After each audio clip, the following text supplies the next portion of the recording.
Yo, what's up, my cultured brothers? Today we're jumping into a story that's pure cinema from frame one, and it kicks off with a massive explosion that's so insane Michael Bay would probably shed a tear as the final battle hits its peak. Forget some generic hero, our MC is a ghost, and he's clutching the Demon Lord's literal heart in his own hands. Look at that cold stare, there's unspoken riz in him, and that big bad is basically already finished. The Demon Lord is hacking up blood, finally realizing his reign is over, because a true predator just ambushed him and crushed him. Even the villain has to admit it, this kid's a total gigachat, way above the so-called hero everyone worships in this world. With his last breath, the Demon Lord finally lets the hero in the shadows go, admitting he's the only one crazy and capable enough to pull this off. Mission accomplished, and boom, the heart gets shattered. Meanwhile, our MC is already snapping to check his messages like he just clocked out after a double at McDonald's. His handlers scream at him to stay hidden, because if the world realizes the hero didn't handle it, the kingdom's PR team is finished. Bro staggers away from the smoke, stunned, thinking,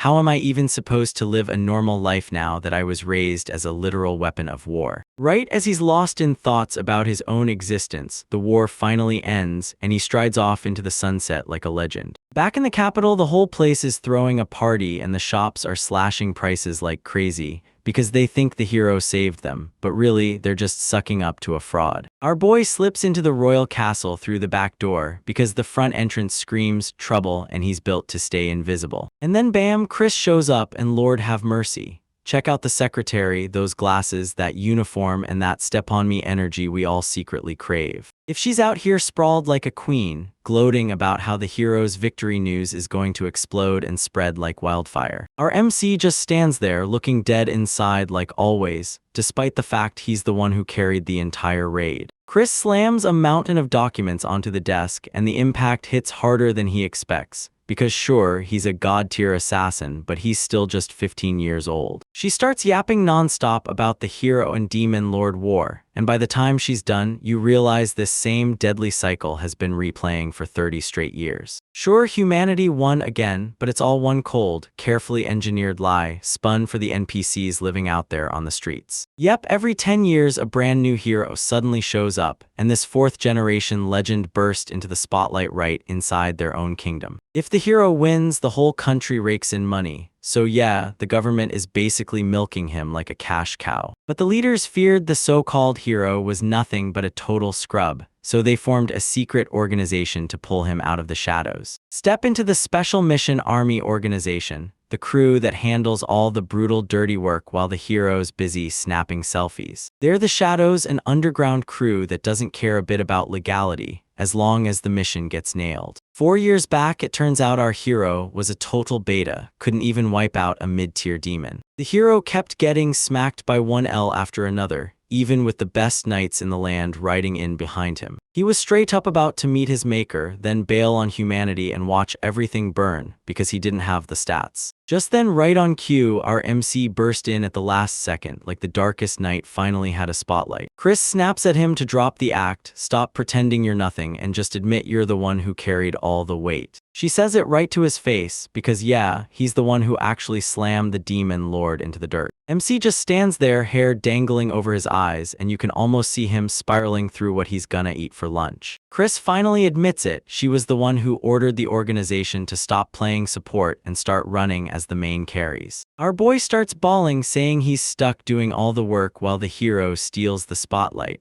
But Chris cuts in and reminds him their salary is the real deal, totally cracked. Just look at Chris in this frame, she's brimming with that boss lady confidence, and she tells him, "You've been a member for 10 years. Then she hits us with a gut punch. Her organization is being shut down because the war's finally over. MC is reeling, staring at the ceiling like, am I about to get permanently shut down to protect the secrets? Instead, Chris offers to play career counselor and help him sort out his whole life. Straight up total mommy energy. She flashes him a thumbs up and swears he'll finally be treated better than anyone else, so he doesn't snap and go rogue. When she asked what he wanted to do, he froze, totally clueless, because he has zero hobbies. He pitches the idea of getting another job just like this one, because he's a total workaholic. Chris cut it off instantly, no way, because she's dead serious about him actually having a soul. She hits him with the truth he got drafted at 5, and he's been fighting nonstop for 10 straight years, which is absolutely messed up. She's pushing him to finally see it. He's been protecting something this whole time without even realizing what it is. MC stares down at his own hands, remembering every comrade he buried, and feeling nothing at all when he finally ended the Demon Lord. He stares out at the commoners, wondering what kind of power makes them grin and live in such calm, everyday peace. Finally, he makes his choice. He wants a normal life, to feel everyday days for once, and to be free without anything chasing him. Chris shoots him a look so real it could light up the room. Pure, my boy's got this pride, and I'm so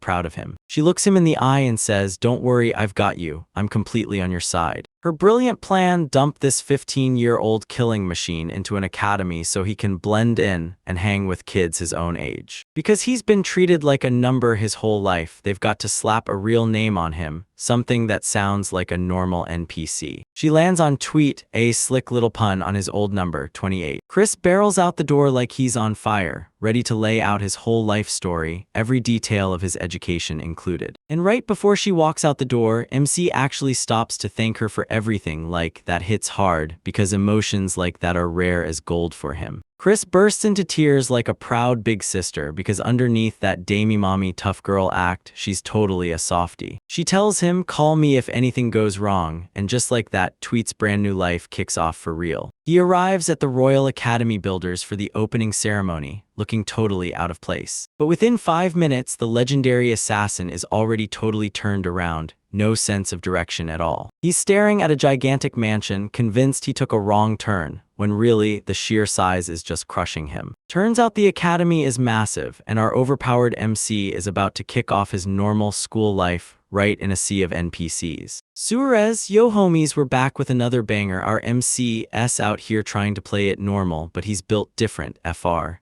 And look at that blonde wife on the cover, she's already giving top-tier energy. We're at Builders Royal Academy, the school where the legendary hero was forged, so the rules are strict and the expectations hit harder than your wildest hopium. It's the greatest academy in the whole kingdom, and the architecture is so ridiculously massive you can almost feel it swallowing the plot we're about to dive into. Our boy Tweet is digging up the details on those brand new courses because the hero saved the whole world, and now everybody's clawing for a shot at living that peaceful commoner life. This four-eyed girl breaks down the gap between the hero course and the common course, and the whole time she's serving peak best girl energy. Basically, the hero course is built for the chads, while the common course is for the NPCs, people who just want to coast through with a quick document screening and call it a day. A huge split is widening between the two courses, but he's got zero interest in clout. He just wants one thing: sleep. Tweets out here like, "Sign me up for that NPC life." He's sick of the soldier grind and just wants to settle down into a peaceful life, maybe even with a wife or two. Of course, this school is massive, and our boy is already stranded, proving even top-tier soldiers can't find a bathroom without a map. He drops into a line, convinced he finally found the road to normiedom. But yeah, the universe has way crazier plans for our boy. Out of nowhere, a wild redhead mommy bursts onto the scene, Farnaz Evans, the instructor who looks like she'd step on people for fun. She's scanning the crowd like meh, all mid, then bam, her eyes lock onto something she's into, and you already know dummy mommy Riz just cranked the vibe up to 11. Tweet just stands there, gripping his papers like a total nerd, thinking his peaceful academy life is finally about to kick into high gear. He's literally trembling because he's fighting with every ounce of willpower to clamp down on those how to kill everyone in this room instincts, and yeah, that's weirdly relatable. But Farnaz has no idea. I'm about to blow up this man's entire career, and look at the shock on her face. And boom, she declares the hero course entrance exam starts right now, and Tweet is totally finished. His face says everything. Wait, say what? He just clocked it. He grabbed the wrong line, and now he's about to pay for it. Rules are dead simple. It's a 1-hour battle royale inside that old building. Nobody's pulling punches, pure, jaw-dropping cinema. She's screaming that they don't want commoners just gawking at the hero. They need people who are ready to square up and throw down. Everybody's screaming, "Yes, ma'am," at the top of their lungs, and our MC is just frozen there like a lost puppy in a shark tank. He tries to explain himself to an official, but the NPC vibe is so strong he gets swept up and carried away with the crowd. The official tells him to quit in a glorious blaze, which is just a fancy way of saying, Go on, get your ass beat, kid. Tweet clocks that he's trapped, so he shrugs and bets it all, take the exam, bomb it on purpose, and slide into the common course like a total beta. But Farnes drops the bomb. Your every move is being watched through magic mirrors, so there's zero hiding your power levels. He's drenched in sweat because pulling out his real skills is the last thing he wants.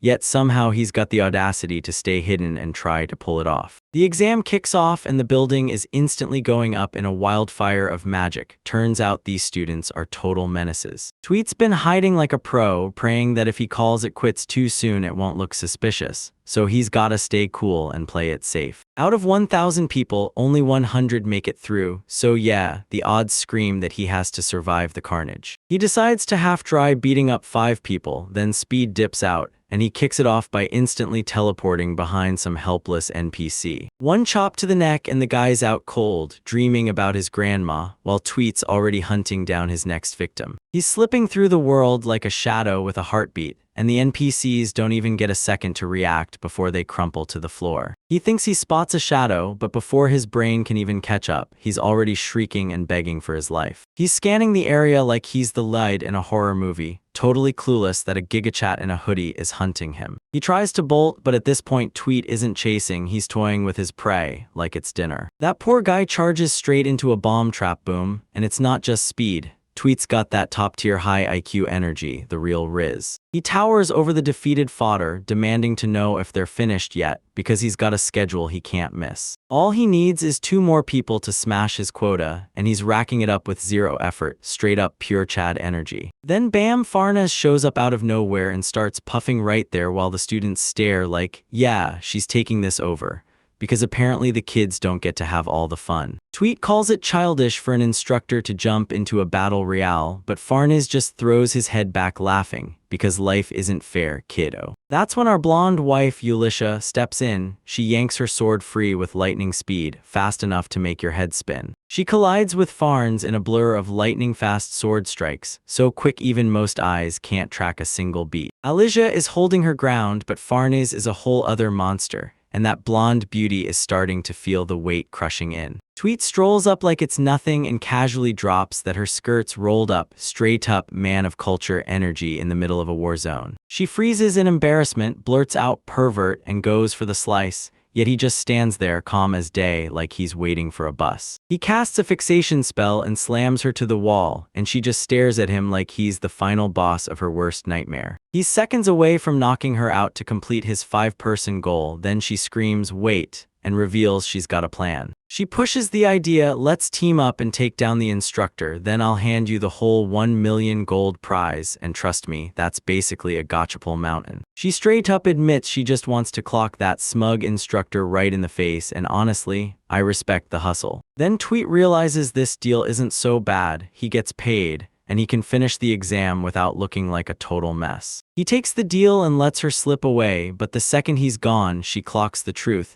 He only let her talk to drain her guard, and yeah, that's pure tactical Riz. She slides right in and tells everyone, I'm Elisha, and seriously, look at that sweater. She's an absolute top-tier waifu candidate. Tweet blurts out his name and she fires back that she's a close-quarters specialist who casts magic to supercharge her own physical stats. He swears he can blast people with long-range magic, so they decide she'll be the tank, while he hangs back and delivers sniper-level support. They're throwing a party, and the chemistry's so loud it already beats most rom-coms. They close in on Farnes and then, bam, Elisha steps out alone, radiating straight up, I'm the main character energy. Farnes can't help but admire her code of conduct, but she snorts at it, because in a real fight, you don't hold back, you use everything you've got. Elisha couldn't care less about points. She's here to test herself and see if she can knock off a pro. She shoots Farnes a smug grin like, oh, you're gonna regret this, and then you can practically feel the beatdown coming. Farnes swears she won't let anyone down who can actually take her on, and the second Elisha snaps into fury, she storms forward like a raging beast. The swordplay is pure chaos, sparks are exploding everywhere, and Elisha is absolutely putting in work. But Farnes keeps laughing, barking that there's no time to rest, while she lashes out with that massive blade like it weighs nothing. Elisha snaps up a magic shield and tanks the hit like a pro, proving she's not just mashing buttons, she's got real skills. She spots Farnes swinging a magic sword, and suddenly it all clicks, no wonder her hits feel like getting hit by a truck. Farnes even admits it's a magic sword, but then she snaps back. This isn't just her gear doing the work, she's simply that much better. She tears into Alicia for not reading the student documents, straight up teacher energy, right in the middle of a death match. Farnes storms toward the finish line, taunts Alicia with your loss, and it's starting to look like our waifu is about to get cooked. But out of nowhere, Tweet yanks a staff and slips into the shadows, lining up a sniper shot on the instructor. Farnes's eyes widen, she never even saw the sniper move, and now that deadly snipe spell is barreling straight toward her. Tweet shifts into position like a pro, tossing Alicia out as a decoy to pull Farnes away while he hunts for the perfect angle. He fires and Farnes slams up a block, so fast it's downright inhuman, like she's built different and absolutely unstoppable. Tweet snaps to the fact that his cheap staff can't pump out enough power to smash her defense, and yet he's totally unbothered. He flashes that smug grin because it finally clicks. He's starting to get the hang of this magic thing. Alicia rockets back in to crank up the pressure, and Tweet hurls his third shot straight into the mayhem. Farnes is getting left in the dust trying to match the duo's pace, and Tweet leans in and shouts that fourth shot like it's a rhythm game he refuses to miss. The strike lands dead on her sword, shattering her guard and carving the exact opening they need to finish her with the final blow. And just like that, it's over. She's trapped, cornered, and the victory's basically already theirs. Absolute cinema, boys. Yo, what is up, my cultured brothers? Today we're diving into a wild tale where the MC is so cracked he rage sabotages himself on purpose just so the waifus don't swarm him, all while that edgy gigachat Twait struts around like he's not the strongest man alive. My boy Twait is out here cracking high-grade swords with a legit wooden stick, absolute cinema, and the disrespect to a knight's weapon is actually unhinged. Stare at Farnes Sensei's face, she's absolutely cooked and her sword just hangs there in total silence. Mommy's freaking out, and honestly same, because a student just smashed my expensive gear like it was a toy. Our MC just stands there like it's a normal Tuesday while the teacher spirals into a midlife crisis. Bros giving off "I'm here so I don't get fined" energy. Alicia realizes the MC's been lining up his snipes on the exact same spot on the blade over and over with freakishly precise god-tier accuracy just to grind it down. That's elite Riz, he's using math to crack a lady's defense. She spots her opening and charges in with that main character fire in her eyes. So tell me, can you guess if she actually lands the hit? I'll give you $10 if you're right. Sensei snaps to it. Those two teenagers baited her into a trap. Meanwhile, the MC planted everything perfectly so Alicia could snag the win. Talk about a savage wingman. And just like that, the teacher gets knocked down in front of the whole class. Alicia's absolutely stunning as she seals the battle, but we all know the real MVP is still her. Sensei straight up admits she lost, and honestly, her defeat face is straight up peak culture. I'd let her take me down any day of the week, no joke. Wait, how the heck did he even land a magic staff? My guy straight up snatched it from some random NPC examinee he already smashed earlier. Absolute menace, like he's playing GTA in a fantasy world. He's casually laying out his plan like it's no big deal, but the girl just gapes at him like he's some kind of weirdo, because bro is insanely smart and it honestly gets out of control. Look at this dude in the back crying his eyes out because his staff got snatched. The MC just stole his lunch money and his magic stick, and now he's absolutely down bad. Alicia's over here trying to figure out who that mysterious boy is, but I know what you're really looking at. Those assets are absolutely top tier, and the artist totally nailed that uniform like they knew exactly what they were doing. Your boy straight up tanks the hero exam on purpose just to snag that chill NPC life. Mission complete.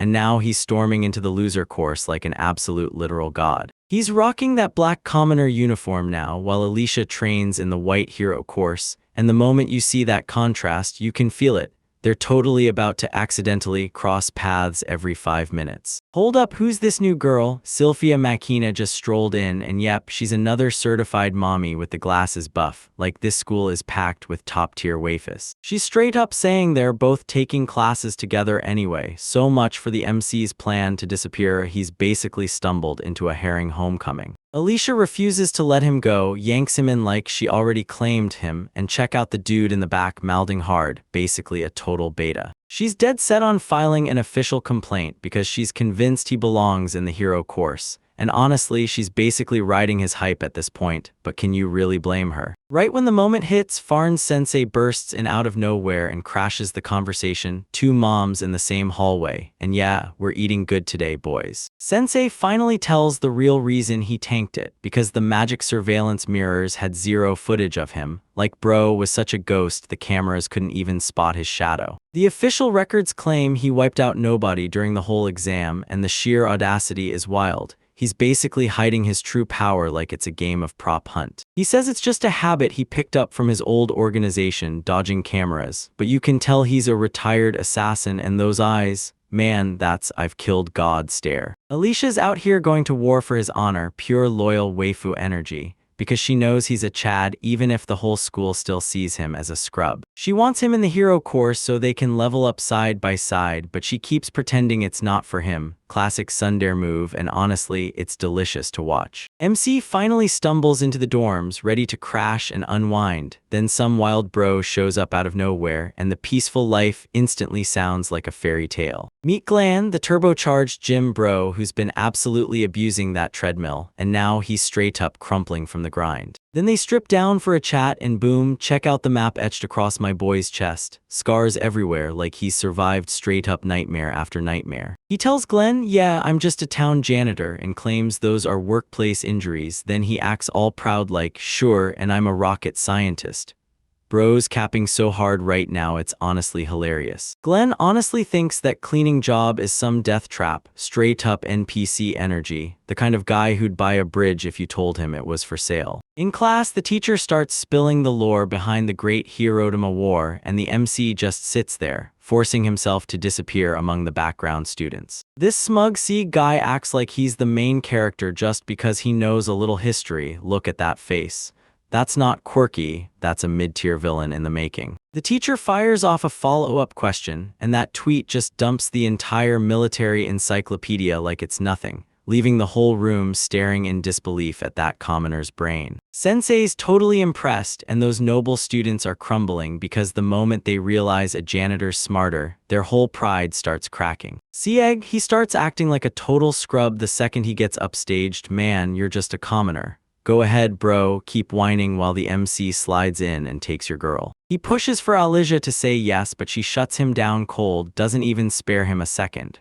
Bro's Donizo, 0 Riz level detected. Alicia yanks the MC aside and drills him. Are you hiding your real power? She's too sharp to swallow his cover story because the truth is already leaking out. She straight up demanded he be her special training partner, and yeah, I can already hear what you're thinking, so knock it off and get your heads out of the gutter, or don't, I'm not your dad. But Tweed is built different. When they offer him power, he shuts it down, convinced strength is pointless in a time of peace, while bro deliberately messes it up on purpose. He just wants a normal life with normal friends, basically that "I wanna be a quiet farmer" meme, except it's happening in high school. He hits her with the ultimate friendzone speech, then goes, can't we just be normal friends? And man, the mental fortitude this guy has is legendary. They seal it with a handshake. Alicia's smile stays locked in, but you just know she's still gonna chase that MC energy for the rest of the series. Glan rockets into the friendship circle, and boom, this squad is finally complete. In that last shot, Alicia is serving queen-level energy. And hey, hit like and sub for more cultured recaps, boys. Yo, what's up, my cultured kings? Welcome back, where we dig into the trashiest yet most fire stories on the planet. Today's about to get spicy. We're starting with a quick lore dump on how magic works in this world, but who even cares about the rules when the waifus are on deck? The world's split into two types, close combat chads and long-range snipers, but you already know our MC is about to blow up every single rule. Magic range and how it works. If it doesn't end with someone getting absolutely cooked or some brand new mommy showing up, I'm skipping it clean out of my video end. And just like that, look what shows up. Our very first best girl contender, Sylphius in C, the certified redhead mommy, and she's right there teaching the class how to nail target practice, and that smile already has me completely down bad. She's telling these NPCs to grab a wand that matches their vibe, but she has no idea. Our MC doesn't need a stick to turn chaos into a hobby. She whips out some alchemy and bam, turns a ring into a little bird. It's adorable, sure, but I'm locked in on the assets. This sensei is packing absolute cinema. She tells him plain and simple, Alchemy is the stuff people use every day, this world's version of a support class, and honestly, it's wild to think you'd train to be a magic user just to make life easier for NPCs. Then she unleashes serious firepower, sniping 5 targets at once with water balls, and tells the class this is just the bare minimum. Mama Sylphia isn't messing around today, boys. The whole class is staring at her like she's hypnotized, and even our MC, Tweet, can't help but look impressed, like he's already wondering how he'd do that trick blindfolded while munching a sandwich. Sensei blasted out to the whole class, use D-rank magic or higher for this lesson, and right then she starts filtering the true chads from the simps. But look at our MC, he has the nerve to ask if he can use a bullet, that bottom-tier E-rank spell, like it's nothing, trying so desperately to act beta, it's straight up painful. Because he shuts him down on the spot, ordering him to use something respectable like a fireball. Tweet storms off looking like a joke, though we both know he's just masking his real power. He's out here thinking that if he whips out E-rank magic, nobody will notice. Bro, you're the MC. You're gonna stand out no matter what, even if you just breathe. While he's busy acting like a top-tier pro at hiding, the whole class is down bad for Alicia, the blonde goddess of the hero course. Everyone's drooling over a real celeb, and the wild part, she's got the skills to prove it. Now it's Tweet's turn. He charges up to the line and launches a fireball that looks like a toddler conjured it. It's gone before it even lands on the target, and the whole class bursts into laughter so hard they're wheezing. Just look at Alicia's face. She's glaring at him like he's pure trash. This is peak comedy. Then comes the classic arrogant NOBRA NPC Sieg. He struts up to Tweet and orders him to step aside like he's something special, calling himself a big shot, but everyone knows he's just lining up to get destroyed. Tweet just eats the L and admits he can't do it, no excuses. That cap on this man is wild. I'll give you $10 if you still think he's actually that weak. After class, Tweet's buddy Glenn is boiling with rage. Those hero course kids are strutting around like they own the place, and Glenn's basically the audience stand-in right now, just a regular bro who can't stand those rich kids. Glenn figures the fastest way to wipe that bad mood is to hit the capital and roll up on some real hotties. Alright, now we're cooking.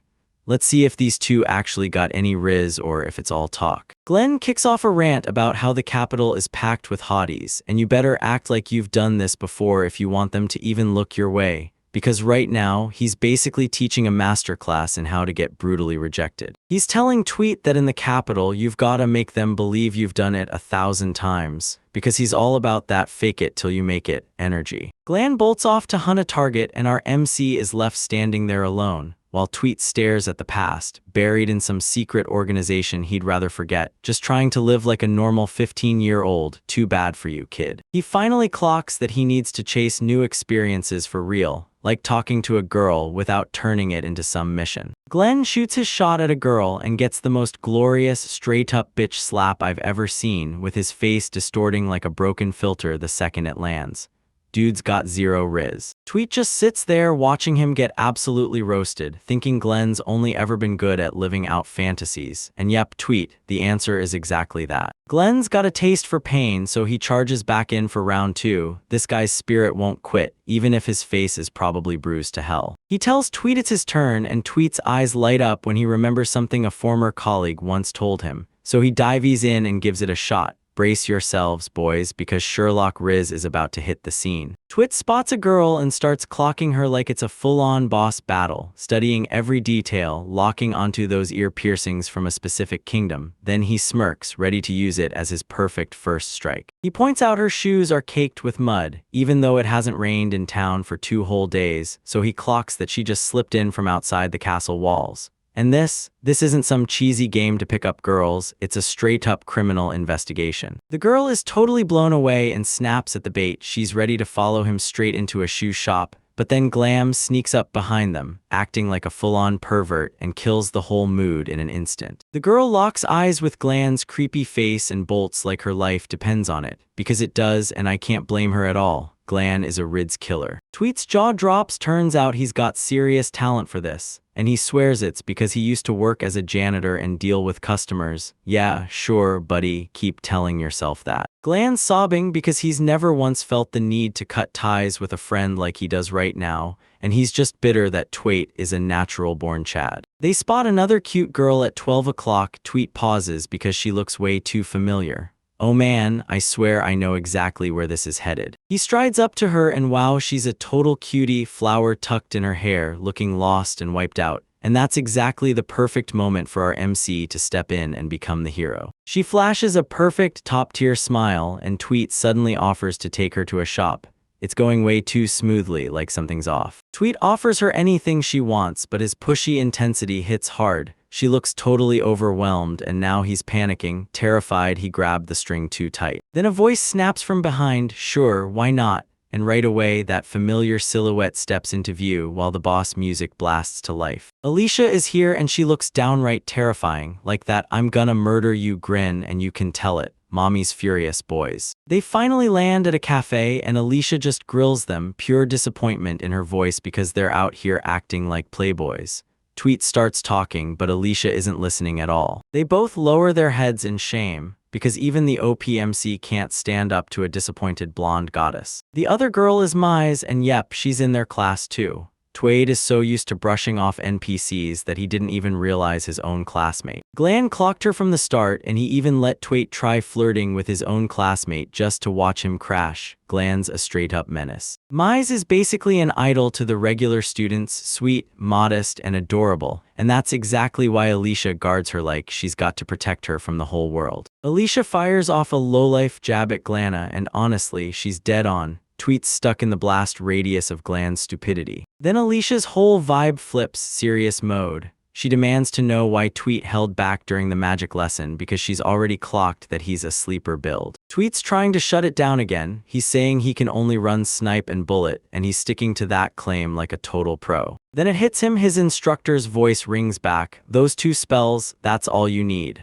Because in a master's hands, even a plain pebble turns into a nuke. They bring up how Tweet absolutely crushed Farn's sensei during the entrance exam, and Mize and Glan are left stunned.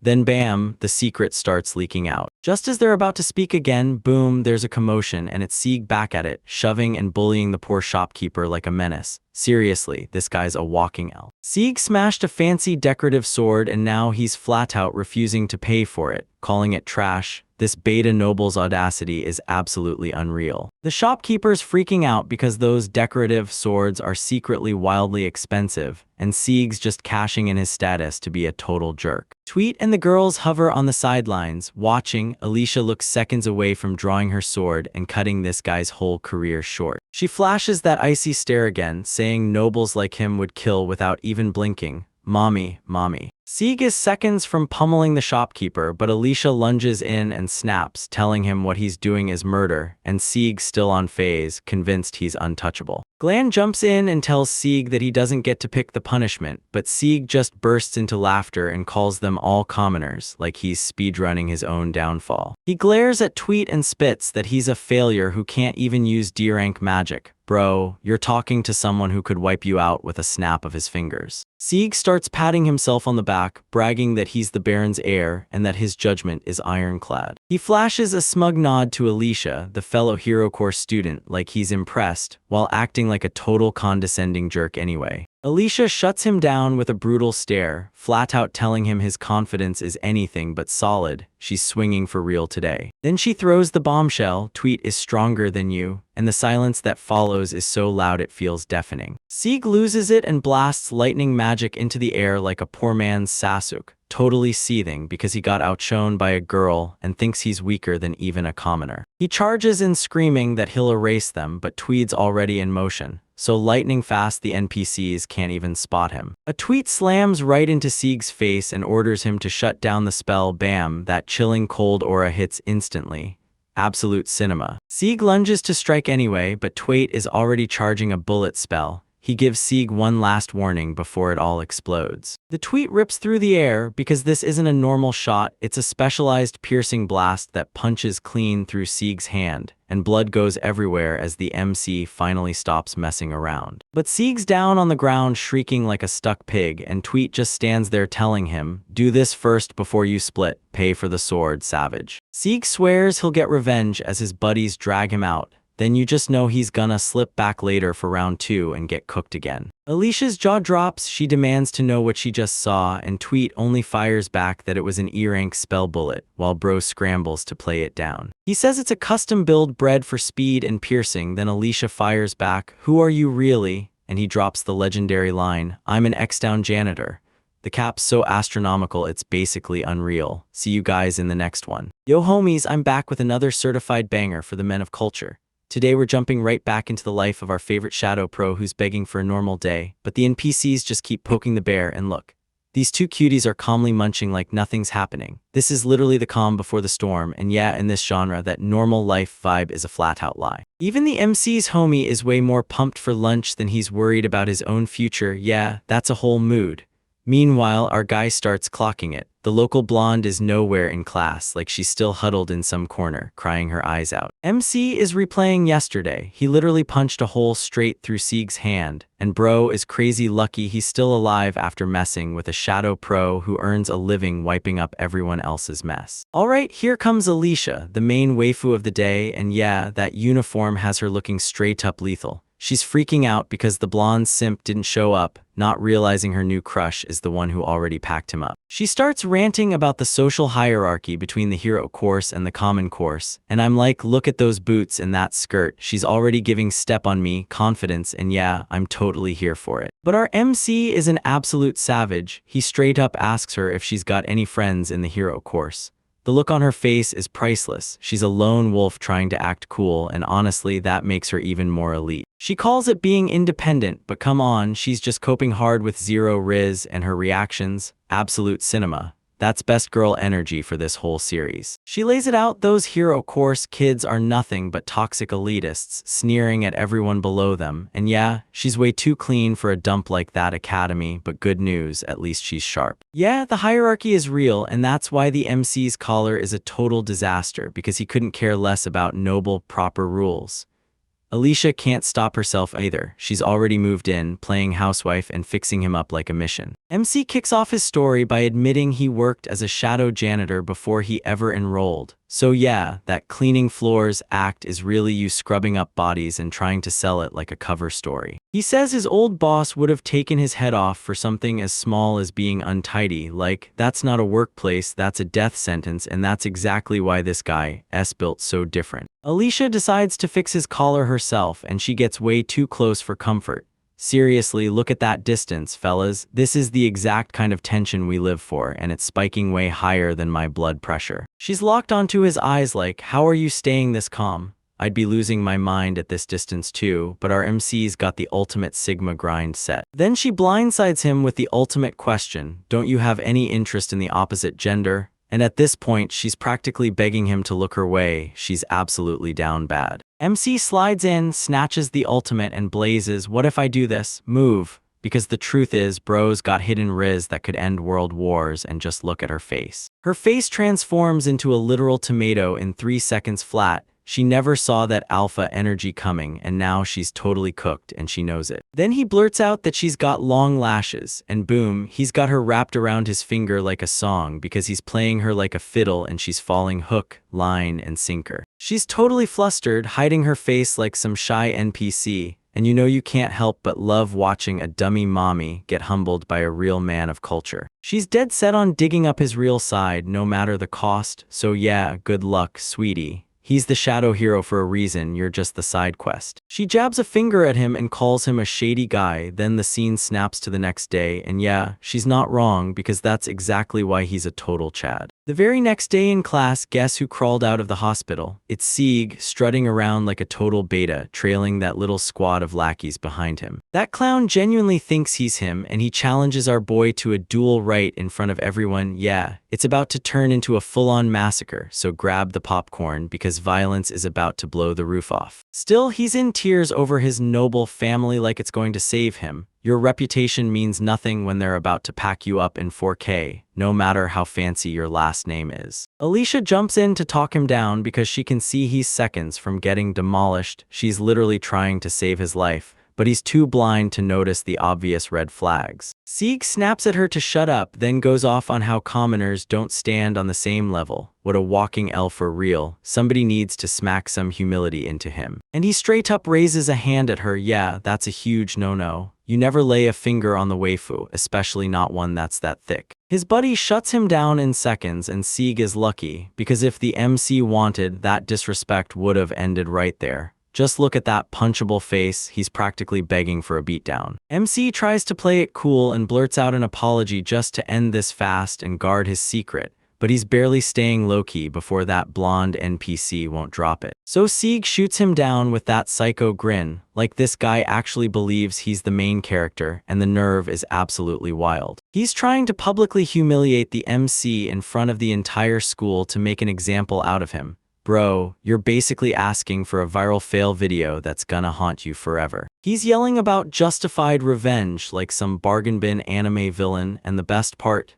This is peak second-hand embarrassment from a guy who's about to get mid-diffed by a janitor. Alicia finally snaps at the MC to quit stalling and just accept the duel, because she's done listening to this guy run his mouth. She wants to watch him get folded like a lawn chair. She tells you nobles don't quit once they feel humiliated. They don't back down, they grind you down, so the only escape is to push straight through and beat them until their pride is so shattered they can't even recall their own name. The MC finally lets out a heavy sigh and steps up. Alright, Sieg, it's done for you. Get ready, because you're about to learn why they call him the Shadow Hero. Check out that creepy grin on Sieg. He's convinced he's got some secret weapon, even as he strolls straight into his own funeral like it's all part of the plan. The duel's news rockets through the crowd like wildfire, and Alicia's got that smug smirk because she just knows something's off. She's waiting for the MC to drop the act and finally show the real grin underneath. She's staring at him like he's the sweetest secret on earth, and she's about to crack it open. Because that just a comic shell, she's hunting what's underneath, and trust me, it's huge. Tell me more about you. Yeah, we already know what you're after, and honestly, I don't blame you one bit, girl. But the MC is seriously thinking about throwing the match just to dodge the whole headache. So don't play nice for the status quo, bro. Scare these nobles out of their comfort zone. He snaps to it if he loses. Those hero course brats are just gonna strut even harder. So yeah, he's gotta go all out for the commoner homies and slam this kid into the dirt. The showdown kicks off, and Sieg's strutting like he's got it all figured out right in front of someone with zero riz, because he has zero clue he's facing a literal god of death. Alyssa's standing there as the ref, rocking that uniform like it's unfair, and Sieg whips out something wrapped in cloth. Tell me that isn't some pay-to-win cheat code. The duel kicks off in Sieg, then bam, Sieg whips out a massive, glowing wand, and the look on Alicia's face screams,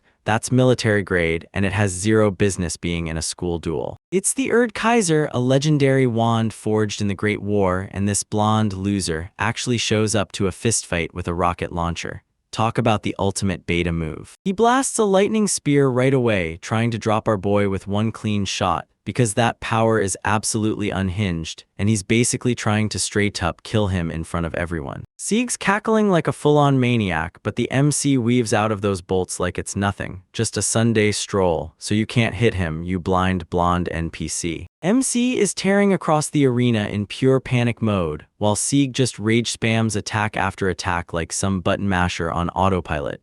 And when a silver player steps up against a pro, this is exactly how brutally embarrassing it gets. Sieg starts talking about the MC and then just snaps, murdering everyone else. This dude has fully lost it, straight up psycho mode. And in duels, accidents hit the timeline all the time. Look at that face. He's setting up a crime and getting ready to play it off as just a mistake. He shoots Alicia this unsettling stare, and you better not lay a finger on the waifu, because that MC will drop you instantly, you little blonde rat. He tells her she's got the looks, promises he'll treat her right once he wins, but nah, this dude is the final boss of creeps, and he needs to be wiped off the planet. He's bragging about privilege while clutching that stolen wand, thinking the gear makes the man, but a brutal reality check is about to hit him. MC gets slammed with flashbacks to the war he actually survived, because he didn't throw his life at the Demon King just to have some spoiled brat wreck the peace. We're staring straight at the literal hellscape he clawed his way through, smoke choking the air, bodies stacked everywhere, and that's exactly why you don't mess with the quiet kids. They've lived through horrors you can't even picture. The MC's eyes turn dead cold because the shadow hero is back, and this isn't a duel anymore, it's a straight-up execution of some lowlife. Sieg powers up his final move, ready to finish the whole show with one huge blast, famous last words from a guy who's about to have all his life privileges taken away. The whole arena erupts in a blinding lightning blast. He's cackling like he already won, but that plot armor is so thick it just won't let this clown get taken down. He's out here roasting the MC for messing up with magic. Like, seriously, imagine riding that hard on his own confidence right before you take the biggest L of your life. But the MC already knows Sieg has a hidden weakness. He's watched this wand chew through enemies on the real battlefield, and he knows for a fact it's not invincible. He remembers every detail from the trenches. This is what a real veteran looks like, because he's calmly breaking down the gear while the NPC behind him is just losing his mind screaming. The wand's got a cooling vent that pops open the second you fire it in rapid mode, so it basically screams "use me." And yeah, Sieg tried to win by swinging that neon-lit button because hiding it,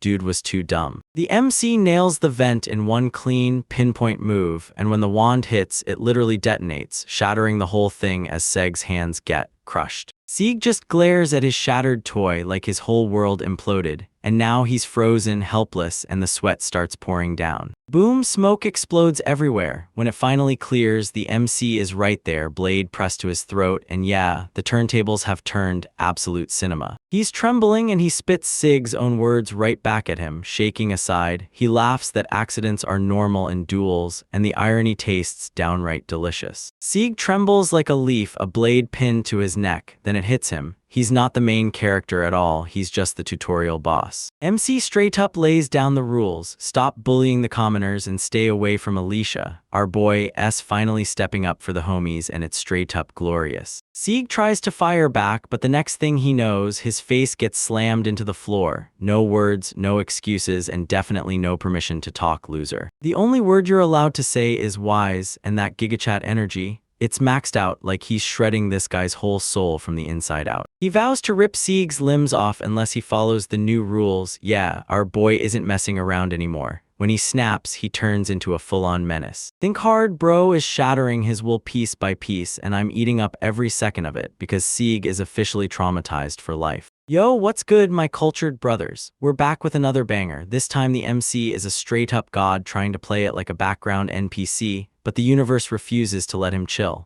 We kick things off with Tweet standing there ice cold, looming over some loser and throwing out demands like he's the ultimate gigachat. He tells that guy to think hard before he answers, because if he doesn't, he won't be keeping all his limbs, and honestly, the nerve on this man is exactly why we can't get enough of him. And yeah, that huge duel got yanked off the schedule, because someone actually triggered a real explosion, and the school admins immediately blamed it as an accident just to keep the whole place from erupting into a riot. Our boy Tweet is just ecstatic to finally slip back into his normal life, even though we all know that plot armor of his is so thick it can't survive a mere 5 minutes. That gap between the hero track and the common track is yawning wider by the day, and just look at her. She's drowning in school politics, and you can practically see the stress on her face. Tweet starts reminiscing about his time in that special mission army, basically a squad of shadow op chads who took the grimy jobs the hero couldn't touch. When the hero botched everything, he stepped in and ended the war himself. Now he's chasing a quiet life, but his old boss, Chris, keeps barging in looking like a total mommy. She's swinging by to make sure he's truly having a good time at school, and come on, who wouldn't love life when a pink-haired goddess comes checking on you? He tells her he's been making friends, then casually claims he even went on an adventure to pick up girls. Like, look at the confidence on this man.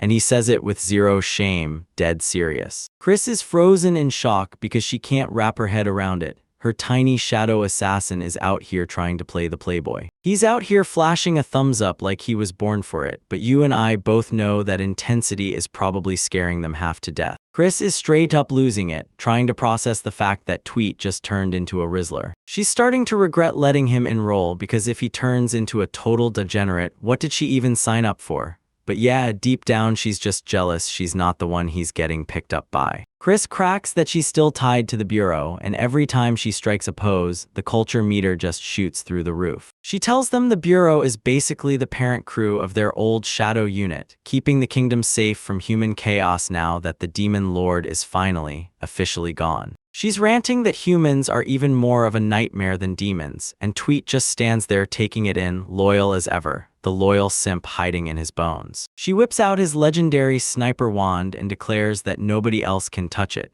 because it was forged to match his very soul. Tweet admits he only skipped the job at the bureau because she told him to live for himself, and the way she's looking at him right now, she's absolutely crushing down bad. He even drops that "I might have proposed to you if we were the same age" line, like, bro, the Riz is absolutely off the charts. But right when the moment hits, Chris gets yanked by a call, and boom, he has to ditch the fun and slip back into his role as a professional baddie. She slips some crucial intel. Duke Turgon's second son, Robert, is coming to the academy under the Trumanist Order, a bunch of elitist NPCs who only care about raw ability. The bureau has to babysit this Robert guy because the world's still shaking, and Tweet's sitting there like, why aren't the regular knights handling this? Chris clams up with the real juicy details, shushing him with that SHH finger that's got the whole audience sitting there wide-eyed and bricked up. She tells him to keep his eyes on that huge event, and right then we spot Alicia lurking in the shadows, looking ready to snap and kick off her villain arc. A Tweet spots Alicia slumped on a bench, eyes hollow and spirit crushed, like something is gnawing at her from the inside. She lifts her gaze with those exhausted eyes, and I swear I can hear you all thinking it. She doesn't need advice, she needs a hug and honestly, a 5-hour therapy session. The Tweet's like, did that loser, Sieg, do something to you? And she snaps back, nope.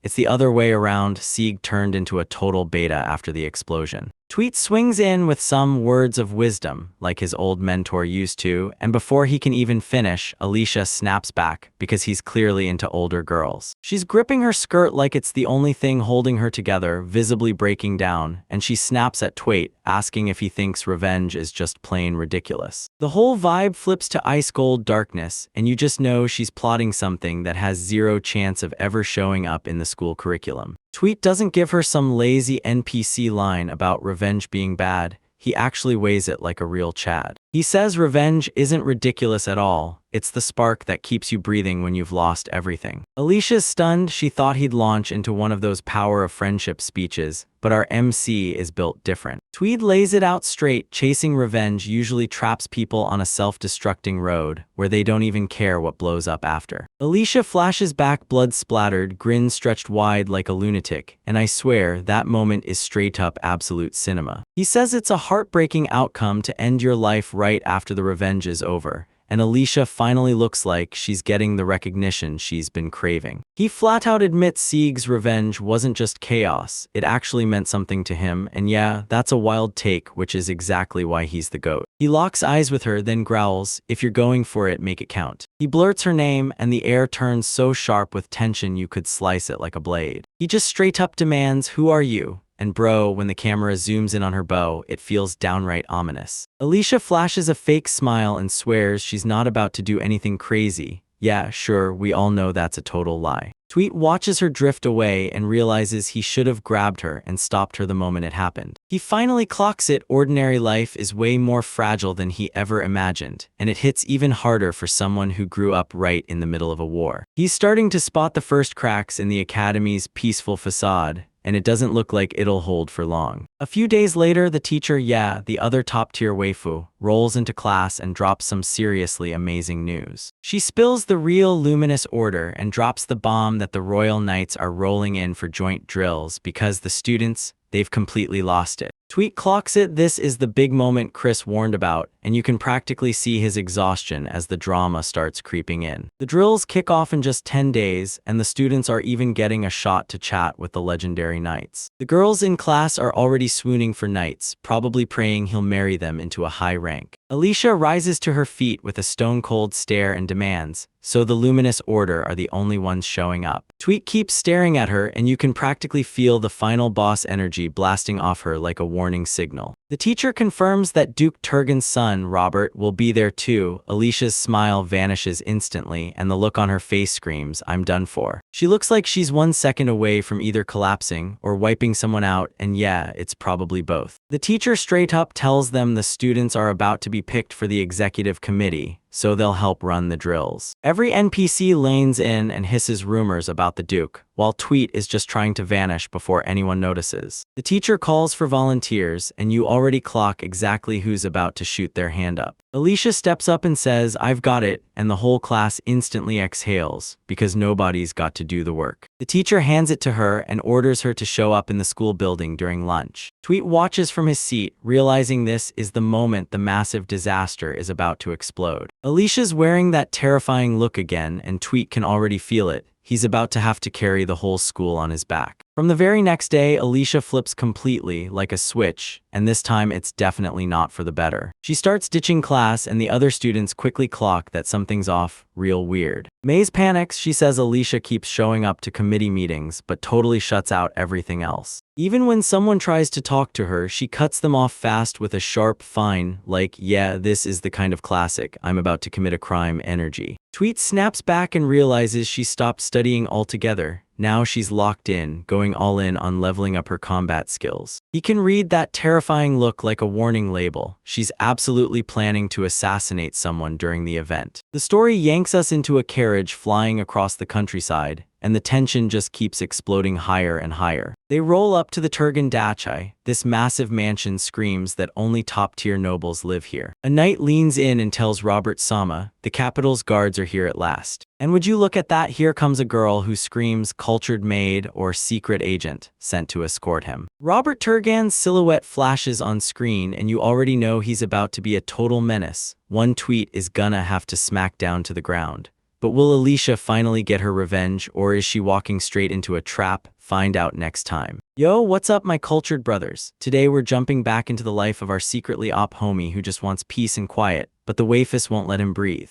It kicks off with Tweet and his sidekick Glan clocking that the resident top-tier few Alicia has been straight up ghosting class lately. And yeah, the school's vibe is pretty mid without her showing up. Suddenly, Alicia pops up behind us, eyes wide like she hasn't slept in a week. And yeah, even when she's stressed, she's still a certified baddie. She corners him, twaits, and begs him to be her special training partner for the next 3 days, and the way she's staring at him, it's like he's the last bottle of water in the whole desert. Tweet tries to act all unbothered, but then she practically shouts in his face that she needs to get stronger right now, and the sheer nerve plus that volume is absolutely unhinged. She's acting like her life depends on it, like if she doesn't level up in 72 hours, she's finished, and the desperation is buzzing off her skin like electricity. Our boy pushes for answers, begging her to spill the tea on why she's stumbling, yet she keeps her secrets locked down tight like she's been trained for this. Tweets a total gigachat. He tells her point blank he's not about to risk landmines just for kicks, and she's left there crushed, staring in shock like her heart just got stomped. Alicia's so tilted she looks like she's seconds away from launching a boss fight in the hallway, and then Tweet just turns around and strolls off like he owns the place. Yeah, even the NPCs in the back can feel it. Something's seriously off with our girl, and Tweet clocks it immediately. He can't just pretend this thick plot thread isn't there. He decides it's time to cash in a favor, bugging his superior, the total idiot Chris, because he needs the real scoop on who Alicia really is. The day before the joint drills hits, and Tweet catches Alicia in the hallway, right before she's about to do something reckless. He drops a logic bomb on her, saying her real name, Alicia Sperendo, and her face drains of color like she just found out her bank account got wiped after a lightning-fast Steam sale. She's freaking out that he knows her secret, but Tweet just shrugs and smoothly plays his info broker connections like they're nothing. We catch Mommy Chris in her office, looking absolutely unstoppable, as she drops the bombshell that Alicia is really the daughter of a legendary hero. Turns out her dad was Gali Esperando. This guy was basically a walking cheat code, legendary from the last Great War. He was the living definition of a Chad, an all-star hero that everyone worshipped. They swear he died a hero while shielding the hero's party as they retreated. But yeah, plot twists love ruining these trash stories. Chris clocked it as majorly suspicious, because the mercenaries who were supposedly helping him ended up dead in a whole different spot. Looks like some outside crew wiped them out, and tweets finally catching the rot crawling through this kingdom. Worse than you think, Gallia got betrayed by the people he trusted most, and they even ripped a priceless pendant from his dead wife. The brains behind the hit were Duke Robert Turgand, pure beta cowardice, so he hired mercenaries to crush a hero's voice, all because he was terrified of getting caught for his corruption. Now Alicia's goal is crystal clear. She's hunting blood with zero patience, and she'll cut through anyone in her way to get it. Tweet snaps at her to quit the revenge plan because it's basically a suicide mission, and the odds of her making it out alive are basically zero. He warns Alicia that destructive revenge will only hollow her out, but Alicia is so consumed by vengeance that she won't even hear him. She knows she's nowhere near ready, but she's convinced this joint drill is her one and only chance to slip close to the Duke and strike him down. Turns out the Duke is a full-on coward. He never steps outside his territory without a whole wall of guards, and this is a once-in-a-lifetime chance. She's ready to torch her whole life just to watch that man bleed, and the look in her eyes screams pure, unhinged, crazy girl energy. Tweet whips out the power of friendship card, claiming her friends would be crushed, then snaps back that they'll just shrug and forget all about her. Riz is honestly stunned that she's beating herself down like that, then Alicia slides right up to him like she has a plan. "I've got nothing left to lose, Riz." She steps right into his personal space and asks, straight up, if he'd be her lover just to make her stop, and if a wife I actually liked hit me with that, I'd be rock hard on the spot. Tears sting her eyes, but she still won't stop. She's determined to play him. Tweet locks eyes with her, dead serious. And for one electrifying second, it's like the universe is about to roll the credits on pure cinematic chaos. Then boom, she grabs him and kisses him for real. Yep, that's the moment, boys, she's going all in. But the second their lips touched, she caught the truth. Tweet didn't even blink, his guard stayed locked the whole time, and that's when she realized he's the ultimate Giga Chad. She strides into the light, begging him not to stop her. Then Tweet realizes she's gone too far for anything but heartbreak. At last, the day of the joint drills explodes onto the calendar, and the entire academy is buzzing like it's game day at the Super Bowl. The Royal Knights are putting on a full-blown spectacle, and Glenn is eating it up, straight up fanboying over the true luminous order. We spot the top two royal guards, all gleaming and heroic on the surface,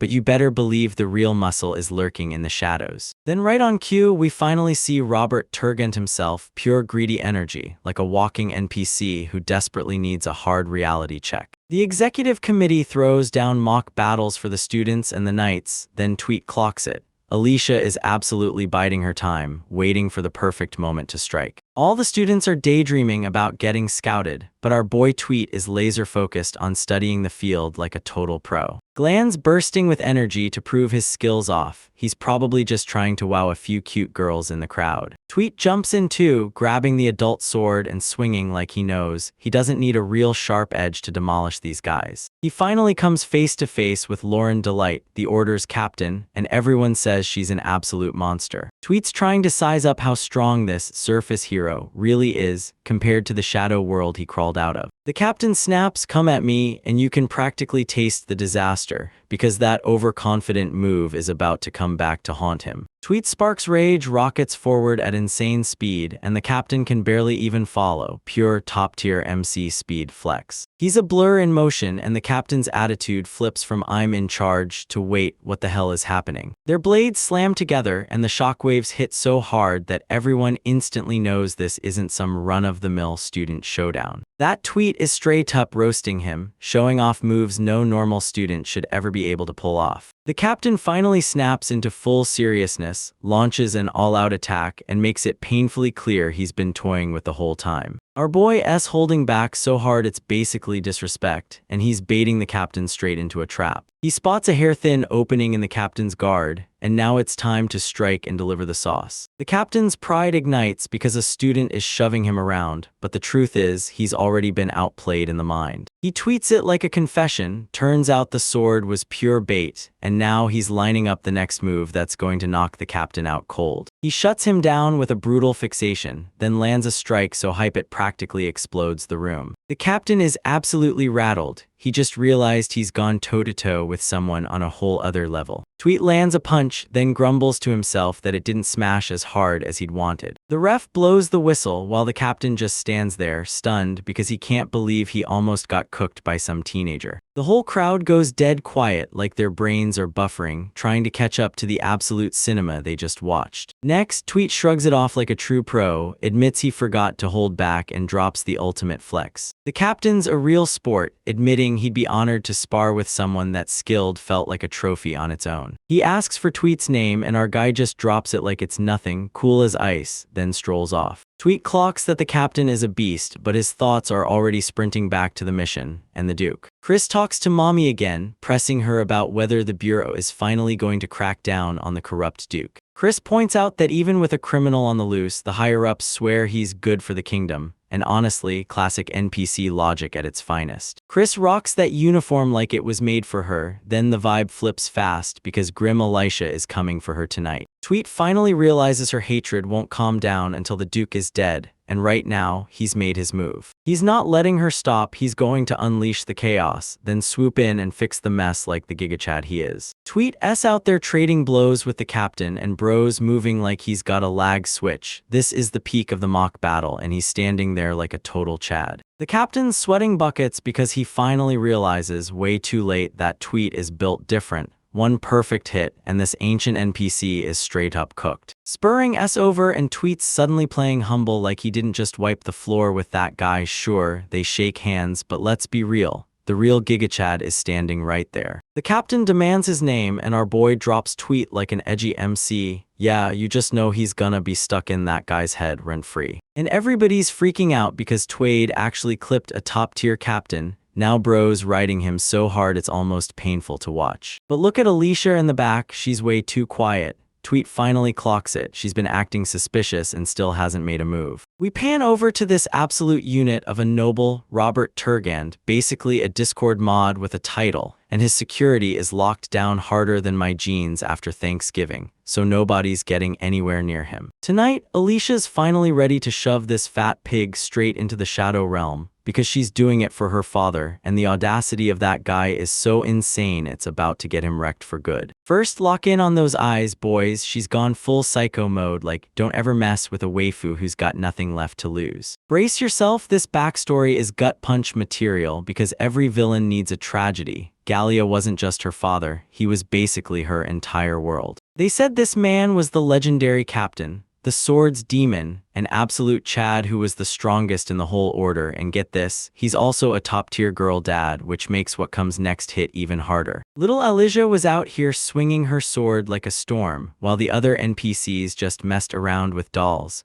because all she wanted was to be exactly like her old man. Papagalia leans in and asks if she wants to be a knight, and she says yes without hesitation, because he's about to spill a piece of wisdom that's going to stick to her for the rest of her life. He tells her to live a straight-up, no-drama life. Sounds awesome until you remember how many people get obliterated just trying to be honest, and damn, that jawline, absolute peak genetics. He tells everyone a knight's sword has to cut clean and honest, straight like their heart, and yeah, it's wholesome, but in this trashy world, that kind of decency is basically asking for disaster. Those headpats are the real deal, and little Alicia is out here serving the purest, cutest energy. Like, if anyone dares ruin that smile, I'm throwing hands. Then the big human war erupts, and Dad has to haul off to secure supplies. He starts disappearing, and yeah, you already see where this is headed. She's out there grinding through the snow solos leveling her way through the loneliness like it's nothing. Her dedication is wild, like a female shonen MC who can outwork anybody. Years fly by, the war finally starts to wind down, and she can't wait to see her dad again. So she's practically vibrating with excitement and even has a letter all ready to go, like the sweetest angel ever. Look at that sweet little smile. She's already picturing the praise she'll rake in for her sword skills, and right now, this is the calm right before the absolute emotional damage hits. And then the death notice drops. Imagine being so hyped, just to get smacked by the ultimate L. They said he died with honor so the hero's party could slip away, pure Chad energy, but it shattered our girl beyond repair. She swears she'll live by his teachings even though he's gone, and the moment it hits, she breaks down crying, and yeah, I'm crying too, because we're all down bad for her to find happiness right now. Then boom, some random servant of Robert Turgan barges in to hand over a memento, and suddenly the whole plot thickens like oatmeal you can't stop stirring. The servant starts getting all twitchy and blabs about her father and Robert,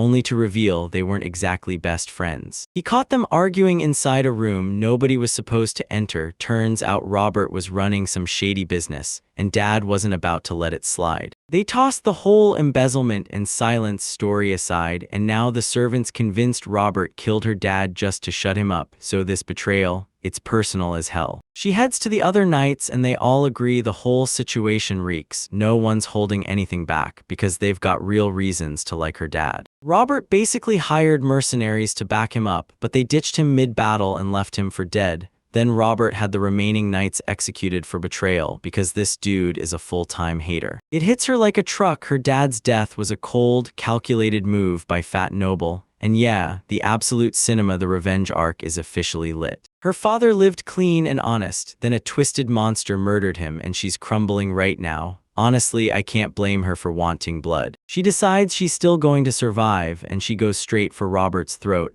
That's the kind of logic I can fully respect. Look at that face, boys. She's not chasing peace. She's hunting for Robert's death. And yeah, that's the kind of waifu energy that says don't be a coward because you're about to meet a ghost. Right now, she's staring at Robert, plotting how to slip past those guards. And yeah, that guy's so huge he probably has his own gravity field. She clocks Tweet's sparring again and goes, wait, no way, he's insanely faster than he was during that entrance test.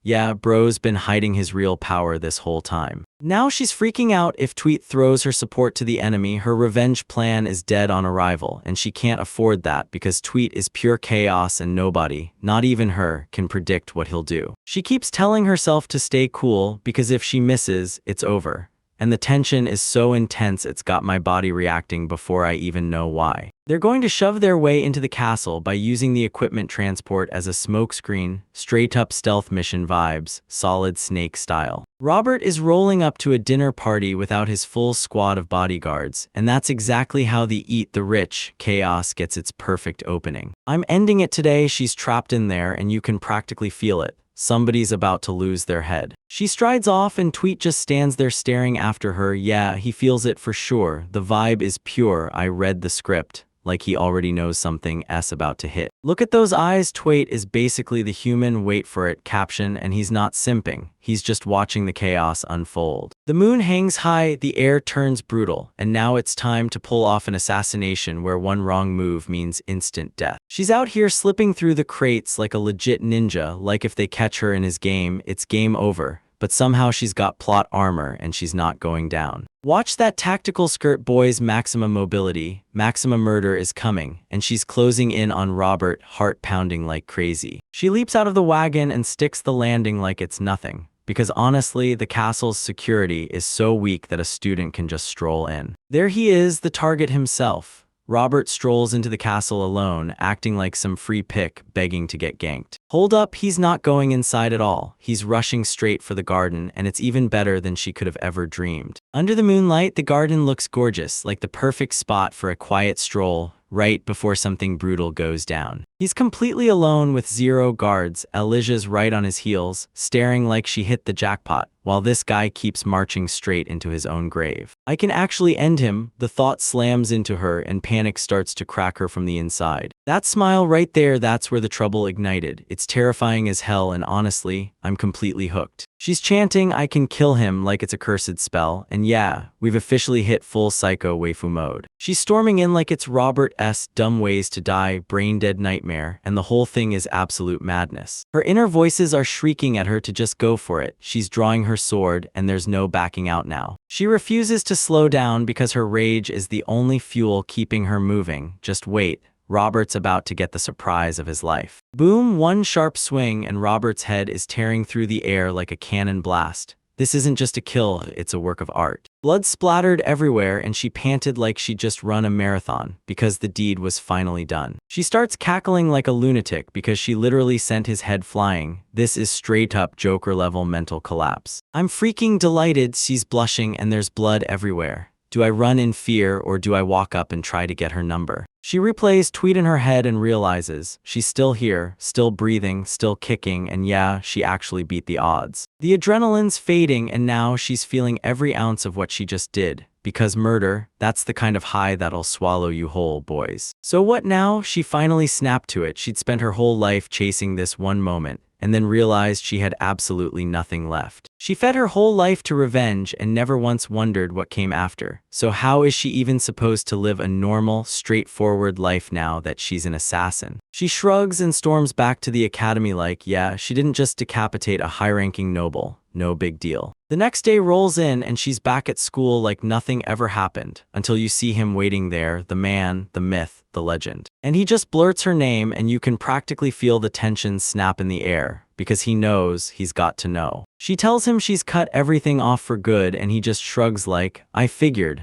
because that tweet is so wild it's basically impossible to react. She confesses that a hollow emptiness still gnaws at her from the inside. Turns out revenge doesn't heal trauma, and honestly, who saw that coming? But it feels like her heartbeat died. Tweet just shrugs and says it's understandable, and honestly, that's the most bro response ever. She realizes she only lived by sheer luck, because if even one guard had turned around, she would have been cooked on the spot. Tweet just stands there like a total snack while she spills her heart out, no breaks. She turns to him and asks, so what am I supposed to do now that my life's mission is over? Because she's desperate to find something that keeps her moving forward. They lock eyes and fall into a deadly silence, like sparks are flying in the air, or maybe that's just the bloodlust still buzzing in the aftermath. Tweet tells her to go straight to the infirmary and slow down like, don't sweat it, he's got her. Thanks Tweet, she's got a whole future waiting now, and somehow our boy is about to be a huge part of it.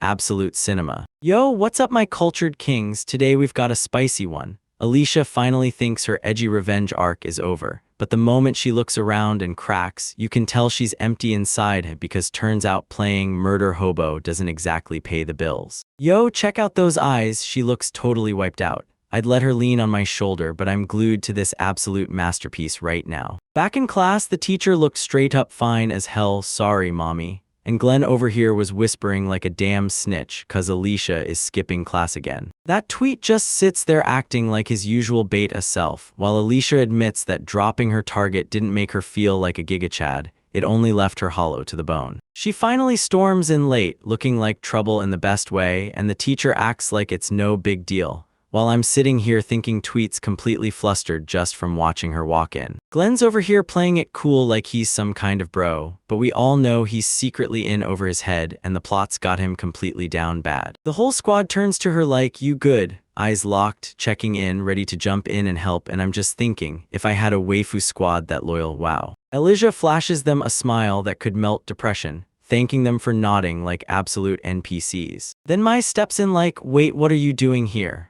Acting super suspicious, and honestly girl, we all know you were just out there buying more ribbons for that hair. Turns out she wants to join the Adventurers Guild, and honestly it's the I want to be the main character starter pack, no joke. She's babbling awawa like she's helpless, but we all know she's hiding some real fire, while Elijah just sits there, clocking every second like, wow, I really should have been here. Alicia starts craving freedom, and you know what that means. Things are about to get seriously messy. Suddenly, the entire crew is buzzing to hit the guild, pure fun and games, until somebody pays the price with an eye or, in this manga, their soul. Glan and Twait trail right behind, basically the ultimate bodyguards, or maybe they're just two regular guys hunting for that sweet fan service moment. Tweet's looking way too serious right now, don't sweat it, you're not even in the edit yet. Elijah finally lets out this massive, I'm glad I'm alive breath, and yeah, it's the ultimate death flag like the manga's screaming, okay, now get cooked. And just like that, right on cue, a hooded gigachat slips into the alleyway, and he's got that I'm about to end this man's whole career energy. Tweet's spider sense is buzzing like crazy. He can feel disaster creeping in, and it's headed downhill faster than my crypto portfolio. The hooded guy charges in like a final boss, but Tweet actually reacts. He snatches the threat and blocks a straight-up assassination attempt with a tiny knife.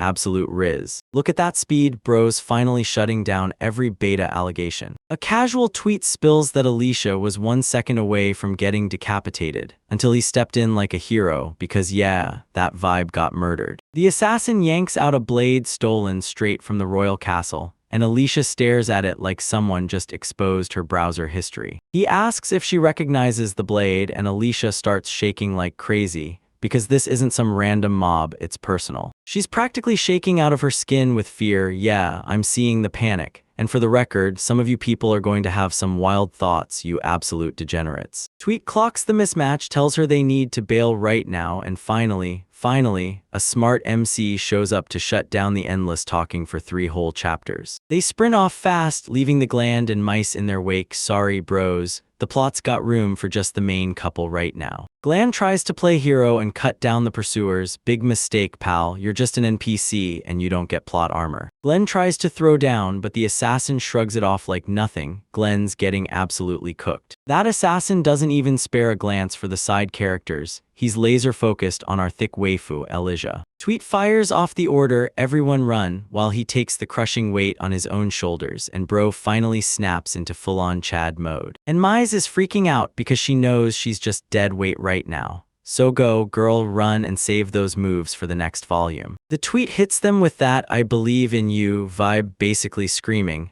"I'm about to pull off something awesome while you're not watching." The assassin tells Tweet, "Hand over the girl and you can walk away," and any other simp would have panicked and fled, but Tweet's locked in, no backing down. The assassin snaps to it, he's frozen in place, then lunges for the kill, and suddenly the fight explodes like the animation budget doubled overnight. Tweet is slipping and dodging every hit, but he's clinging on by a thread. Then he snatches Alicia and barrels into the side alley, hunting for a tactical edge. They burst through the shadows, gasping and dripping sweat. Yeah, I can hear you thinking, relax and keep your hands to yourselves. That assassin won't quit. He's hacking with a massive blade like he's speedrunning Elden Ring, strike after strike. The tweet takes a hit, bros leaking all over the place, and yeah, this is getting real bad for our guy. The assassin starts heckling right away, smugly bragging that he's pretty impressive for a lowly student, and the disrespect hits hard. Oh shit, tweet just gets absolutely skewered. A sword drives straight through his gut and you can tell he's done. That's it, it's over. He's coughing up blood as Alicia stares in pure horror. Man, this is some next level dark shit. Even with a hole punched in his chest, he roars at her to run, pure, unbreakable willpower. Then Alicia bolts, sobbing her heart out because the only guy who ever cared got erased. She's 100% sure he's never coming back. Right now the hopium is at a dead zero, no lie. Now the screen practically screams, "Der idea," and if that isn't the ultimate Baitan switch, I don't know what is. She slams into a dead end and there he is, right in front of her.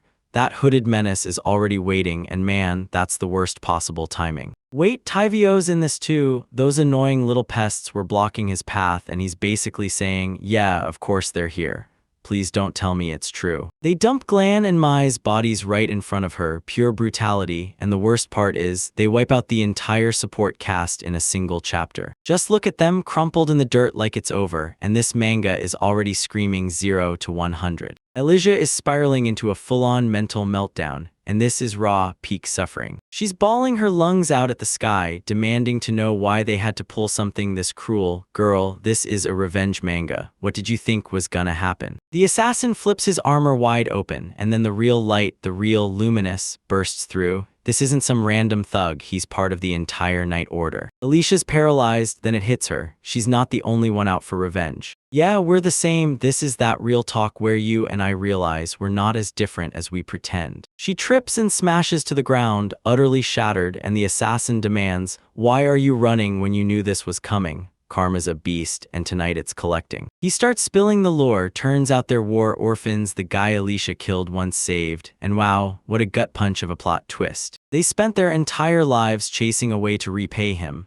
but during the war, they couldn't lift a finger to help. And then boom, she murdered him before he could even get payback, because now she's officially the villain in someone else's story. He tears into her, roasting her for caring about her life now that she already tossed her future away for revenge. And yeah, the man's spitting facts straight up. 3 of her friends are dead because of her karma, and now she's falling apart mentally and physically, like everything finally caught up to her. She's crumpled on the ground, sobbing like her heart broke, fully owning every last bit, because that guilt is slamming harder than that sword ever did. She clings to Tweet's words, revenge is a zero-sum game, and the wild part is that dude was basically a philosopher, and we didn't even realize it. But when you see the way she's crying and those assets are still on full display, you realize, yeah, even in heartbreak, the artist knows exactly what men of culture want to feast their eyes on. She finally spits the truth, her revenge was garbage, and now she's gearing up for hell like it's her destiny. That is one hell of a character arc. A blade is pressed right to her throat. This is it, the final breath for our fallen Santas. The assassin leans in and orders her to cling to those words in the afterlife, so cold it feels like ice has teeth. He lifts the blade for the execution, then I'll spot you $10 if you can guess who crashes the scene. She's on her knees begging for that final, sweet release, death. The air is so taut it's practically begging for a sword to slice through it. But hold up, another hooded figure just pops in and the main character vibe is blasting off him like a spotlight. Alicia snaps her head up and there he is. Tweet is standing there in the venging night gear. Tell me, is that a gigachat wearing a mask? Guess we'll have to wait for the next chapter to find out. Absolute cinema. Yo, peep the wafers on that cover. Silver-haired cutie and that thick redhead are there, both fired up and ready to kick things off. These visuals are straight-up cinema, but don't get it twisted. We're all here for the story, or just the story, if you catch my drift. We kick things off with our guy, Twait, slipping through the shadows like a full-on edgelord on the prowl. Look at those dead eyes, he's locked in, fully ready to crash the party and wreck everything. Alicia is over here spiraling, convinced her revenge mission totally flopped and just got all her homies killed. She's reliving those brutal moments of getting backstabbed, and right now she looks utterly shattered. Tweet steps up, tells her he's about to unload massive spoilers, so her whole life doesn't get wrecked. He drops the twist this whole ambush was nothing but a setup,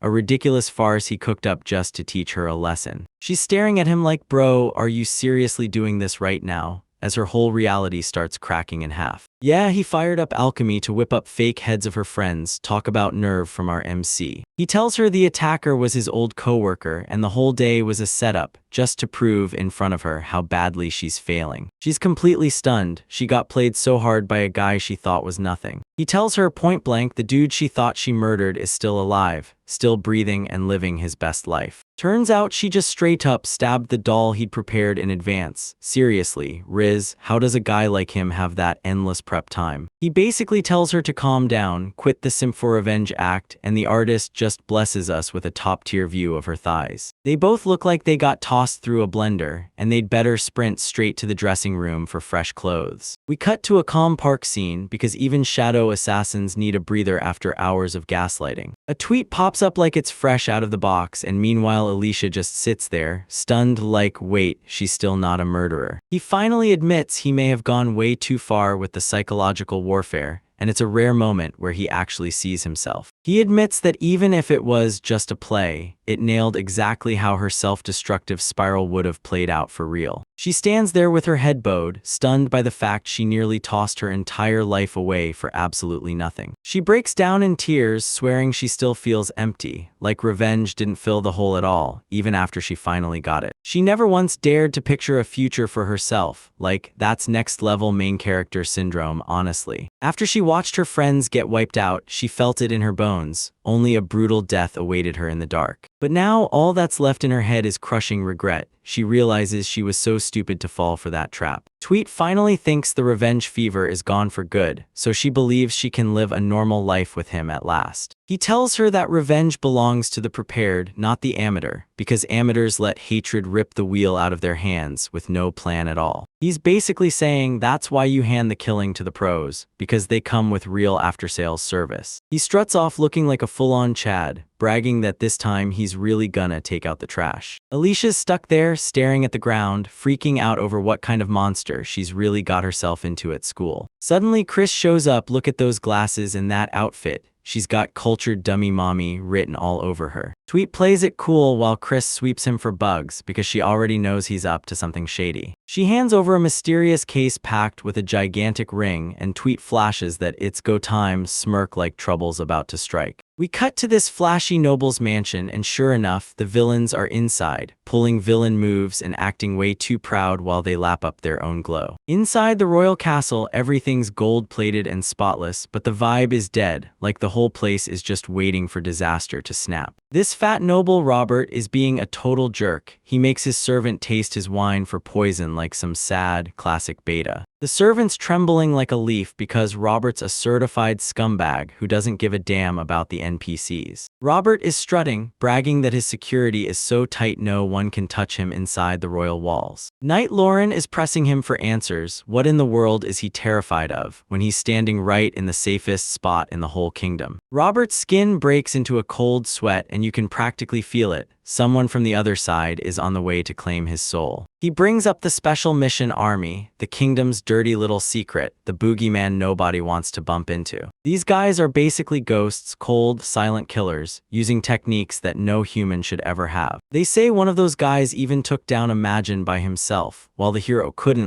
That's straight up GigaChad energy. Lauren figures it's nothing but cap and can't wrap her head around how these guys are really that freaking strong. Robert's skulking around, acting way too suspicious, because he knows he left absolutely zero evidence for the regular law to dig up. He's convinced he's untouchable, because every person who ever knew about his betrayal has already been shut up for good. He literally calls the knights loyal dogs, then he just keeps begging to get sniped. They kick off a recruitment talk and Lauren drops a name, Tweet, the student who actually managed to scratch his armor. Suddenly, a servant barges in with a gift from a relentless student, the one who'd been showing up for those joint drills. Lawrence lets out a weary sigh and gives in for his students, sweet like a softie, totally clueless that he's about to be cooked. The second he cracks open that box, bam, light and thick smoke explode across the whole room. Robert is yelling that he can't see a single thing, spiraling into full-blown panic like the trash tier villain he is. That's exactly how they run things, pulling every nasty trick they can to snatch the win. Lauren lunges to shield the fat man, but he's too sluggish to stop what's about to hit next. The tweet locks in its target and fires a right straight through Robert's head. He gets absolutely demolished, loser. You finally catch a glimpse of the real twat, the shadow hero quietly killing kings from the dark. He's strapped into the full sniper setup, proudly wearing the armor of the Terraria Kingdom's dark side, the faction that holds the peace in their own ruthless way. His code name is Ace number 28, and trust me, he's not here to mess around with these nobles. He flashes a grim nod to his partner, then confirms the job, decked out in full black assassin drip. He's aiming with the BF-28 sniper wand, an elite weapon built to be deadly only in the hands of a top-tier sniper with his exact skills. He peers through the scope one final time, and finally hands Robert the L he's earned for every one of his crimes. Tweet clocks the truth, the intelligence bureau wasn't helping at all, they were just setting him up to steal Robert's secret books. Chris asks if that kill even gave him a shred of fulfillment, and meanwhile, she looks straight up gorgeous in those frames. I'm completely down bad. He looks back and realizes killing the Demon King didn't even hit him, like he was just clocking out of a boring chore. But today hit different. This wasn't for the country, and it wasn't some mission done for Alice's sake. For the first time in his life, he wiped someone out just because he wanted to, and the worst part, it didn't even make his stomach turn. Then he barrels back into his calm little life, looking like the kind of boss who clocks out after a brutal 9 to 5 and still owns the place. The very next day, everything's back to normal at the academy, and the whole place looks absolutely majestic. Alicia slams a newspaper onto the desk and straight up demands to know from Tweet if he's the one who's behind the assassination. Tweet pretends to be clueless while Alicia follows her womanly intuition, hunting down his real identity. She still remembers her dad telling her that some people guard the country with ways that don't look anything like knights. She locks eyes with him, staring like she's totally gone, and then drops a heartfelt thank you for everything he's done. Their bro cuts in right at the worst time because the Class S starting man is a total wingman disaster. Alicia bluntly asks, "So, are we lovers now that we've already kissed?" And honestly, you can feel the tension because they're basically screaming in your face. In the background, my homie is straight up losing his mind, barking for a full breakdown of this sudden riz. Tweet finally clicks, this peaceful life is worth fighting for, even if it's chaotic, messy, and packed with simps. He glances back at his old self, the one who fought like tomorrow didn't exist, and whispers, "It's okay, I'm different now." They stride into the academy side by side, and trust me, this ending is pure, unfiltered cinema. Yo boys, welcome back. Here we chew on the finest cultured trash out there. And check it, our edgy MC looks like he's about to step in and solo the verse right off the cover. We kick things off in creepy fields where a dark void buzzes in the air, and there's this girl who looks like she's one hug away from breaking, and a hero who's ready to step in. Reaching for freedom like I'm grabbing the last slice of pizza after a brutal 12-hour bender, no hesitation, just pure hunger. Waking up drenched in cold sweat, convinced the nightmare was real. because your life without a top-tier waifu by your side feels like pure hell. It's our girl Maze looking painfully adorable, and she's crying like it's a straight-up felony in at least 12 different kingdoms. Back to school, and this absolute NPC is getting wrecked in the herb room, while our boy Tweet just kicks back like he owns the place. Mai jumps in to save that loser's grade, because she's basically a walking angel with a heart of pure gold. Glan's potion looks like radioactive sludge you'd regret touching, but Mai's is about to show these peasants what a real one actually looks like. She's freestyle cooking up that recipe like a total rebel, not caring a single bit about the rules. Boom, out of nowhere, a level 2 potion hits, and when you see Sylphia Sensei's assets, it's crystal clear. She's a daimy mommy in training. Mai's keeps calling it pure coincidence, but come on, we all know she's got that sneaky riz tucked away. Sensei calls for a taste test, and I swear, I'd gulp down whatever this woman hands me without even blinking. That potion is straight up legendary, and now Glan is on a full-blown mission to flirt, grin, and squeeze his way into getting a sip. Look at her, she pours like a queen, so refined it's unreal, and there's no way she's just some street-level commoner. She gets all shy and turns chaotic on the spot, while Glen just bulldozes through it, chugging like a full-on frat boy. Everyone's raving about the potion's taste, and meanwhile the MC's overthinking it. Battlefield meds usually taste like straight-up dirt. Glan's eyes lit up with huge hopes for that level 5 potion. He's probably daydreaming it'll turn him into a full-on Jagachad. Sensei hits you with some serious lore, explaining the elixir, the ultimate miracle potion so powerful it can even drag the dead back to life. Turns out only 5 have been made in 10 years, because the ingredients are rarer than a loyal waifu in a janky, furry anime. While everyone else is prattling about healing and peace, our boy Tweet is out here cooking up sleep gas like the ultimate menace. Alicia storms in and tells the MC, "Don't you ever change," and yeah, she's way down bad for our boy, and honestly, we're loving every second of it. Flashback to when the MC slammed the brakes on her revenge plan and finally showed her real self to him. MC is an absolute genius, and the second he clocks it, he realizes Mai's is running the exact same hidden identity game. Mai's is way too elegant to be just some normal student. Heck, even the way she perches on that bench screams top tier. She tries to play the glutton to blend in, but she chokes like a total beginner, and it's ridiculously funny. MC's internal monologue basically goes, "Oh, I see you, girl, and I know you're hiding something huge." The transmission card summons him like a bell, and the MC dashes off to the shadows, doing top-secret bureau business. Mai's instincts are screaming. She can feel her calm, peaceful routine is about to get absolutely obliterated. It's Chris on the line, telling MC the moment has finally arrived to pay back that favor from back then. The Intelligence Bureau is paging him 2-8, and yeah, it's official because they're about to end your whole career. A secret mission to protect a princess who literally slipped into school. Tell me that doesn't sound like the setup for the most peak rom-com anime ever. She's a runaway princess, because who can stand those dull royal meetings and suffocating, stiff dresses anymore? MC can't shake it. Why are the guards from her own country phoning it in like a squad of NPCs? It's all politics, boys. This is about keeping everything quiet, so it doesn't blow up into some massive worldwide disaster. MC realizes the client is a total big shot,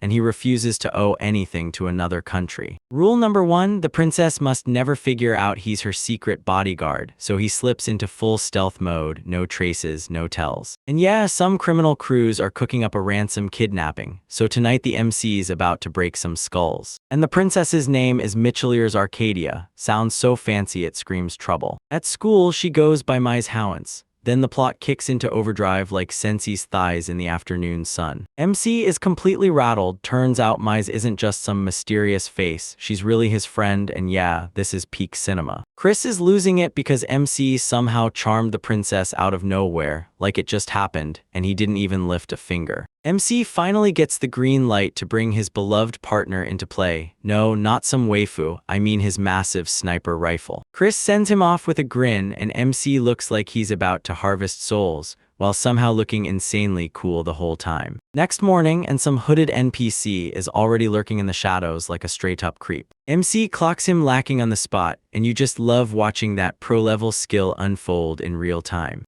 He snaps off a bullet spell, and before this guy can even blink, he's completely finished. One shot, one kill, our boy is built different, and these villains are nothing but easy fodder. The MC straight up asks if it's okay to just off the guy, pure ice gold, I'm the main character energy. Student mode's back, but the moment the silence hits, that old assassin itch crawls up his skin again, after way too long. Mize finds him and the two stroll to school together, because after all that violence, this pure wholesome energy hits like a breath of fresh air. She's acting all humble about her lack of skills, but the MC knows the truth, she's a real princess, and her potential is straight up unreal. He decides he'll be her personal escort every single morning, until this whole mess finally chills out. Lunchtime hits and Mai's just gone again. She's probably out doing some secret princess mission. Turns out she's not messing around at all, she's grinding hard with sensei, and just look at her when she's locked in on those books, it's seriously adorable. A nerdy NPC with glasses barrels up to the MC and starts acting like he already knows the massive secret. He claims he can spot who the real MC is with zero doubt, and I'm sitting here like, whoa, is this guy just another top-tier agent? And nope, he's just clocking that MC looks at Mai like she's his whole world, like a doting father, and honestly,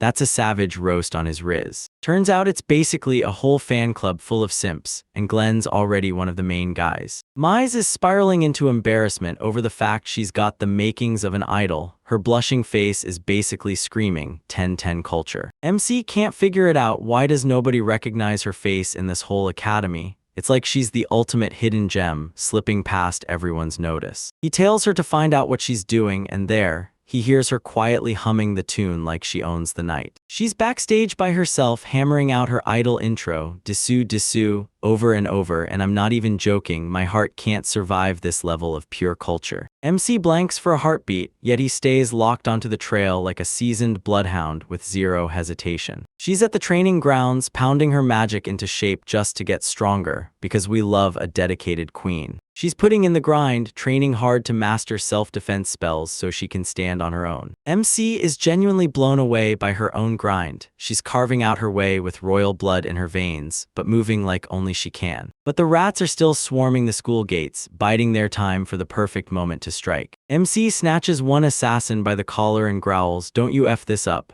That's pure peak hedge MC energy. He stumbles on poison and top-tier gear. This isn't some random thug squad. These are professionals who kill for real. MC bumps into Mize again, and somehow he acts like everything's totally fine, like he didn't just choke a guy out moments ago. He's escorting her back and quietly mapping out the dorm like a secret agent. Yeah, that's my high IQ king right there. Mize beams with bright smiles, thanking him for dropping her off, like she's too innocent for this ruthless world. MC spots her exact room straight from the street like a damn pro stalker, only this time it's for a damn good reason. The lights shut off, the princess is finally crawling into bed, and MC is just clocking in for his night shift. This is where the trouble begins. He's not chasing the mission anymore, he's doing this for real, because he actually gives a damn about his homie. He's protecting her of his own choice, and nobody is laying a finger on that vow while he's watching. This time, he's doing it through a tweet, no longer just acting as some agent. And trust me, the character development behind it is massive. We wrap it up with some top-tier colored art of a silver-haired waifu. Mommy, sorry mommy. Look at those stockings and that library vibe. Now the text hits you with, it's not the same girl, and honestly, that's a brutal tease for what's coming next. Check out this bro, edgy to the bone, swinging that scarf like he's seconds away from dropping the coldest mixtape in the fantasy realm.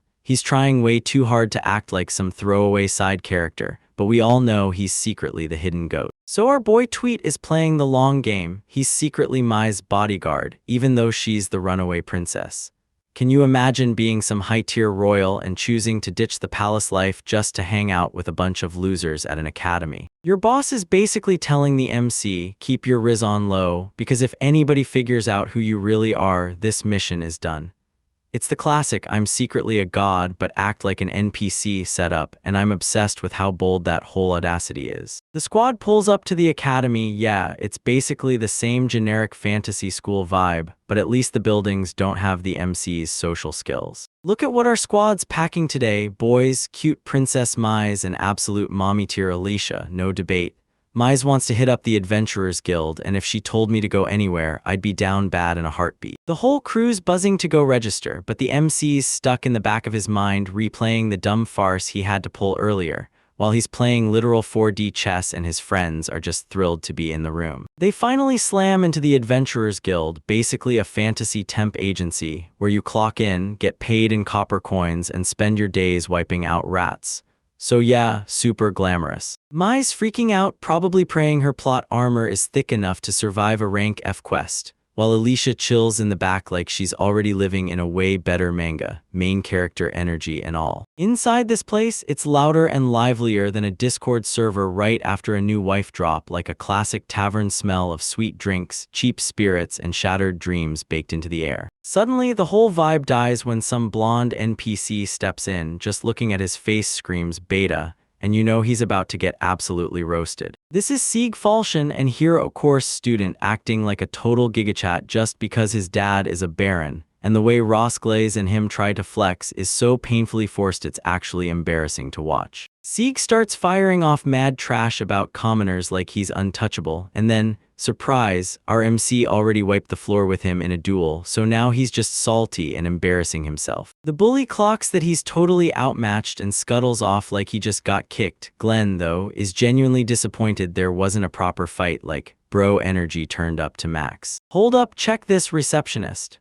Sorry, but she's breaking down the difference between Type 1 and Type 2 licenses, and I swear half of you aren't even bothering to read the speech bubbles. To score that sweet license, you've gotta survive a brutal combat test and a full-on magic test, like the SATs, except the questions shoot fireballs and you answer with a sword. Mai's eyes light up with instant sparkle because she's itching to dive into dungeons, and the way she carries that "I'm the female lead" confidence is honestly just straight up wholesome. She's ranting about the mysteries of the deep, and honestly, her pure excitement is the only thing stopping this whole group from feeling completely average. Look at that smile. If you don't want to protect it, then you're a monster. Even the MC is probably feeling a tiny spark stir in that ice-cold assassin heart of his. The receptionist ushers them to the back, and I swear every dude in that guild is glued to them with their eyes as they disappear. Pure main character energy, right there. Time to get down to the nitty-gritty. Watch them test everyone's magic aptitude and fighting skills, because we're about to find out who's truly cracked and who's just another background NPC. The rules are simple: power, speed, stamina, and control, like the 4 horsemen of one heck of a showdown. So tell me, how much of a chat are you really? Rank A is reserved for absolute monsters, like the Knight Captains, while most people stay trapped in rank B or below, fighting in the zone where the average players hang out. Next, it's time for the power test. Those glowing crystal balls are calling the shots, and it's basically a carnival-style fantasy strength machine. Alicia steps up and straight up nukes the crystal, pure high firepower energy. The kind of power that screams keep her around with high magic stats and that unstoppable vibe. Next up is speed. Alicia's feeling herself, strutting around with pure smug confidence because she knows she's carrying the whole group. Glan is getting slammed by the mana flow patterns, while bro is sweating bullets. Like if he doesn't crack it right now, his life is toast, and he's solving a Rubik's Cube with panic in his veins. Alright, this is the stamina test. Keep the crystal glowing as long as you can, because that's where you'll learn who's got real grit,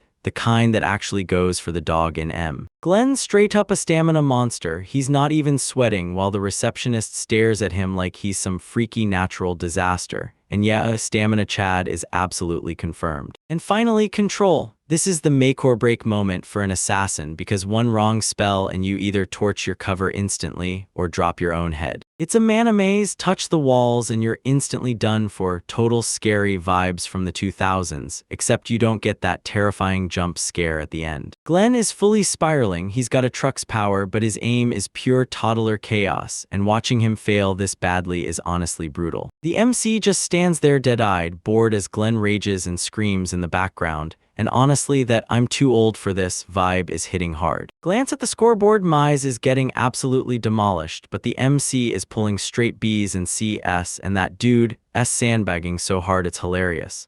While Glenn's sitting on an A for stamina, his control is an E, so yeah, total glass cannon. Mize is crushed because she's stuck as the lowest rank, and honestly, someone grab her and squeeze her with a real hug and a power-up, because she's already getting left in the dust by the power creep. The whole crew is roasting him for those cracked gland stats, imagine infinite stamina, but you can't land a single spell, bro's basically a walking human battery. Alicia calls the MC out for being plain and average. She's way too sharp to miss what's going on, and trust me, you can't fake your riz in front of a woman of culture. Tweet drops a half-decent explanation on how to compress his mana, and then, smooth as butter, gaslights his friends into believing he's just some nerd who reads too many books. He drags Mai aside and feeds her a fierce pep talk. Yeah, he's playing the simp act, but we all know he's really trying to stop the princess from hitting a mental meltdown. And yeah, those NPC nobles are back again, running their mouths like always. How does some commoner even get a B? They're freaking out, sobbing, and straight up losing it right now. These Hero Course boys are pitching a full-on tantrum because they can't stand the idea that someone else might actually be good at the game. Like, the audacity of these losers has no match. Step inside, it's the guild master, Roseburn, an absolute gigachad, no doubt. That chin's pure swagger, that open shirt's daring, and you can tell he clocked the MC's rare score the second it landed, like he's already smelling the cap. The guildmaster demands to know if he cheated, and the MC just stares back dead-eyed, then hits him with, "I didn't," like history itself froze. Cold. The boss decides he'll personally keep watch over the combat test himself. No hacks, no shortcuts, because this time it's about to get real. The guild master flat out admits he's only doing this to keep those annoying nobles happy, and yeah, even he can't pretend those kids aren't total bums. They rush toward the separate exam halls, because right now, it's about to turn into a brutal 1v1 against a robot. The GM lays it out. The combat tests are anonymous, so nobody has to spill their trump cards, and honestly, finally, some common sense in a manga. Look at the golem, an ancient relic from a brutal war, and it looks like it's moments away from wrecking some careers. For once, the MC can't help but be genuinely impressed. Mize is still shaking with nerves, begging, "Can I surrender? Girl, trust your plot armor, give it a chance." The MC watches her like a hawk, clocks the anxiety in her eyes, and I swear he's already plotting a clean way to bail her out, without anyone realizing he's the real Chad. He drops tweet monologues like, "My magic is way too extreme for some normal test," because he's an assassin through and through, built to land one brutal hit, not to spar with a toaster. He realizes the enemies are already zeroing in on him, so he has to steal the victory without flexing his real power, because being too op is its own kind of nightmare. He asks the GM what the wind's doing, then tells him to cut it out while you're already in the room. Say less, boss. The countdown slams to 10 seconds, then Tweet fires off a pro-level move, yells to the GM that someone's calling him from outside. The guild master falls for the oldest scam on Earth, and he only glances away for a single, heartbeat-sized second. Just enough time for our guy to strike. It's absolute cinema. MC snaps out his flash blade and blurs through so fast the golem doesn't even realize it's dead yet, like hidden power energy turned all the way up to peak. The GM whips around and the golem's already face first in the dirt. Tweet just stands there, totally done, and the look of pure shock on the GM's face is priceless. Mize is sobbing happy tears because she cleared it, clutching her adventurer card to her chest like it's the legendary SSR pull from a gacha game. She blurts out that the golem feels familiar, and suddenly I'm like, wait, what secret lore is our princess sitting on? Yeah, the plot just exploded. Those noble losers are absolutely seething because that tweet got through. They're yelling for an investigation,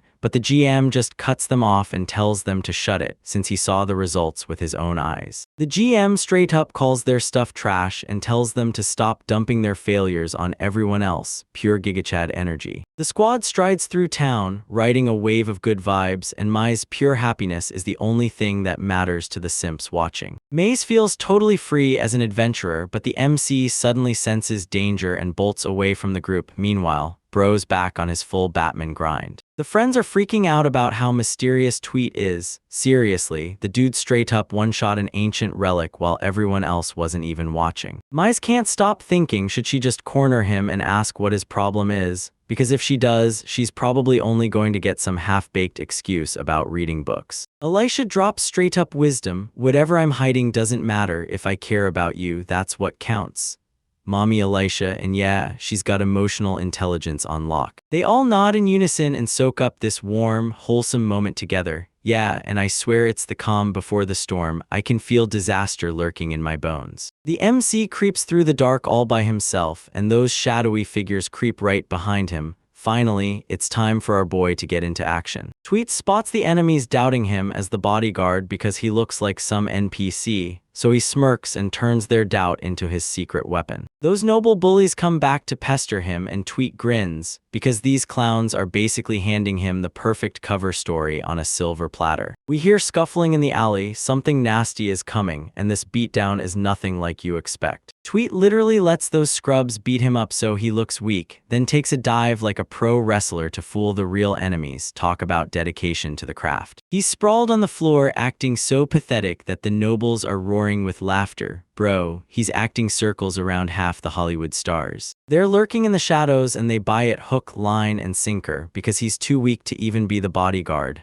Mission accomplished. The villains are back at square one, utterly lost, while a guy in disguise as a total loser is out here yanking their strings like puppets. The MC watches them walk away with that everything-s going exactly as planned grin, because the entire world is already moving to his tune, like it's all part of the ultimate cinema. Alright boys, we're back at the guild with the squad. Our main man and his crew just scored their adventurer licenses, and now they're hunting for their very first big win. Just look at the hype blazing in their eyes, especially the Wafis and Elijah, because today they're serving peak-tier perfection. Mai's trying to choose a request that won't get them instantly folded, but I can't focus at all. Her face while she's thinking is just way too cute. They're thinking about that safe herb gathering quest, but come on, nobody followed this channel just to watch people pick flowers. Grant steps up like a real bro and pitches the idea to go hunt some sharp rabbits, easy XP, quick cash, and zero downtime. Grant starts rubbing at himself, bragging that he used to hunt monsters like these for breakfast, and telling the girls to step back, he'll handle the heavy lifting. The whole squad locks in on the Dovecote Forest, just a 30-minute trek, and somehow that's the perfect setup for awkward party banter. They finally hit the forest floor, all set to prove to these rabbits who the real gigachads are. The tweet starts off explaining how those rabbits vanish into the bushes, but Mize is already on the edge, sweating like she's about to snap and lose her mind over one stupid bunny. She's terrified she'll drag the whole team down, and those sad girl eyes hit me so hard I swear I wanna reach through the screen and give her a big head pat. Grant tries to lift her spirits, but Tweet just stands there, dead in the moment.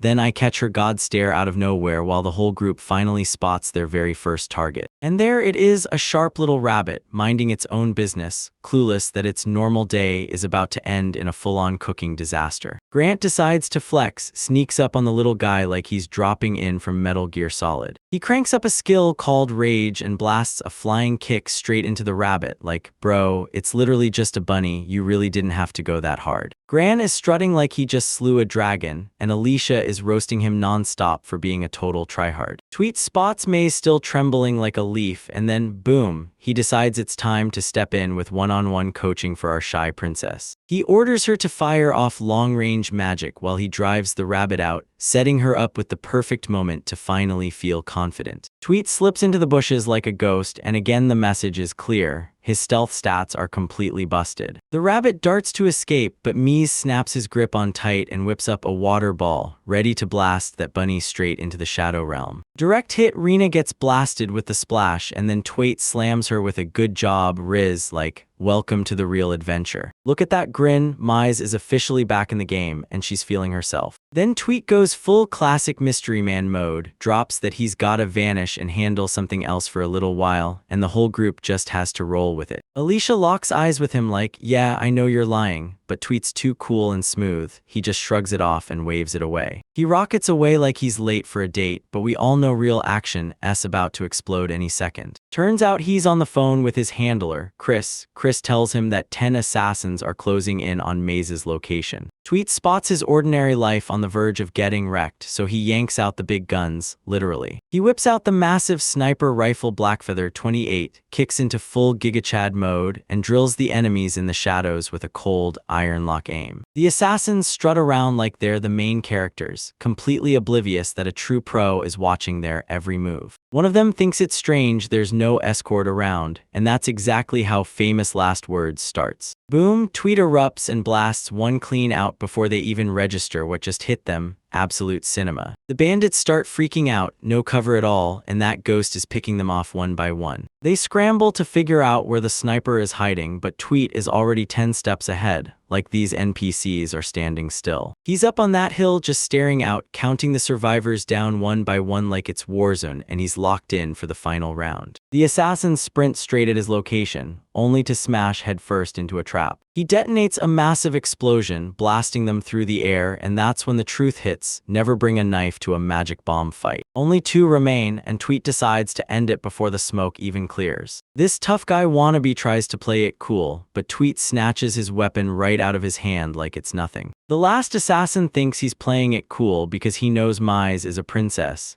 Then Tweet's ice cold stare hits and it's over for him. The guy goes for a hidden blade throw, but our MC swats it aside in an instant and storms right back on him. Another blast tears through the forest and the bandits don't stand a chance, they're finished. Tweet has to fix the mess right now because he knows that blast sound is going to yank his whole party running. He slips in behind the last guy like a literal demon, hisses a whisper, then snuffs his entire career before anyone can react. The bandit lunges for a swing, but at this point, Tweet isn't fighting, he's toying with him like it's lunch. The guy gets yanked into a trap and can't figure out why his magic sense is totally dead, because Tweet is hitting him with old school physics, baby. It's just a piece of string, he smirks, showing off that cracked high IQ combat edge, while the bandit completely loses his mind. Mission complete, princess is safe, and nobody had a clue our boy was out here saving the world like it was God's own mission. He sprints back to the group the second they arrive, gasping like he didn't just wipe the battlefield solo. The whole group is crushed that the quest got shut down by the explosion.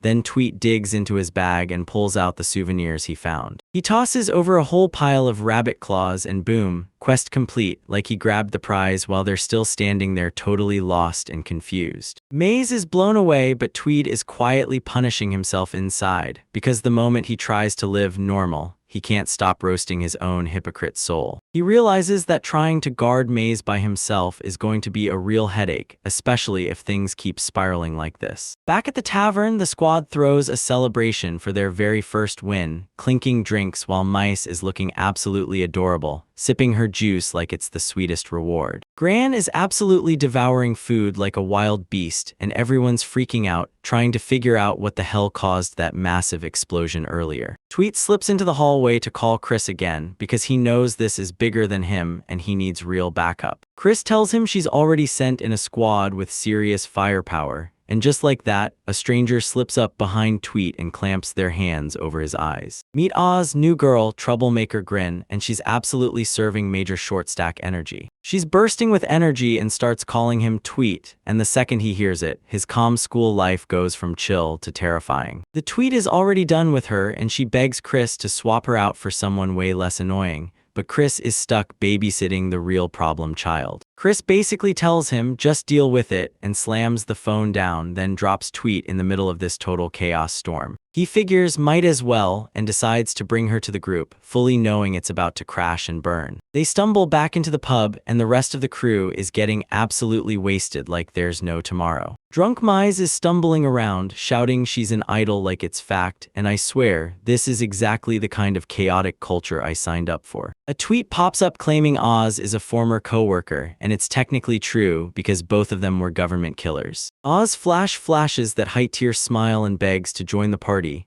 and you already know the guys are down bad. She drops a tweet claiming she's strong, and he's basically saying she'll be a killer addition. Yeah, we all know exactly what kind of asset he means. Everyone's totally cool with it because she's got that sweet, nice vibe, like, no joke, a cute face can get you into any party. Drunk Mize is getting all teary-eyed about forging new connections, and I swear, it's so wholesome it doesn't even belong in a trashy recap. Oz and Mai clicked instantly, and before long they were a full-blown duo, one that's guaranteed to make Tweet regret everything. But first, Oz has to earn her very own adventurer license, and she's absolutely buzzing because she can't wait to flex her super amazing magic. The very next day, they hustle back to the guild to find out what this new girl can really do. And with that holy plot armor, Oz absolutely smashes the ceiling, stacking A ranks in both magic and combat, and now the Tweet's basically screaming, "We're in trouble," because the new teammate is a certified monster. Yo, what's up, my cultured kings? Today we're jumping back into our secret MC's chaos. He swears he wants a normal life, but top-tier wafers keep swarming him,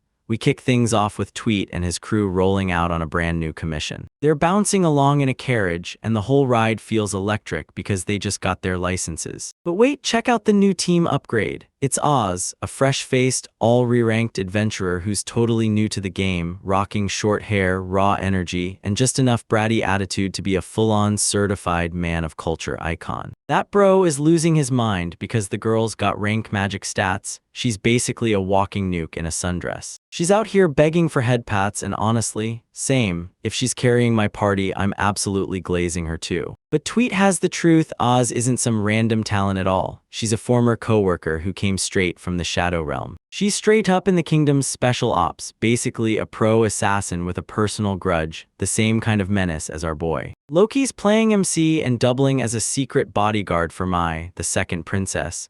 But he has to keep everything low-key or he'll blow his cover and mess up Riz's normal student life. He demanded backup and the Bureau slapped him with Oz, the organization's #1 troublemaker. You can practically feel the chaos about to erupt. They finally slam into their destination and Oz is already messing with the MC. Like, the audacity of this girl is unreal. Behold the Deep King's tomb. Yeah, it's the perfect first date spot, right before a skeleton decides you're the main course. The squad barrels inside, and the air instantly turns thick with dread. Oz tells everyone she's been here before, just to kill time, like bro who strolls into a death trap because they're bored. She's built different. She's face-bombing because her cover story is straight-up garbage. Someone get this girl acting lessons ASAP. The other two finally clock it. These experts can't even remember the map, and yeah, they're officially done. As they drop down the path, those shady hooded figures creep into view, stalking them from the shadows. Plot twist is about to hit any second. Turns out the dungeon's surprisingly bright. Old adventurers left magic lamps behind, and I gotta shout out those NPCs for the clutch help. Mize keeps breaking down the lore to help while Tweet's on full alert, scanning every shadow for threats. Right on cue, speak of the devil, some goblins crashed in and instantly wrecked the vibe. But these aren't your run-of-the-mill trash mobs. There's a hobgoblin in the crowd, and that's way too much muscle for a first-floor fight. Tweet seizes this opening to bait the bandits right into their path, and he orders Oz to go deal with the green guys. Oz is absolutely buzzing. She's firing off, "How much should I flex?"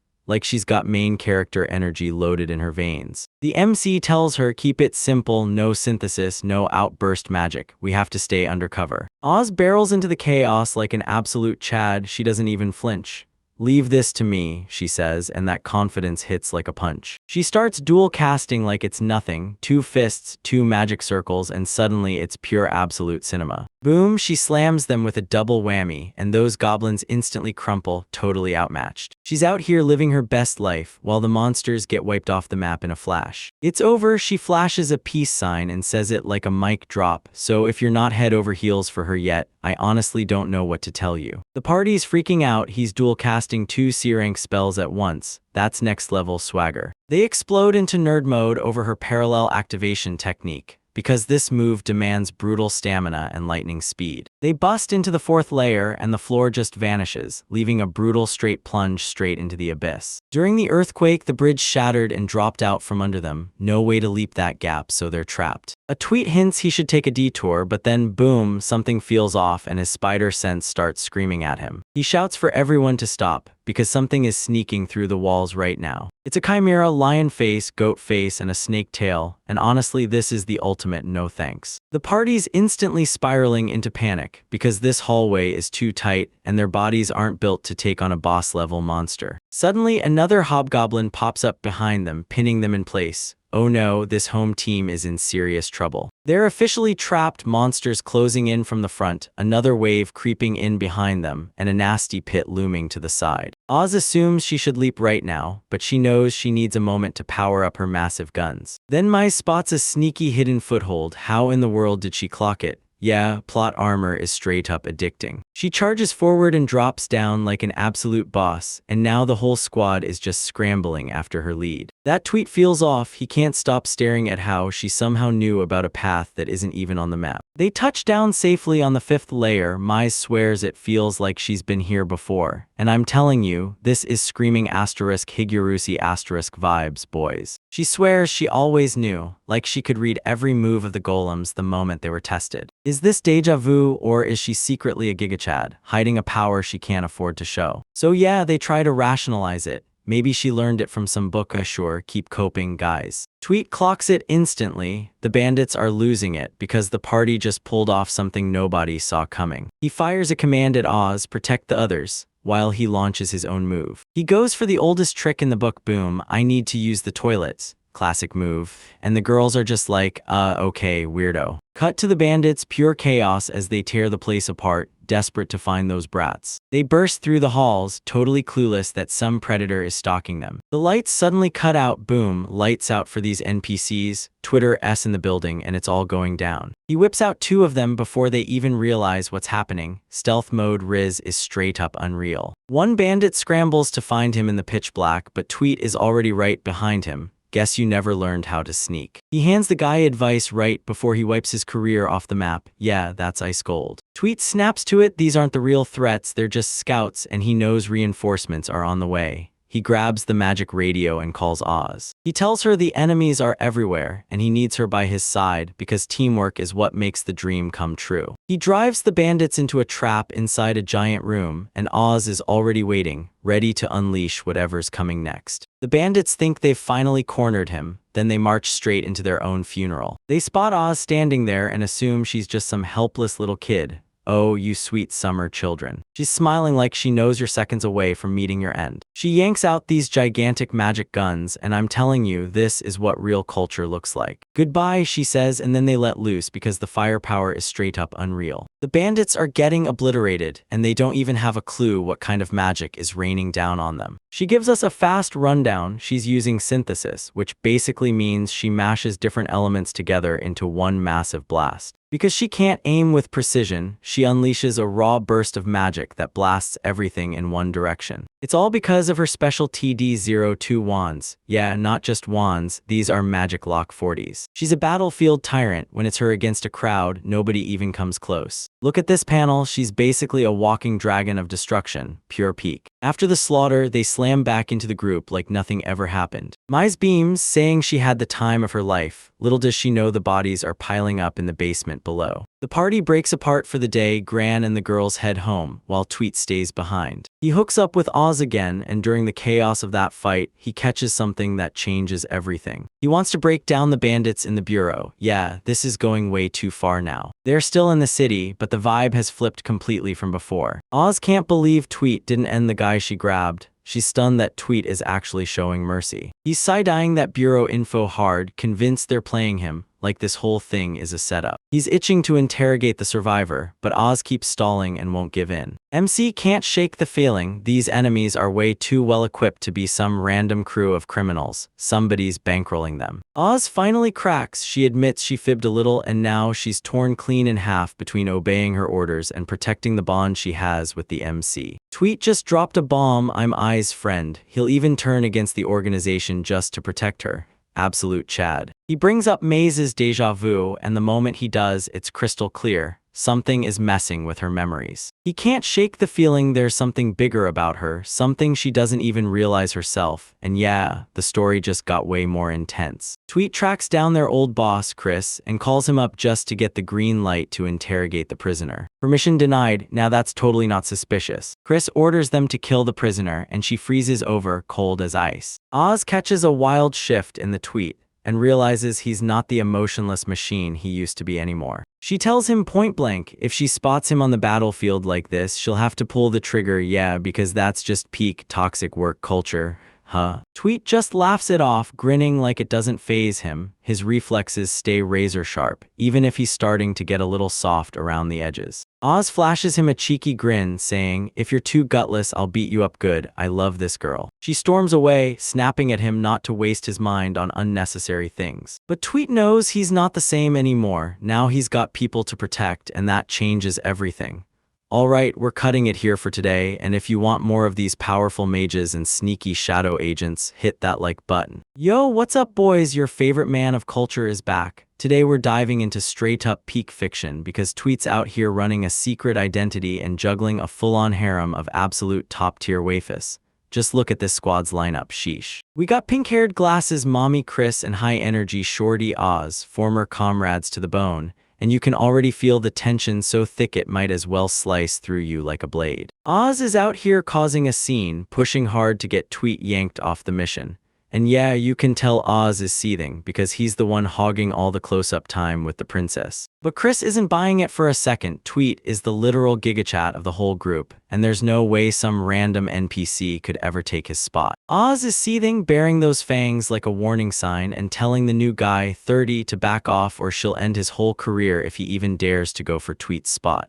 We love a toxic queen. Next day rolls around and Tweet shows up to meet Mize. Look at her. She's a full-on must-protect waifu, shining like she's got a built-in beauty filter permanently turned on. They're storming into the Deep King's tomb to snatch flowers and picture this. You're a legendary assassin. Your Sunday plans are basically gardening in a dungeon with a cute girl. Peak life, no kidding. Oz uses the old I gotta go to the bathroom move to slip out and do secret agent scouting, because everybody knows she's really just checking that no other girls are sliding into Tweet's DMs. While Tweet is just chilling, a report hits him. Turns out some hero course students nearby are getting absolutely shredded. These students are supposed to be school royalty, but right now they're getting absolutely shredded by low-level mobs. Big mouth, no game. Mize, the pure-hearted saintess, just can't walk away while they're dying. She's got that I'll regret it forever energy, so Tweet has no choice but to jump in. They stumble on the students cowering in a cave, looking like total losers. These same guys were yapping trash at the guild just the other day, and now they're frozen stiff with pure terror. Tweet's sizing up the situation while those NPCs are freaking out like,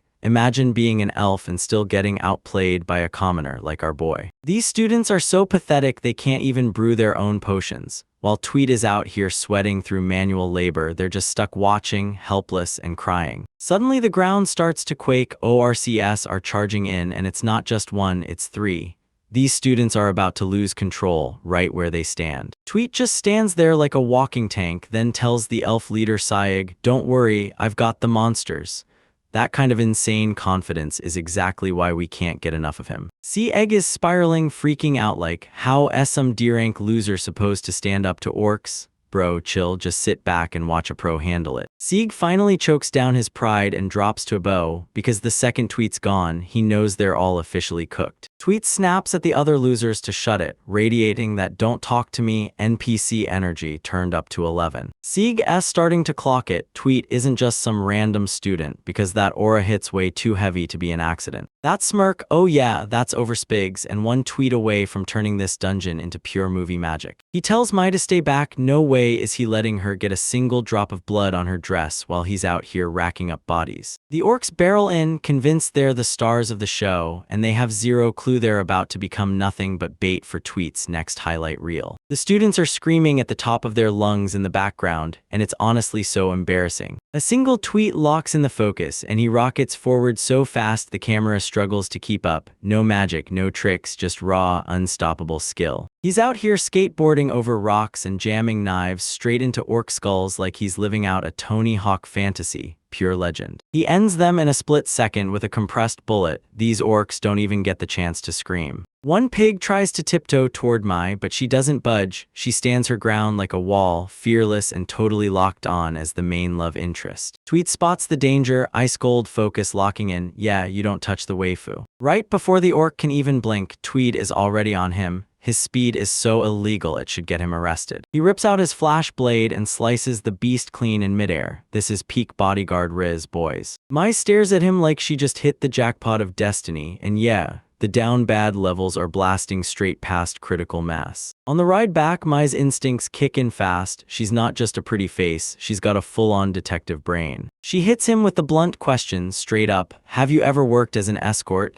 Because the way he moves screams not student, but a hired killer. Tweet slams her with that old I'm just a normal guy gaslighting line, then reveals he's been hiding his secrets like a total pro. Mai smiles like she's buying it, but the second you look into her eyes, you see she's clocked the whole thing. Next day at school, Mize is still in full detective mode. She clocks the grime on his shoes, studies his lunch breaks like a case file, and yeah, she's basically a high-tier stalker now. She clocks it instantly. Tweet is hiding something, and now she's dead set on ripping the truth out of her mysterious friend. And she decides to bait the danger. She slips into a dark alley and dares herself to see if Tweet follows. It's like the oldest damsel in distress play in the book. And of course, it all blows up in her face. She thinks she's alone, but real kidnappers are already lurking in the dark, waiting to pounce. She gets yanked into the shadows by a bunch of hooded goons, and yeah, that's what you get for trying to outsmart a gigachat. You end up getting trapped by the NPCs. Tweet tries to reach Oz on comms, but he won't answer, and then my signal goes dead too. Protector mode is officially activated. He catches the kidnappers mid-plan, sneaking to haul her off, only to realize they're not invisible at all, because the deadliest man alive has them zeroed in. Tweet traps them in the alley, and the moment he steps out of the shadows, he looks like the kind of villain straight off a bad guy poster. Goons clamp a knife to Mai's throat, convinced they've got leverage, like a chunk of cold metal is gonna stop him, even for a second. They're screaming threats at the top of their lungs, while Tweet just stands there like, okay, how many seconds until I can delete this? He's sick of taking orders and playing shadow escort. Now he's about to go full John Wick on these fools. He blasts the lead goon straight in the head. No speech, no hesitation, just cold, instant results. Maze tilts her head up and spots her savior, finally getting a clear look at the man behind the mask, and she's blown away. Tweet yanks off his hood. Talk time is here, and the lies and gaslighting stop right now. Mize blurts out that she already knows he's part of Special Ops, and you realize she's been lining up the clues the entire time. She snaps at him for how he fights, like she's calling out a problem she already understands, because she knows those skills are built for one thing: wiping people out. Then she drops the biggest bomb of all. She's the second princess of the Holy Kingdom of Arcadia. The royal reveal is finally here, boys. Mai's tweet hits and he drops to one knee instantly, pure respect. But Mai snaps him back to normal and tells him she wants him as a friend, not a servant. Maze blurts out that she's a runaway princess. She couldn't stand the royal birdcage life, and all she ever wanted was a normal day, hanging out with her friends like everyone else. Tweed's jaw drops. He figured there had to be some massive political mastermind behind it, but nope.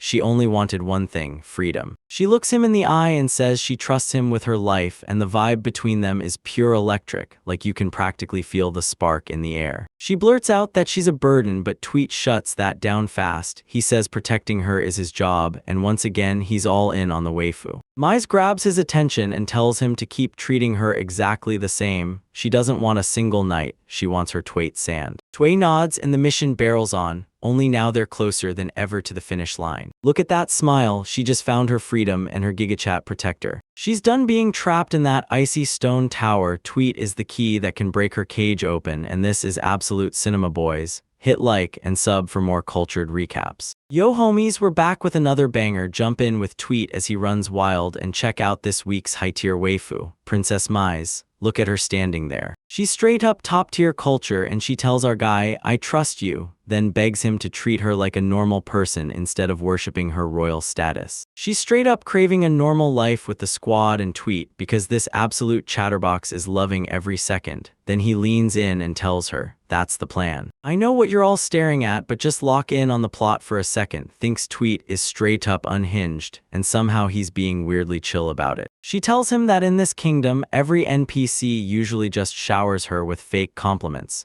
because she's royalty, but Twait is the first one to look her in the eye and tell the truth. Our girl finally admits she's been alone in that palace the whole time, and honestly, it's a straight-up sage-level moment. Tweet snaps to attention. Turns out everyone only guessed about the real mice, because all they ever saw was the crown. And he straight-up roasts her for popping off with singing out of nowhere, pure main character energy. Look at her, she's blushing so hard over her singing, like she's way too precious to belong in this trash world. Then he slams the hammer down and rips into her, calling her a foolhardy tomboy. Mize is straight up reeling at the sheer nerve of this man. But Tweet is playing 4D chess, freaking out, because why won't his partner Oz reply to the group chat anymore? Mize is over here spiraling like, does Oz even think I'm just a tomboy? The Tweet instantly turns savage, and she demands to know how he somehow knows every single piece of the royal family's dirty laundry. Mize starts to figure out something seriously messed up inside her own head, because she's been alone for so long, there's no way she could have heard it from anyone else. Out of nowhere, a brutal migraine slams her like something ripped straight from a horror manga. She's drenched in sweat, gasping for air, and dropping faster than the stock market ever could. She starts getting horrifying visions of herself trapped in a cage and tweets left scrambling, wondering if someone slipped poison into her lunch. She claws for freedom from inside that mental prison, and honestly, it's absolute cinema. She collapses and passes out on the spot, right there on the floor. Next morning, she bolts upright in the base like nothing ever happened. She feels totally fine. She just realizes Tweet and Oz were tag-teaming guard duty, keeping watch over her like absolute beasts. Oz, that short-haired tomboy, is way too happy for her own good. Trust me, if you've read manga, that's a giant flashing red flag. Mize is itching to get to class, and Tweet can suddenly feel something seriously wrong in the air. Heeks Oz, now he's digging for answers like his life depends on it, because it kind of does. Tweet shoved Mize towards school, demanding he go first, because he needed to talk with Oz before anything else. The second Mize slips out, Tweet snaps, so what's the deal? Oz blurts the bombshell, this escort job is finished, and the whole time she's been secretly jamming the transmissions. Tweet grills her about why she ghosted the transmissions, and she dodges the question like she's done it 1,000 times. They rush to the castle because Chris, their boss, is calling them in. They're just loitering in the lobby like a pair of interns with nowhere to be. A Tweet can't shake the feeling the nobles and royals are hiding something, real shady stuff. He realizes he's the only one left out of the loop, and that screams one thing: somebody's got him lined up to be played. Oz asks him how it felt when their comrades died, like, right there on the couch, trying to enjoy the calm while stabbing him with that brutally dark question. Chris suddenly storms in, check out the assets on that Commander Mommy. She blurts out that the king is the one who hired her, and this whole mystery is really about a spell called the Wisdom Road. This magic sits at the heart of the whole case, and it's been here for generations, passed down like a secret nobody can afford to ignore. It's a F, you get it now, only inheritance decides it, and Mize is the lucky one who just got picked. This magic straight up hands off memories from every single person who ever used it before, like a ridiculously busted cheat code. That's how Mize already knew the secret tomb layout and those ancient golems, because it was all preloaded into her brain. Everything she knew was stitched together from the whispers of the dead living right inside her mind. Chris explains that this power is a double-edged blade. The royals wield it to stay on top, and it cuts them just as hard. Civil wars erupted over this cursed brain juice. A third civil war is on the horizon, because the second prince is plotting to kidnap Maze and snatch that power for himself. The king tried to stash her safely inside the academy, but the secret slipped out anyway. But the bandits Tweet was smashing. They weren't random thugs at all. They were elite mercenaries the prince had paid to do the job. Tweet thinks she's still got to stay on guard for her, but Chris shuts it down. He says the protection job is over. Tweet's eyes narrow and he demands answers. Something's terribly wrong, and he wants to know exactly where Mize is. Chris slams the news he's under custody and whips out the magic circles, sealing the betrayal in the air. Chris warned that a civil war would shred the kingdom, so they ditched the hard road and picked the simpler solution. When they finally realize what's coming, the group knows they'll kill Maze to make sure the second prince never gets the power. Chris is out here treating benefits like the main event and tossing his feelings aside like a villain. But Tweet is a gigachat. He blasts straight through the window like, yep, that's the exit, and it's cool as hell. He's sprinting into the chaos as the guards completely lose their minds behind him. Oz just stares as he disappears, her mind racing with one burning question: why didn't she jump on the winning side? He's parkouring across the rooftops like he's straight out of Assassin's Creed. Then he spots Mize in a shady alley, and she's definitely not alone.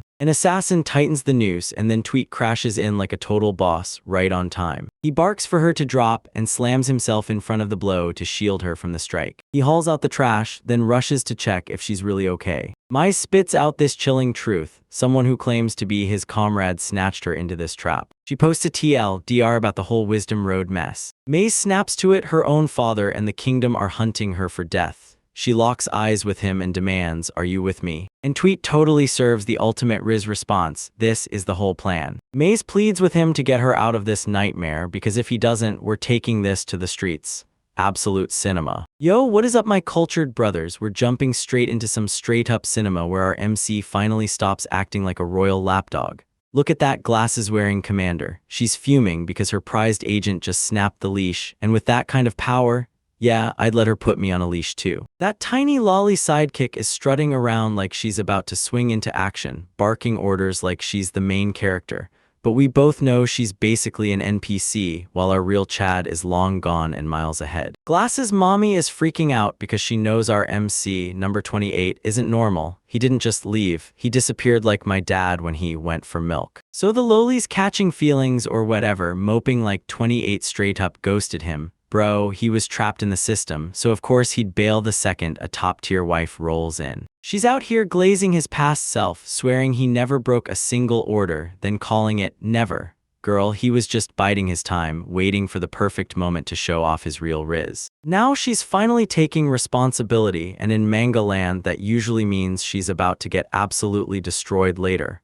I'll give you guys $10 that she can't even manage to touch a single hair on his head. Look at that edgelord face, she's saying he'll regret it, but deep down we all know she's just thirsting for attention. Meanwhile, we teleport straight into a port town where the real chaos is about to hit. Sure, the scenery looks great, but we're not here for the buildings, we're here for the plot armor and the wafers. Our boy Twait is slipping through the shadows, hood up like he's straight out of Assassin's Creed. Then he snatches the princess out of the capital under the royal bureau's nose. That's an absolute gigachat move. He's checking in on Princess Mai's, making sure she's still ready for the escape, and honestly, she looks as elegant as ever, the kind of top-tier waifu that steals the whole season. Mai's finally spills the gut-punching backstory. Her parents were basically NPCs, using her like a weapon instead of loving her. Her dad rules Arcadia, sure, but he's so spineless he'd trade his own daughter for a quick profit. She's got the wisdom road power like a cheat code that rips open memories, so she's carrying generations on her back, but deep down she just wants to break free and maybe snag a boyfriend. The king tried to have her assassinated for real, because he feared she was too dangerous to let sit on the throne, so he actually sent a hitman after his own daughter, father of the year, right? She's got a guilty ache for ditching her friends, but Tweet's already blazing ahead like he always does. He sent letters before she could even worry, laying it all out and flexing that insane Riz IQ. Seeing her grin like that is pure trouble. She's guarded, she knows it, and for her it's done with regrets. It's just good vibes and a fugitive life. They're sprinting for the boat, but the water's colder than my ex's heart, and now the game's changing fast because the port's crawling with feds. Security is way too tight. Tweet instantly clocks that the stowaway tail is a trap meant to catch her.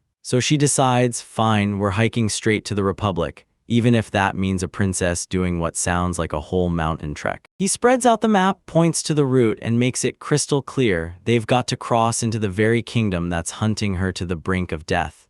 Pure survival stakes, and Tweet is the only guide you'd ever pray for. Now it's a total race against the clock, and they're absolutely not ready for a long camping trip still. As long as they stay together, the fans are gonna love every second, right? Tweet realizes he can't keep dodging forever with the bureau's top dogs closing in. His eyes go stone cold, like, I'm about to torch someone's entire career. Mai's is all in, she trusts him with her whole heart. Let's sprint to the Republic and pray the room service is legendary. Suddenly, the whole vibe flips. These cloak losers are closing in from every side. Tweet snaps hide, and you can feel the chaos ramping up. He's hovering right over her, ordering her to stay put while he takes the trash out. Like, if that isn't peak boyfriend material, I seriously don't know what is. The assassin's swagger, convinced their numbers put them on top, until they realize they've picked a fight with the guy who's about to turn them into XP fodder. They try to bargain, promising they won't hurt him if he hands the girl over, like that's some kind of deal. Have you seen her? There's no way he's surrendering those assets. Back at the kingdom, the lead assassin starts preaching about punishment like it's a prophecy, thinking he's the main character, and the audacity of this NPC is straight up insane. The Tweet's got just one demand, Maz's safety. He's giving them one final chance to turn back and walk away, but we both know villains don't take the easy exit. Then the negotiations slam to a halt, literal chills hit the room, and he's about to prove in real time why you never mess with a man's waifu. Blink and it's already gone. He shoots forward so fast that the guy's probably still stuck processing it like, wait, where did his head go? Absolute cinema in these panels, boys. He's frying them with every taunt, roasting them again while he tells them to save themselves, and every time blades come screaming in, he slips away and lands clean hits like it's a battle ballet. They're trying to stay far away, but Tweed's basically a heat-seeking missile. He closes in fast enough to send them into full panic, and watching it all unfold is honestly pure comedy. He slaps them in place with fixation magic, and it's instant game over, because he's not just a fighter, he's basically the creative director of pure destruction. He spares that one guy on purpose just so the Bureau gets his message loud and clear. The negotiation phase is officially done. May storms out of hiding and takes in the wreckage, and it hits her hard. The moment Tweet goes serious, people start calling on their ancestors way too fast. He tries to apologize for the mess, terrified she'll freak out over his monster side. Then Mai just casually steps in because she's not clueless. She already knows exactly what's going on. She's staring into the wreckage of her freedom, going full deep, and then it hits her. Her whole life is basically built on the bodies of her enemies, and it's brutally metal. Back at the royal castle, the place still screams high class, but inside, everyone's losing their minds because today is a brutal day to be a captain. Glass's mom is back, and she's ripping into the captain for letting 28 slip away. She's looking down on him like he's nothing but gum stuck to her shoe, and I'm living for every second of it. She blasts Tweet as a runaway dog and screams that this could ignite an international war, and the captain is sweating through his skin because he knows she's dead on. She's hyping his God-sent power like it's undeniable, basically calling him the GOAT. Then her frustration explodes because they lost their best weapon and now he's straight back in their faces. She keeps tearing into the captain for every screw-up, and that guy looks like he's seconds away from vanishing into the floor and dying of embarrassment.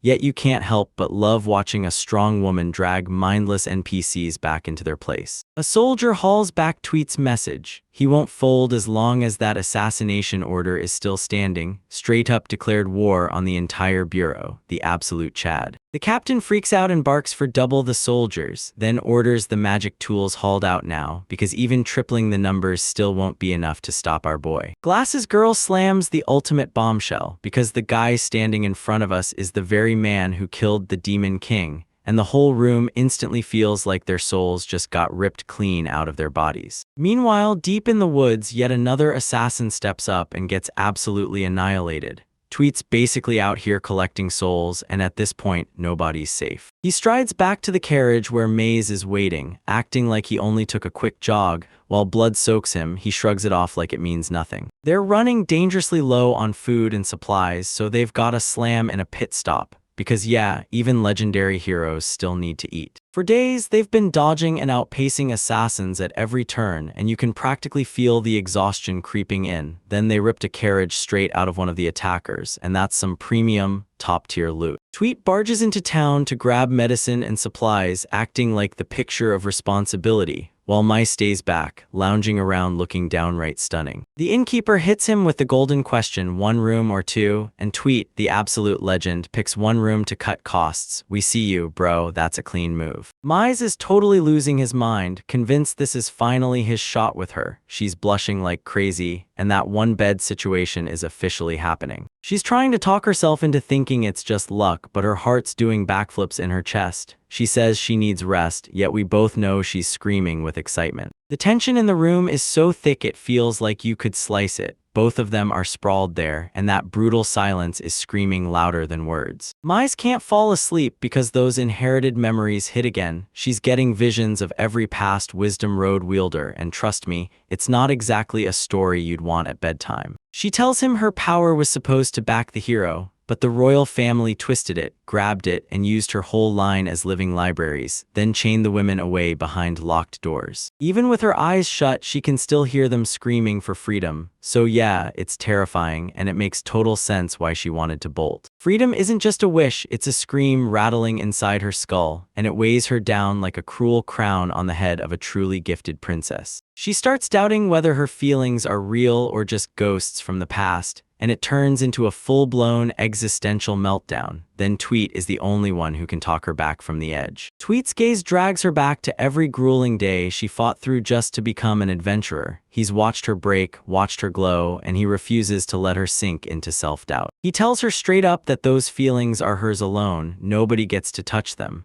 And yeah, that's peak emotional riz, boys, take notes. She's still crying her heart out, terrified she's nothing but a temporary release for someone else's years-long longing, yeah, this poor girl is getting destroyed by it. Then Tweet slams her with the truth and she refuses to fold when danger creeps in, choosing to keep moving forward because that's exactly what her journey is. She finally exhales, finds her peace, and thanks him for being her rock. Then she turns the moment to him and asks about his past, and boom, it's time for some MC lore. Turns out Tweet wasn't some ordinary kid at all. He was an abandoned orphan the army scooped up, and he's been a soldier since he was 5, which is exactly why he's insanely lethal in combat. He spent his whole life chasing targets and pulling the trigger until the feelings finally died out.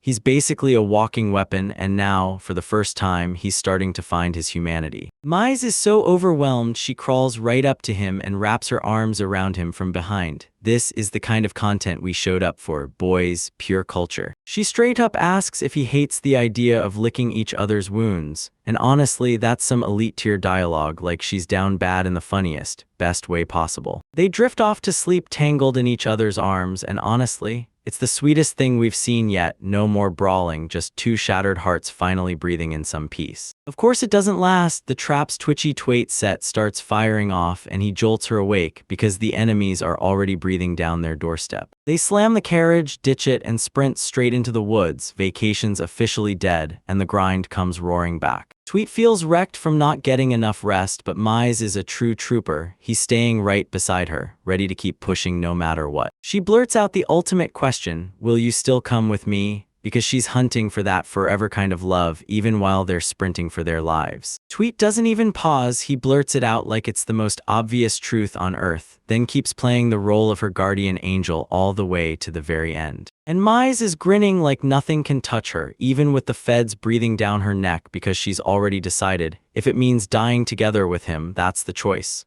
Tell me this isn't the greatest romance subplot in a shounen. We kick things off with a bang, our twits out here wiping out NPCs like it's Sunday, and he's so ghost-like he ends some poor fool's whole career before they even realize they're inside a manga. Our main girl Mise looks rattled, but she's safe for the moment, because a top-tier bodyguard is right there, keeping everything under control. They've been flying so hard they already tore past the border, and all those losers are getting left choking on dust. They finally hit the kingdom of Arcadia, but Tweet instantly clocks it. The border's security is weirdly flimsy, like the universe is protecting the main cast with plot armor so thick it's almost laughable. Alright, quick lore dump, lorehounds. Maise's own dad is an absolute trash-tier menace who tried to have her assassinated. So now she and her crew are sprinting for the Republic like it's a non-stop vacation from hell. They finally spot a village on the horizon, and honestly, spending all night trudging like that was a terrible idea. Mise is looking totally cooked after the journey, but she's digging deep,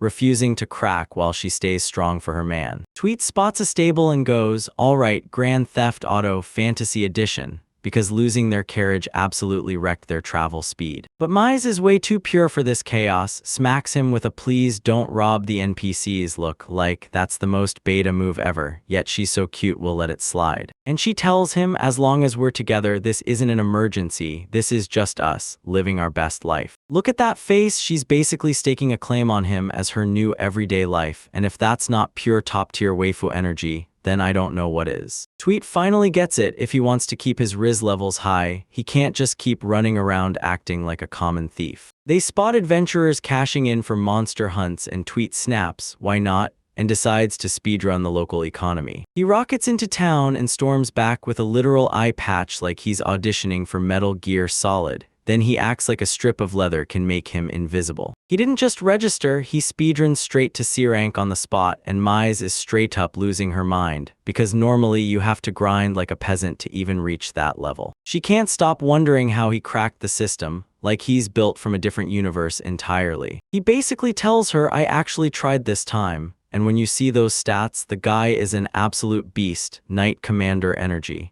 And yeah, he's out here boosting his own ego like crazy, and I'm honestly loving it. But their mission is to go slaughter ogres near a labyrinth, and honestly, that's basically a Gigachad's Monday. And then Mise starts dropping ancient magic secrets and the Wisdom Road, straight up a giant brain upgrade for everyone listening. She can't tap into that big boy magic yet, her body's still stuck on the loading screen. To prove she's not just a damsel, she slams down alchemy and boom, creates a real living bird out of thin air. No joke, that's elite level skill, sorry mommy. She's blushing like crazy. This is her first time ever tapping the Wisdom Road's power, and even Tweet can't help it. He's actually impressed for once. Turns out this power lets her steal the memories of everyone who came before her, like a walking encyclopedia packed with battle moves and magic. It feels totally off to her, like some creepy ghosts are driving her body like a puppet, and yeah, that's honestly terrifying when you really think about it. Mize wants to jump in and help, but Tweet shuts her down. Sit back and look pretty. I've got the hard part. She's pouting hard because she's convinced she's a burden. And yeah, the whole damsel in distress vibe is crushing her right now. But Tweet's about to unveil the original way he fights, and I swear, you better be ready because this is about to be pure cinema. He isn't just swinging a sword or tossing off some run-of-the-mill fireballs. This is way beyond that. My man whips out a literal sniper rifle, and in this fantasy world, this MC's nerve is absolutely insane. He locks in his aim and the magic circles flare to life. This isn't some simple wand, it's divine intervention made physical. He starts popping ogre heads from a mile away like he's in a Call of Duty montage. Boom, headshot after headshot. Look at those hits. That's straight up aimbot accuracy. He just stands there like the job is done and nobody told him it's over. While Mize lurks in the back with her jaw dropped, Bro's Riz starts hitting critical levels. He goes, I'm better at killing things that look human. And honestly, that's the kind of sentence that hits your soul like a knife when it comes out of your girlfriend's mouth. He's out here delivering a lecture on how to efficiently delete people, crushing their hearts or their heads, and that tweet is straight up savage. Then he locks eyes with Mize and asks, wanna give it a shot? Picture your first date, except it's a sniping lesson on how to kill ogres. He tells her that snipe magic is pure control, and with that Wisdom Road buff boosting her, it's like she already has aim assist built into her bones. He's hyping her up, insisting she's got more knowledge and experience than anyone else out there. She's got the raw stuff to become a legendary marksman, and everyone can see it. He shoves the sniper wand into her hands, and it's a monster, huge. Mize wobbles like she's one breath away from tipping over, but she grits her teeth and hangs in there. Next comes the BF-28 Aka the Black Feather 28. Miles thinks it's adorable, but tweets like, nah, I didn't name it because I'm way too cool for feelings. She can't stop buzzing over the weapon's name, but Tweet just wants to skip straight to the moment everything goes boom. Home, now we finally hit the best part of training. He orders her to get into a prone position, and I already know exactly what you cultured degenerates are imagining. Mize is spread out on the grass, and the view is, yeah, it's a solid 10 out of 10. He's dropping a technical breakdown on how to steady her line of fire, but come on, he's mostly just soaking in the view from behind. She peers through the distant crystal, digs deep, and channels her magic. Everything's finally lining up. Tweet is blown away by her insane natural talent. Most NPCs would have crumpled by now, but Mize, she's a born killer and it's only getting worse. He orders her to fire at a tree, and she's sweating like her whole future depends on this shot. He leans in right next to her and murmurs, step by step, how to open both eyes. Yo, the tension is going through the roof, boys. Take a deep breath and lock it in right now. The woods are getting brutally intense. She's holding her breath, chasing that flawless moment between heartbeats, pure peak focus. Tweet screams, grabs the trigger, and she fires without hesitation. That magic blast is absolutely massive. She's not just sniping, she's hurling orbital strikes like they're nothing. She blew the first shot and missed the tree, pretty much what you'd expect from a rookie, but man, she's got the spirit to keep swinging. She keeps pushing on, blasting through the area like a storm and scaring every last bit of local wildlife off the map. By the time that fifth shot lands, she's drilling the target every single time. Yeah, our girl is officially a cracked gamer. But now it's time for the real test. Tweet tells her there's one ogre left and that he wants HER to take the shot. Like, talk about being shoved straight into the deep end. Mize is shaking with fear, but Tweed's right there, urging her forward, pushing her to become the Chad he knows she's meant to be. She locks in, eyes blazing with pure determination, and that's it, she's done playing damsel. She flips on visual enhancement and taps into pure rage. So tell me, did she just snap into berserker mode? The ogre just stands there, clueless as he's moments away from becoming the star of a top 10 fails video. Mize spots the opening, she locks onto him and lets her plan take aim. She squeezes the trigger with zero hesitation. There it is, that's my girl. A direct hit, boom, the ogre's head gets obliterated clean off, and yeah, rest in peace, you total clown. She's trembling, but she does it. She posts it anyway. Tweet tells her to double tap just to make sure because he's a pro who doesn't cut corners. He tells her she crushed his expectations because from this cold-blooded stoic king, that's the highest praise you'll ever hear. Mize is so thrilled she's basically wagging an invisible tail. She's finally getting to fight, and the guilt that's been weighing her down is finally melting away. Then Tweet's danger sense screams and he finally locks onto it. Someone's been watching them the whole time. He tells Mize, face 3 o'clock, someone's stalking us in the woods and it's definitely not a fan. Mize's stomach drops in panic, wondering if they've been spotted, while Tweet stays totally calm, already plotting 10 different ways to end this person's life. Mize throws the big question into the air, should I pull the trigger?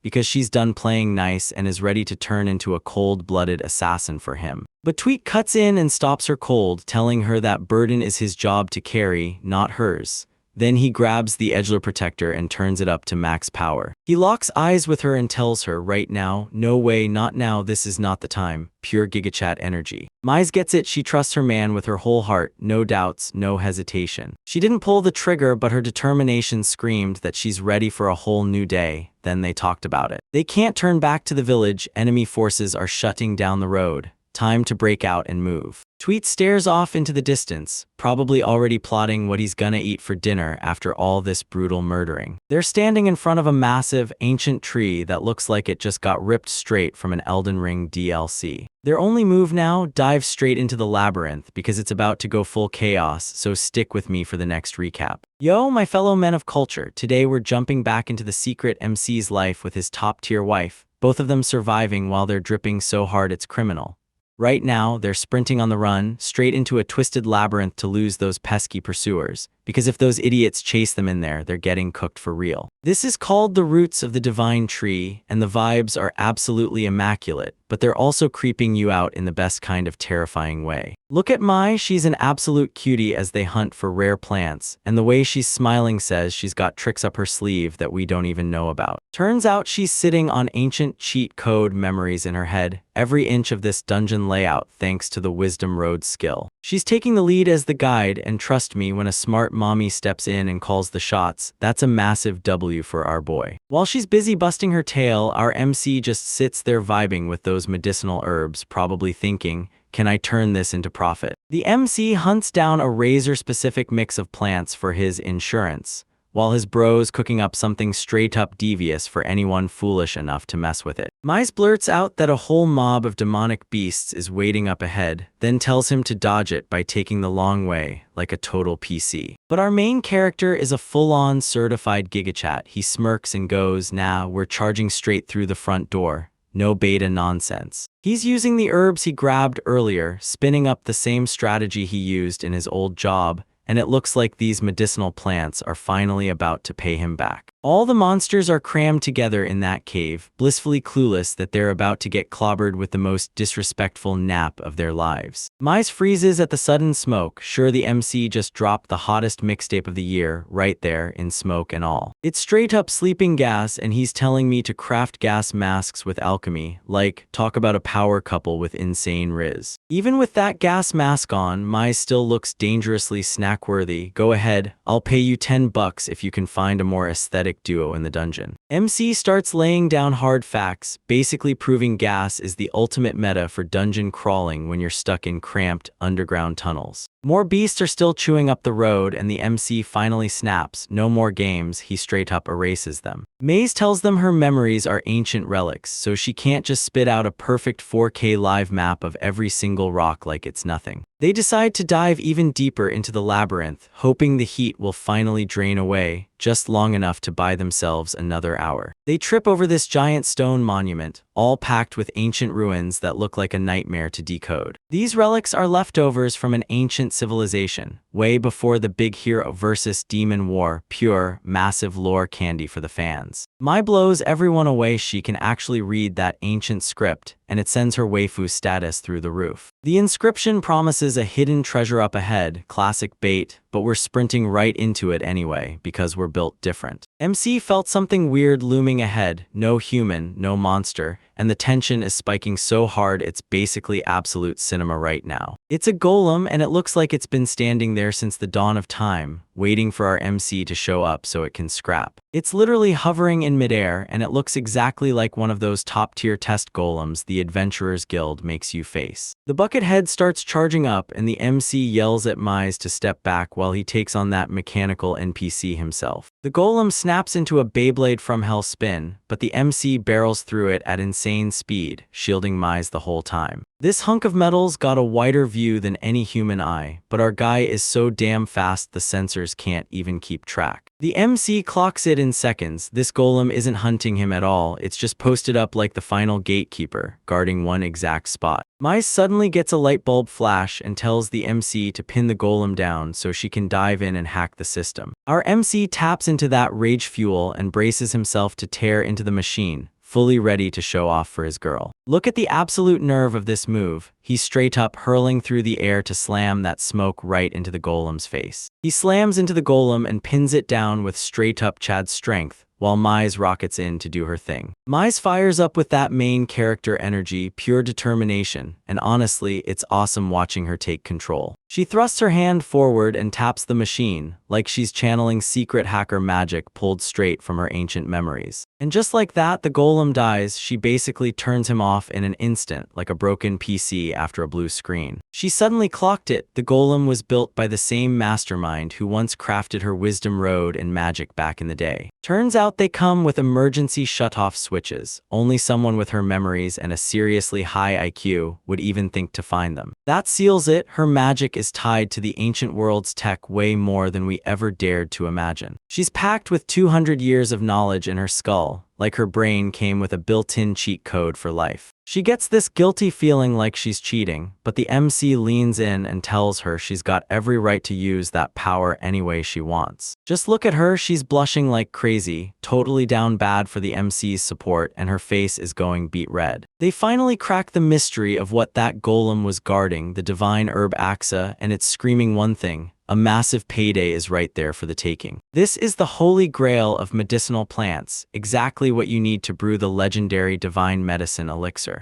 Mize just stands there locked on these flowers like they're the greatest treasures on earth, and seriously, look at the insane beauty hanging in this field. They can't move it yet, no tools, no transport, and Mize's face crumples with heartbreak because she can't drag the whole garden into the world with her. Knowing where this colony sits is basically a royal cheat code. This could make them richer than most kings ever dreamed of, and the cash is life-changing levels, like the kind that flips your whole future. This find is pure gold, and the MC knows they just struck the jackpot in this dungeon. They decide to pitch camp right there, because the pursuers outside have probably already backed off and quit for good. Mize is so amped to finally sleep beside the divine herb Axa that her joy is maxing out at full capacity. They camp out all night in the most breathtaking place on earth, just vibing side by side and soaking up that view like it's the best thing ever. The very next day, they're back in the village, probably all dressed up and reeking faintly of fancy flowers, scrambling for any way out they can find. They snagged a carriage for dirt cheap, and now they're scrambling to bolt before the heat catches up to them again. MC clocks Mize staring at the shops and fires off, "Hey, anything you want me to get you?" She's acting all shy and guarded like always, but you can tell her eyes are locked on something inside that display case. Our boy won't hear no for an answer. He keeps pressing her until she finally cracks and tells him which one she's staring at. He tells her, "We've got money to burn, both of us busted our asses, so go ahead, treat yourself." Mize is replaying the words she used to describe their elopement, and you can tell she's absolutely loving this brand new everyday life. She finally snatches up a simple bracelet, choosing something meaningful over all the flashy, over-the-top ornaments. MC blurts, "Are you sure? We can grab the pricey ones."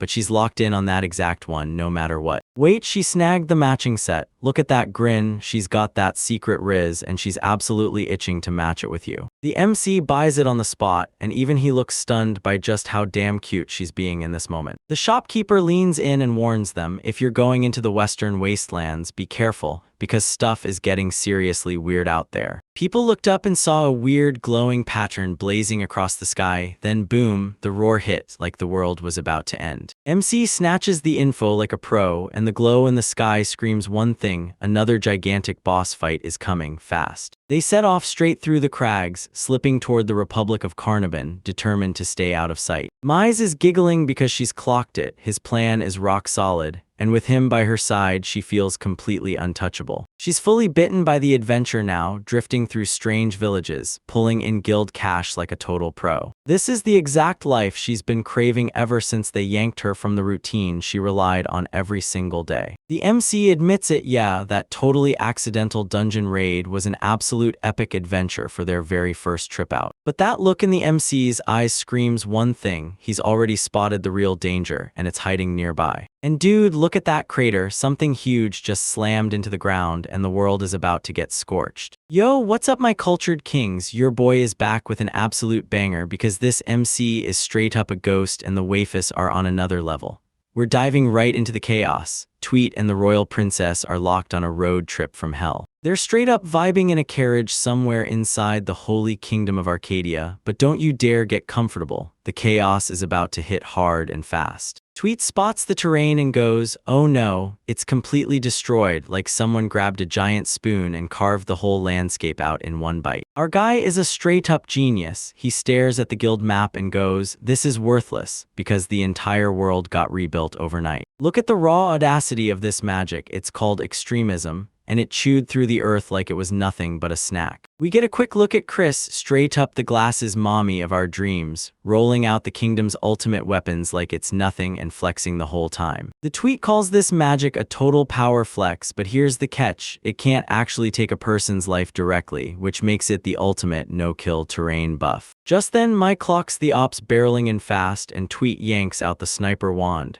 because he's done messing around with these NPCs. In the enemy carriage, Chris looks as solid as ever, but the worry hits hard. She's stressing over 28, the name of Tweet's agent. That night, Arcadia's sitting there, staring at himself like a mirror, convinced he's the ultimate gigachad just because he's an old man with a bit of armor. That night struts around like he's the star of the show, completely blind to the fact that he's about to be the very first one shipped straight to the lobby. Oz, all short and tomboyish, lays it out. Tweet's an assassination ace, but she's the one who goes straight for a full-on assault. This knight's got the audacity to call assassinations measures of the week. Bro's literally out here begging the universe to humble him. Oz yells for him to keep his head inside the carriage, but this beta ignores him and pays the ultimate price for refusing to listen. Boom, absolute cinema hits hard. Tweet fires one sniper shot and deletes the knight's head in a single frame, proving talk means nothing when power shoots first. That first shot was just to wipe the mess away, and now Tweet has Oz, the real threat, crawling out to play. Oz bursts out looking like a full-on menace, shouts Yahoo to our boy like they're old buddies, not real enemies. There's this wild, fire-breathing look in her eyes, like she's already decided.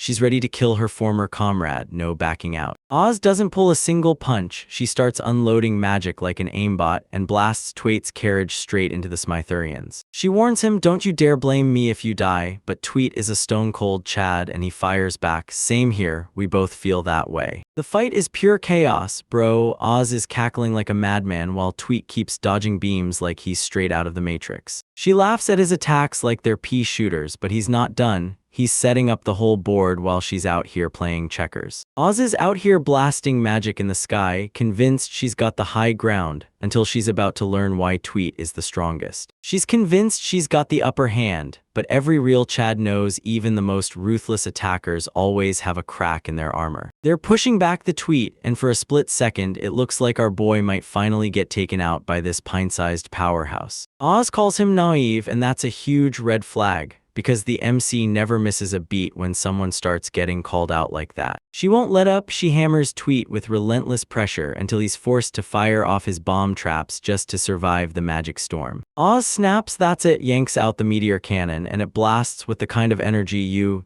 swear came straight from an absolute cinema sequence. The whole area gets wiped out by a blast of condensed magic, and you can practically feel Tweet sweating under the heat. Oz smugly thinks she's already won, then starts yapping about how Tweet's gotten weaker ever since he quit the bureau, what a straight-up hater. Our boy gets all emotional thinking about his new friends and tells her he hasn't even started playing his real hand yet. He pulls out some plain old stone and Oz freezes like a rock because she has no clue she's standing in front of a genius. Tweet flicks a stone and it detonates in her face like a glitchy headshot. That's peak pro gamer energy. He discovered he could plunge his bomb magic into a moving object, like that audacity and insane skill are on another level. Oz is losing his mind because if his timing is even a millisecond off, he's going to blow himself up like a total simp. She fires a furious barrage to stop him, but Twait slips through the smoke like a literal ghost, already gone before her bullets even land. He realizes straight-up brawling with her assault specialty is suicide, so he throws everything into one last move and bets it all. Oz finally smashes him down and pins him hard, then crushes his leg, thinking she's locked in the win and crushed the legend for good. She looms over him like a damey mommy and declares the match is finished,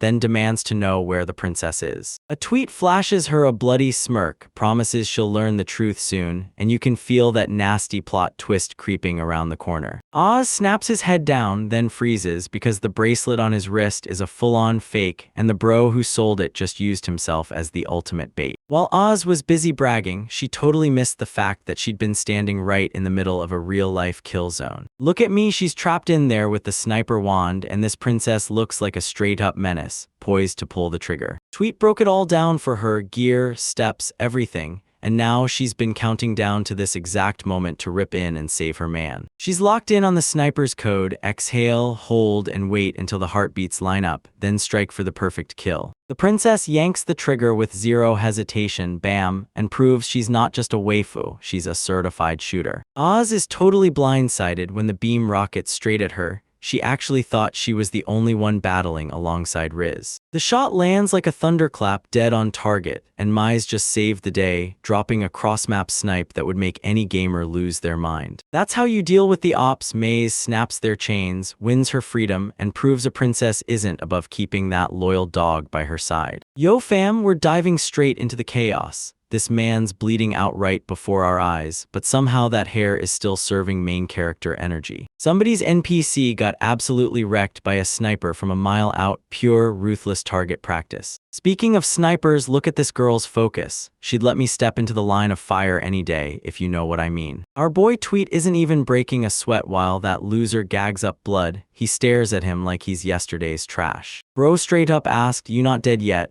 The disrespect is pure peak cinema. Yeah, even Mize is stunned by how ice cold our MC is. Look at her standing there like a total lost puppy. That villain's really out here demanding why, like he didn't just get his whole life wiped out by a superior specimen. That Tweet is built different, no cap. Dude S not here to hear your sob story. He's locked in that 1,000-yard stare like, yeah, I'm the danger, ice cold homies. Tweet S out here checking his notifications mid-battle. Absolute Chad behavior. He's talking to Chris right now, and the nerve of this guy trying to negotiate with blood all over him is straight up insane. Chris tries to play it cool like she's tough, but come on, she's totally impressed by the Riz. Look at my gripping that staff, she's trying her hardest to be a mommy, but the girl's still a total klutz. They're talking about Wisdom Road magic, basically the plot's cheat code, so of course the story still glazes right over it like it always does in the magic system. Tweet's got the vibes on lock, he's ready to move out and step in to protect his wife Yu. They're realizing they're totally cornered, but Tweet's got plot armor so thick it could stop a tank. Time to march through the desert. These guys only get cardio by walking, and I mean rip their feet. Alright, check that sky, feel that. Out here in the middle of nowhere, they're starving for real. Tweet S out here roasting mystery meat like it's a villain, bet it tastes like chicken or pure despair.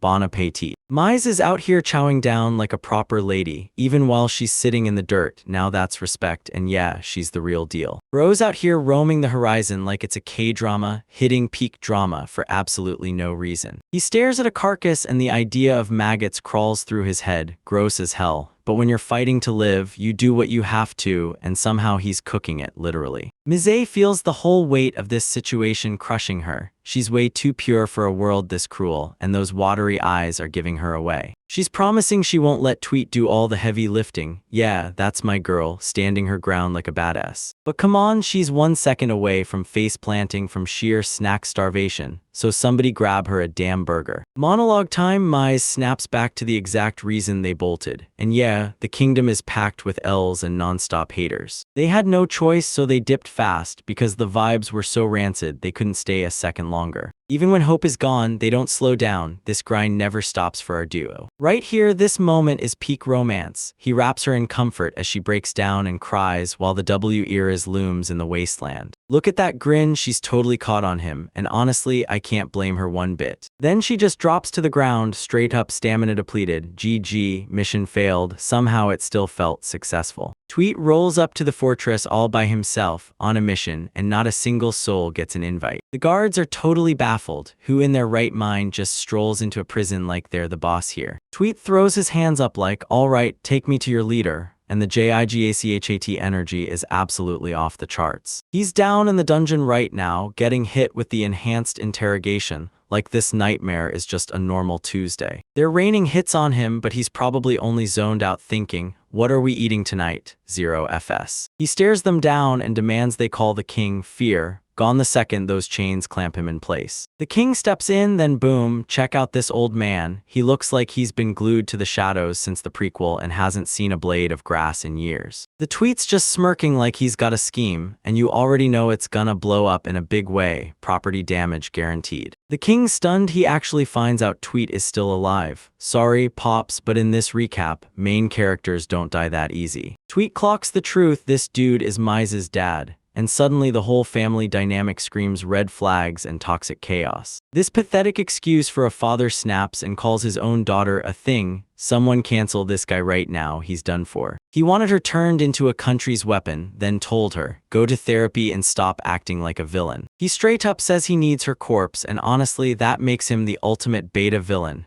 No wonder Mize run like immediately. Tweet bursts into laughter because he knows he already crushed the mental game. Absolute cinema. The king struts like he's running the show, but some smarter power is frying his plans from the inside. Tweet storms in and shuts the door, no negotiations at all, and man, talk about how the tables have flipped on that old guy. Dude just casually pops up, stretches like he's at the gym, and acts like nothing in the world matters. Boom, he rips through the chains with sheer, bone-crushing power, and the main character energy hits critical levels fast. Back to Chris, he's staring at the truth, wondering if Tweet really surrendered. But come on, girl, you know him better than that, he's a straight-up menace. She hears the princess is gone, and then it hits her. Tweet is trapped in the dungeon with the king. Total panic mode instantly. But her face is screaming the truth. She can feel things heating up, and it's painfully obvious she's not part of the chaos. The guards scramble to calm her down, but she just smirks. Tweet is a certified disaster. She's literally trembling because she knows the king is about to get wiped. Like someone folding a lawn chair. Bolting for the dungeons, she drops her act. Yeah, she's fully that real mommy now, and I'm honestly loving it. They're sprinting like the waifu store is about to close, and if they blink, they miss the whole drop. Come on, move, NPCs. They skid in just before it all blows up. Tweet has the king pinned with a knife at his throat.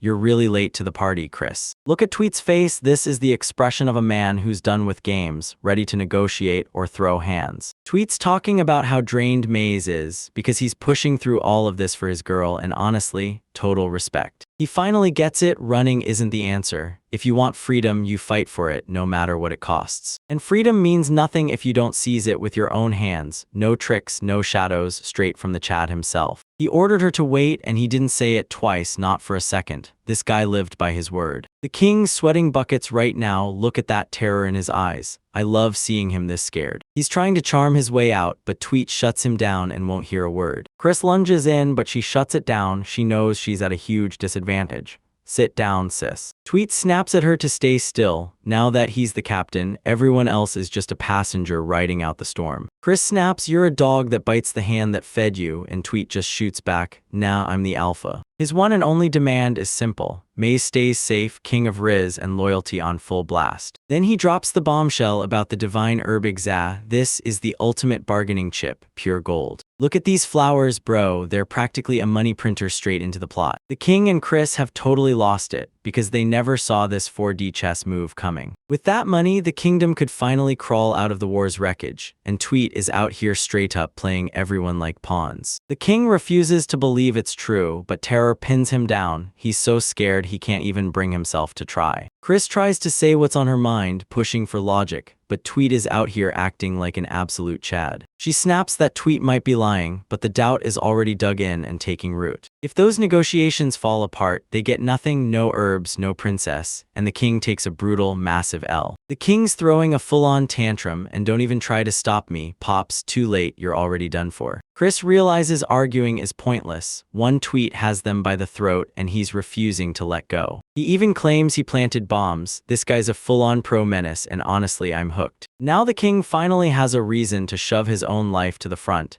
and Tweet even hands him a perfect escape route to save face. Stare at the king's face, he's freezing up, like he's suddenly questioning his entire existence right this moment. 1 minute left, Tweet's going savage with the clock ticking down. No time to talk, not even a second. The king has to blast the news so the whole kingdom can hear it. What a massive public L for the crown. The negotiations are over, the king's on the verge of tears, and honestly, that sounds exactly like music to my ears. Tweet's just smirking while he orders Chris to jot down the contract, then he forces her to escort him too. Savage. Thanks for the hospitality, too bad the disrespect was absolutely legendary, because bro just pulled off the ultimate guest move. But Chris is absolutely seething. She can't wrap her head around how he actually pulled off the heist of the century. He leans into Tweet because exhaustion hits hard, then straight up crashes for a nap on her shoulder. Yeah, you definitely earned that. And then Chris finally gets it. This deal is a total win for the Bureau too. Everybody wins, but the Trash King is left holding the bag. Mize finally gets to stay in the kingdom safe and sound, like plot armor just got welded on for good. Tweet says he'll be the one to protect her, and behind the scenes, Chris is absolutely catching feelings. In that fancy room, the king's still throwing a tantrum, pure salty, childish rage all over his face. And he's punching the air, furious because a teenager just outplayed him. He's already plotting to assassinate Tweet. This guy is basically begging for his own death.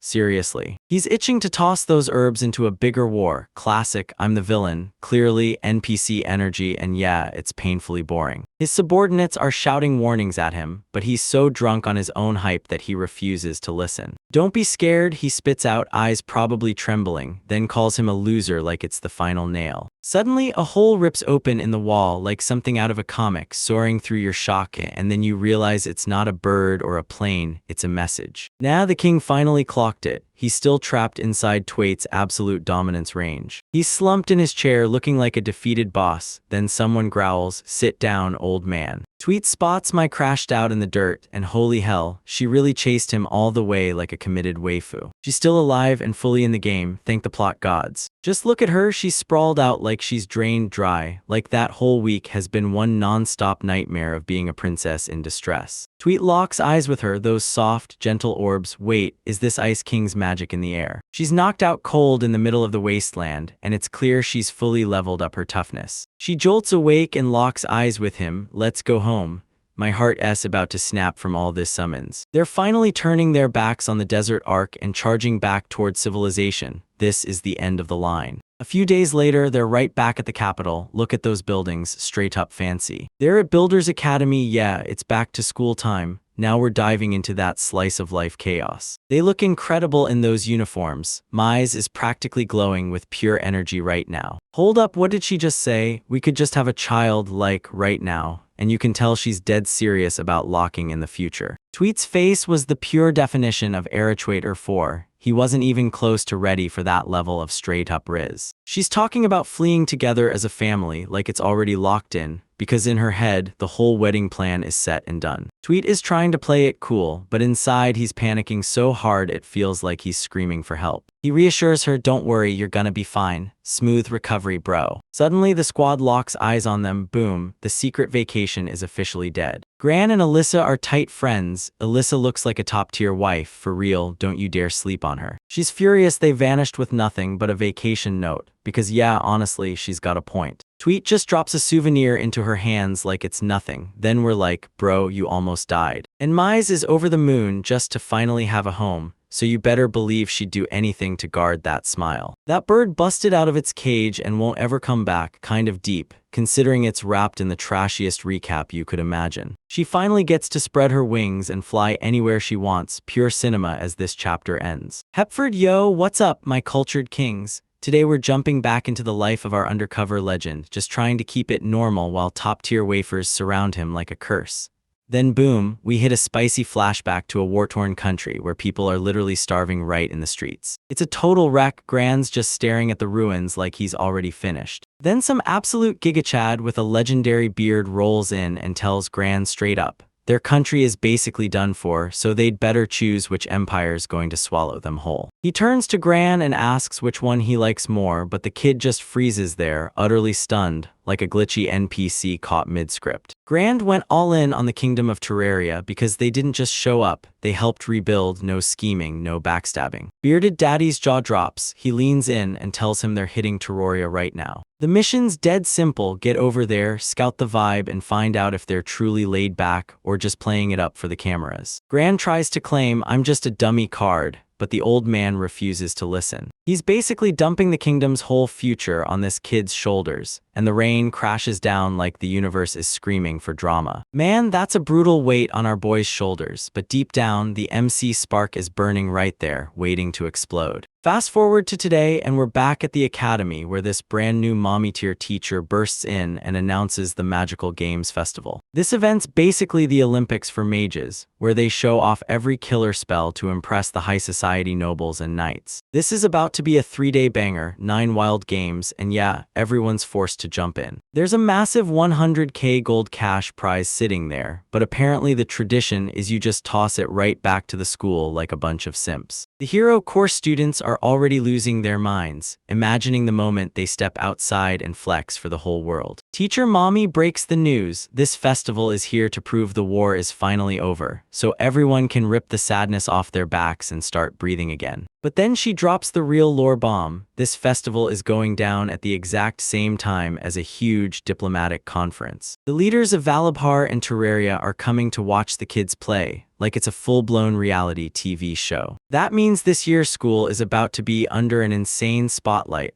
like mind-blowing levels of attention. She tells everyone to meet up with their teams after school, and with a smile like that, I swear I'd follow her straight into a dungeon without a second thought. At lunch, our main crew suddenly realizes they've been torn into 2 squads, hawks on one side, lions on the other. Mize and our boy Tweet are charging with the Hawk squad, while the red-haired waifu Elijah and the bro Sieg team up with the lions. Alicia stares at Tweet like he's breakfast, because this girl's a total battle maniac and she's itching to devour him. Sieg starts geeking out over the history of the team names like he's a walking encyclopedia with unlimited trivia. Everyone's stunned. Sieg actually studied for once in Maze, and Maze is just quietly hanging in the background, being a total cutie. As they hustle back to class, Alicia traps Tweet in a corner, because she's still craving a rematch and it's got her completely down bad. She tries to bait him, running away, but he's so cool he doesn't even flinch. He tells her, your dad's already been avenged, now let go of him. She drops the bombshell that the Knights of the Orthodox Order invited her to join, and now she's fighting a brutal wave of self-doubt. Snagging an invite as a first year is straight-up peak chat energy. She just can't shake the feeling it's only happening because her dad's name carries weight. She's ecstatic about the offer, but imposter syndrome is clawing at her confidence. She shoots a look up at Tweet like, please notice me. Then I finally admit it, am I really worthy? Our boy plays dumb like he has no clue, even when she brings up that incident with Robert. She decides that the only way to pump up her ego is to beat him at the festival. She jabs a finger right in his face and dares him, go all out or she'll bring the fight straight to him. Tweet snaps into full seriousness, and I swear, she's so fearless I'm completely down for a woman who can totally kick my butt. After school, the Hawk team huddles up, and we finally meet their leader, Mita Epstein. She's a first-year student council officer, and the way she carries herself screams, try me, and you'll regret it. She slaps down performance records and hunts for the perfect match for every game. Tweet is basically a racing god. He gets tossed straight into the physical race, then right into the driver race too.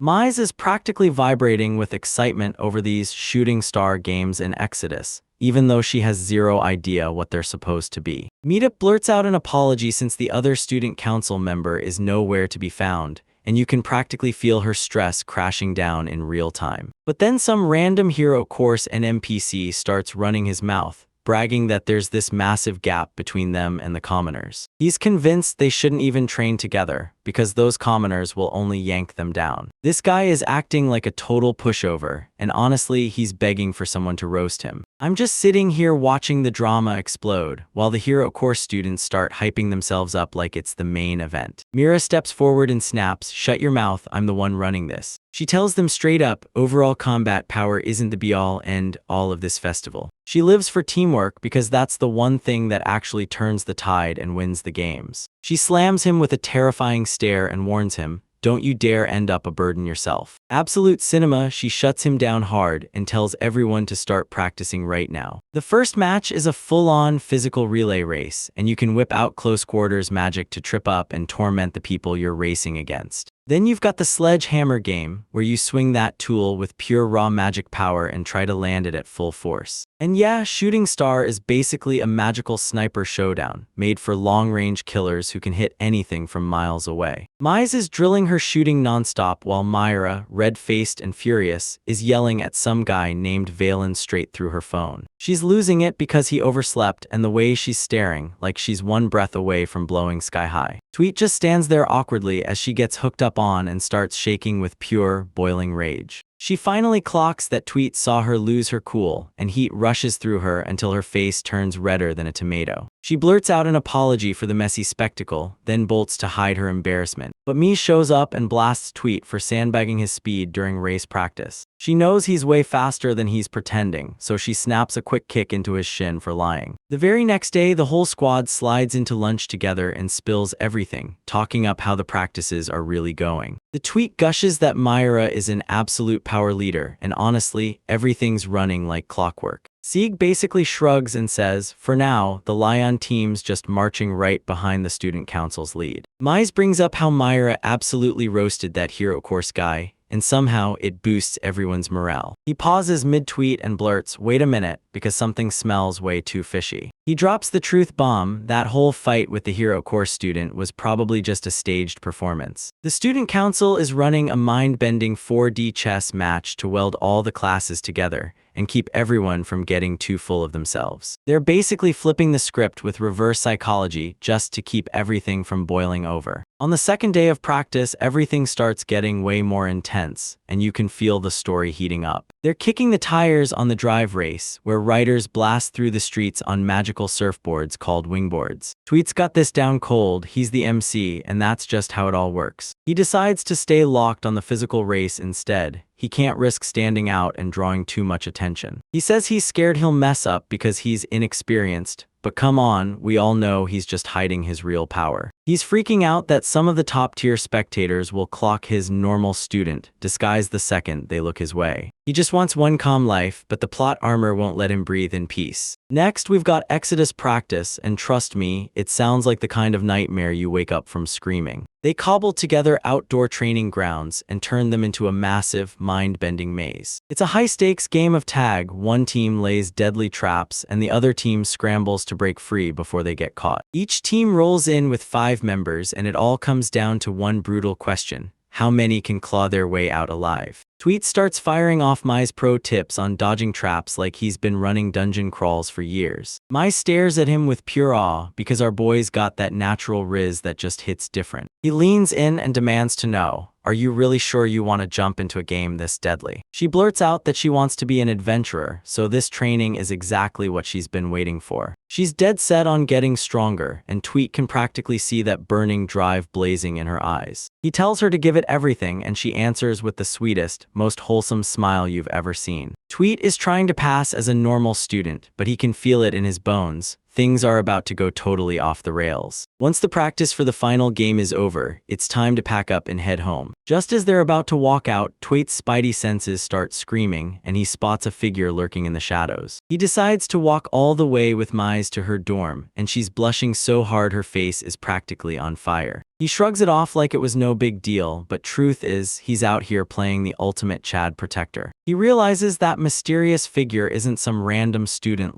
at all, and he can already feel it. his peaceful days are officially done. Yo homies, we're back at the Royal Builders Academy, where the Magical Games Festival is seconds away from exploding into pure hype, and yeah, the vibes are immaculate. The whole world's locked in on this post-war festival, sure, but don't lie, we're really here for the plot and nothing else, you know what I mean. Our boy Tweet is sprinting through the physical race while Mize pulls off her whole Exodus move. I'd 100% watch her run like that, no cap. But wait, Myra Abstain shows up looking like she's a full-on feast, while Sieg Falchion suddenly decides he's way too cool for his assigned game and demands a switch. Tweet just announced Sig ditched the total beta vibe, and now it looks like he's finally got some RIS to back it up. He finally chilled out and stopped roasting the commoners, real weird, because that's usually asterisk my job. Sieg's standing there like an absolute Chad, while Myra tries to stay professional. Then we see those blushes creep in, girl. He's chasing a spot in the wargame, a brutal 5-on-5 magic brawl, and this isn't for the faint of heart, it's for the people who actually have real talent. Myra grills him for being a long-range specialist, because wargame is basically a mosh pit where destructive magic goes wild. Sieg locks eyes with her and flat out tells her their odds of winning would skyrocket if he jumps in. This man's audacity is absolutely unreal. Those NPCs start blabbering nonstop, claiming Sieg's getting carried away and that he's got zero aptitude for it. Sieg isn't backing down, he shoots a 2-on-1 mock battle straight at them to make his point, and bro is basically begging to 1-2 these scrubs. Tweet and Mize are posted on the sidelines, and while Mize is freaking out, Tweet's locked in, he just knows something S about to go down. Oh, look at them two clowns playing pretend like they're him, you've got a talent for dragging people down, and honestly, yeah, you're short, so keep stewing. Then they start hosing the air with fire bullets like it's a Call of Duty lobby, meanwhile Sieg just shrugs, chills, and slips out of every single one. They try that Earth Spear combo, but Sieg is moving like he's unlocked Ultra Instinct. These guys are getting absolutely cooked. Tweet totally calls it ahead of time. Sieg is already gearing up for a brutal counter, so don't blink or you'll miss the full-on cinematic chaos. Bro whips out a wind cannon out of nowhere and boom, one NPC drops, one more to go. Then he whips up a lightning spear like it came straight from some final boss raid. What? Yeah, kid, you're done. Tweet finally clocks it. This isn't some run-of-the-mill spell, it's C-rank magic, but the power scaling is totally messed up. This attack hits on a whole other level. Sieg is out here, literally smashing the game balance from the inside. Tweet remembers when Sieg needed a military-grade tool for this, but now bro's pulling it off using nothing but his own skills. Look at that face, he just clocked the fact he's a gigachat, and it's all over him. Myra has to dive in fast and shut the whole fight down before those two NPCs get erased from existence. Two scrubs are literally trembling in their boots and just stands there like it's a casual Tuesday morning workout. Myra gives him the green light for the wargame, and Tweet realizes Sieg's grind wasn't some joke, it was pure work. Mira hints that another student council officer might step in, and the moment she imagines him, she's sweating bullets. That's Valen Senpai's the name, and somehow nobody wants to even look at his face because the guy is basically a walking red flag. Enter Elijah, our top-tier waifu, and watch her drop the truth. Valen's a battle-scarred veteran of the legendary hero Demon War. This dude is a total war hero, and now he's stuck in school, doing homework like it's his new battlefield. Imagine being a veteran and getting slammed with math problems. Alyssa says he's strong, sure, but the attitude is pure poison. In my world, we call that a walking menace. Even after the war, he's still stirring up chaos. Like seriously, that dude probably eats glass for breakfast. He'd have you seeing stars just for glancing at him wrong, pure black Air Force swagger, no questions asked. They swear he's the strongest kid in the academy, but Alicia has a totally different plan. Because she locks eyes on Tweet, I can feel it. I know your secrets.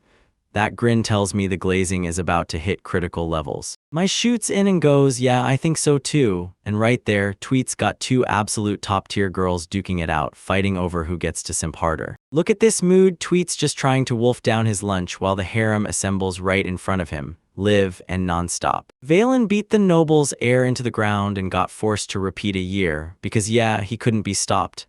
Now he's the senpai who never quit. Absolute legend. They shoved him onto the student council just to keep him on a leash. Good luck with that, because he's absolutely about to snap and break it. Mize is buzzing with excitement to practice her magic. Look at that grin. It's screaming she'll protect it at all costs, fellas. Alicia starts needling her about what game she's playing, and Maze's nerves go full-on haywire. because the chemistry here is unreal. Seeing them this fired up, Tweet finally snaps out of his low-key routine. Now he wants in, and he wants to try something new too. He's been keeping his past as a secret agent locked up tight, but now he's realizing real freedom means he finally stops holding back. It's time to stop fading into the crowd and start running the show like the MC you were born to be. He rushes over to see Chris, the glasses waifu, and I know exactly what you're thinking. Yeah, she's insanely cultured. Tweet's freaking out because he thinks he's trash at magic, slow to learn, no confidence, bro. But wait, you literally wipe people out with spells, so what do you mean? Chris tells everyone his body's got to be eerie because of the brutal training he survived inside a secret organization. This isn't a mistake, it's a trap card in human form. His constitution is engineered to unleash specific, top-tier techniques. He didn't pick the wildlife, fate slammed it into him through body mods. He's a compression specialist. He can take a baby-level E-rank spell and smash it into something that fires like a railgun. But here's the catch, being that eccentric means you're a total disaster at everything else, and you're living on high risk, high reward. He can't stand normal magic at all, because his body is basically custom-made to handle the most brutal techniques and nothing else feels right. He's B rank even with this brutal handicap. Now imagine if he actually learned the basics. Yeah, everyone would be cooked. Christ tells him, kid, your power is priceless. It saved your life 1,000,000 times, so don't you dare waste it or act ungrateful. She tells him, don't you dare get disappointed. Because trust me, Riz, everybody would fight tooth and nail for that kind of wild, eccentric magic. But Tweet won't back down. He's dead set on mastering fresh magic, so he can finally compete fairly in the festival. Chris stares at him like, wow, you're a walking wave of pure cluelessness. She swears she'll send him to someone solid from the front.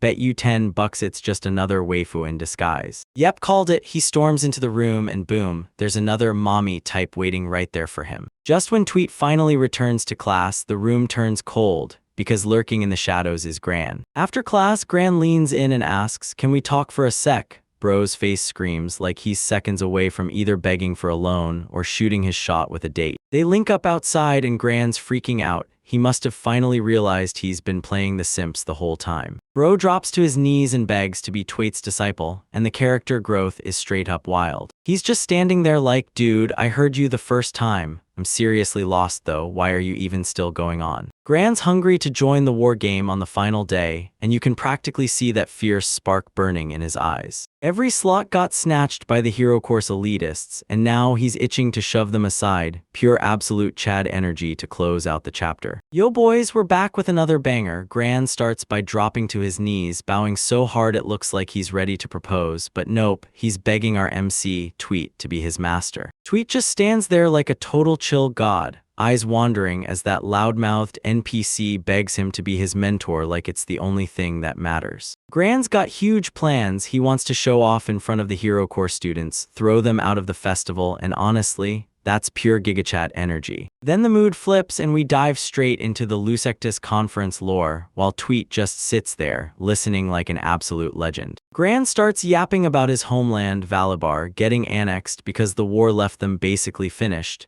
and now he's forced to pick between two kingdoms. It's a brutal spot to be in when your own country is so worn out it can't even keep itself running, and the whole situation feels like despair crushing down on you. Turns out Gran isn't just some random soldier. The king actually trusts him to investigate their next possible home, even though Gran openly admits he's basically running on 0 brain cells. Bro's out here clutching a leaf, cackling like, yeah, I'm not smart, and honestly, half the viewers are losing it because they feel the same right now. The king basically told him to kick back, do whatever he wants, and honestly, that sounds like the ultimate dream job. But here's the twist, if Gran can't find happiness in this new kingdom, the king won't just stop there. He could drag the whole country onto a much darker path. Seriously, how do you dump that kind of massive responsibility on a guy who can barely handle basic math, and you can practically see the stress crushing him? He's determined to join the wargame and prove to his king that he nailed the right choice, finally showing real character growth instead of just talk. He figures that if he nails this, the king will finally stop worrying and feel confident about bringing Teruria into the kingdom. Tweet leans in and straight up asks if that's really what he wants, getting serious for a moment. Gran's motive is way more noble than it sounds. He's determined to prove the king's choice to send him here wasn't a mistake. And the real reason he's into this kingdom, it's safe enough to stroll up and steal hearts, pure king energy. Absolute man of culture, I respect the grind. Tweet finally gives in and agrees to train him, but she bluntly warns him. His fighting style is anything but normal. He tells Gran to throw hands first and find out if he's truly worth the effort, or if he's just a full-on simp. But Gran is totally hyped, ready to rumble, telling Tweet, "Don't cry, because when I catch these hands, you're not walking away the same." Gran bursts in like he's in a shonen showdown, swinging hard and screaming, "Take this," going for one massive blow. But our MC is toying with him like a cat with yarn, dodging that punch with zero effort like it's nothing. Grant swings in with a kick, but Tweed is already 10 steps ahead, like he can read his moves. Gran's going all in, flexing some solid close quarters moves on Riz, but Tweet's just chilling, while bro gets wrecked. Yeah, Gran goes full throttle. He swears this is the only skill he's got, and he lays the MC under serious, crushing pressure. He admits the pressure is brutal, but you know he's just buttering the kid up a little to keep those spirits alive. Then bam, Tweet clocks him with a naive, straight-up gut punch, and he gets launched back to the lobby like a cannonball. As Gran chews on dirt, Tweet fires off that his strategy is still garbage, just like always. That Tweet just dropped pure fire, ending a fight with one clean strike is the real deal, and yeah, it's straight-up Saitama logic. He leans in and tells Gran the real secret. Carve out a winning pattern, basically, get good. Gran finally tries to use his brain for once, grinding through ideas on how to apply fixation magic. He starts wondering if a real weapon would serve him better as a power type, but Tweet has totally different plans. Tweed tells you that magic-forged weapons can be loaded with all kinds of insane effects, and it honestly sounds like a cheat code ripped straight out of a game. He snaps at Gran to quit fighting like a barbarian with his bare fists and start using his head to forge a whole line of weapons. Back at the dorms, he hits the scene again, and he's absolutely cooked, not the good kind, because his entire body is screaming in pain. He clocks it. Tweet isn't just any trainer, he's a full-on Spartan drill master, and you can tell he's a battle-worn veteran who's faced the real thing. Flashback time, boy's young Gran stares into the future, wondering if he could have ever been as strong as Tweet if he hadn't bolted and run away. We watch a brand new recruit step up and volunteer for the army, already convinced he's about to become a hero. The moment he gets handed his first post, war's brutal reality is about to slam into him like a wrecking ball. The higher-ups shove him straight onto the northern front, basically a death trap, and he's left completely stunned and lost. You can practically see the hope drain from his eyes when he finally realizes that the distant battlefield isn't some fantasy, it's a nightmare, and it's real. Demonic beasts are tearing the battlefield apart left and right, and Gran's finally realizing his plot armor is straight up gone. People are screaming and dropping dead all around him, and he's so overwhelmed he can't tell ally from enemy anymore. The soldiers are cracking wide open, screaming for revenge against the Empire for driving those beasts straight into their path. Gran just froze in pure terror as a monstrous beast loomed over him, poised to smash his entire career in one ruthless strike. He's spiraling into a full-on mental breakdown, screaming at the universe as he wonders why everyone drops dead so damn easy,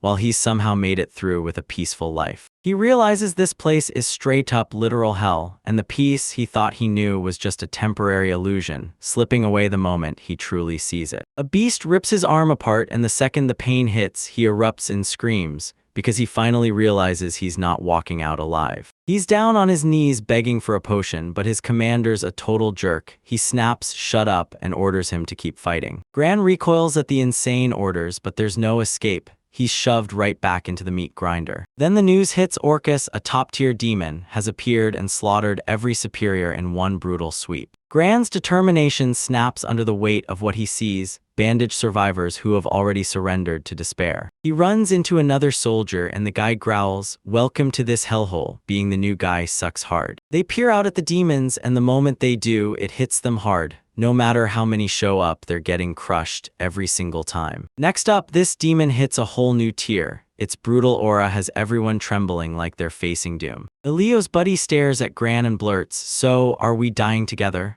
Like full-on, "This is it, we're done for energy." They barrel in yelling their heads off, but you already know the NPCs don't get the kind of airtime this needs. The demon starts powering up a monstrous attack, one blast that looks like it could erase the entire map in an instant. Right when they're about to get erased, a colossal beam of light blasts in out of nowhere and rips them out of death's grip. Gran jolts awake as his comrades shout his name, and he can't stop wondering what the hell just went down. He's heard the demon is dead or fully subjugated, and now he's staring around like something impossible just walked through the room. They're whispering that some Terraria hero did it, but the way it dropped, one clean hole in the head, feels way too suspicious. Gran seethed with envy at that kind of power, wishing he could cut down a demon all by himself. He learns Ilio made it out alive, but paid with a missing leg, and that victory hits like a brutal price. The remaining soldiers snap into full kill everyone mode and unleash on the last demons, ripping away their humanity as they go. Gran just stands there locked on the flames, and it hits him. Maybe not every demon is as ruthless and powerful as the boss. He stumbles on a demon girl sobbing and begging for her life, and honestly, those tears hit Gran so hard he just can't bring himself to go through with it. He finally admits he can't keep fighting if every strike means slaughtering creatures who are begging for their lives, so he slams himself as a coward. He bolts off the battlefield, convinced he's the most selfish villain alive for ditching his post. He's gasping for breath, sprinting across the wasteland, desperate to outrun the guilt he brought on himself. That's when he finally lays eyes on the king, pure Gigachad energy, rocking a majestic beard like it owns the place. The king orders him to calm down, promises the kingdom's crushing burdens will soon ease, while everything burns around them. The king finally admits the country's already falling apart, and he has no choice but to risk everything to save his people. He hands Gran a potion and pleads with him not to abandon the country, and the sheer compassion in that moment is downright unreal. From that day on, the king kept calling him back again and again, and this time he didn't just tolerate him, he gave him real respect. Grant realizes the king clocked his guilt instantly, and then handed him this mission to make sure he can finally move on. Right back in the present, Gran finally gets locked in for good. No more running, he's locked on his chosen battlefield, full of unwavering determination. Absolute cinema. Yo, what's up my cultured brothers? Today we're jumping right back into the life of our favorite overpowered agent, trying to play student, but trouble always shows up like simps at a Twitch streamer.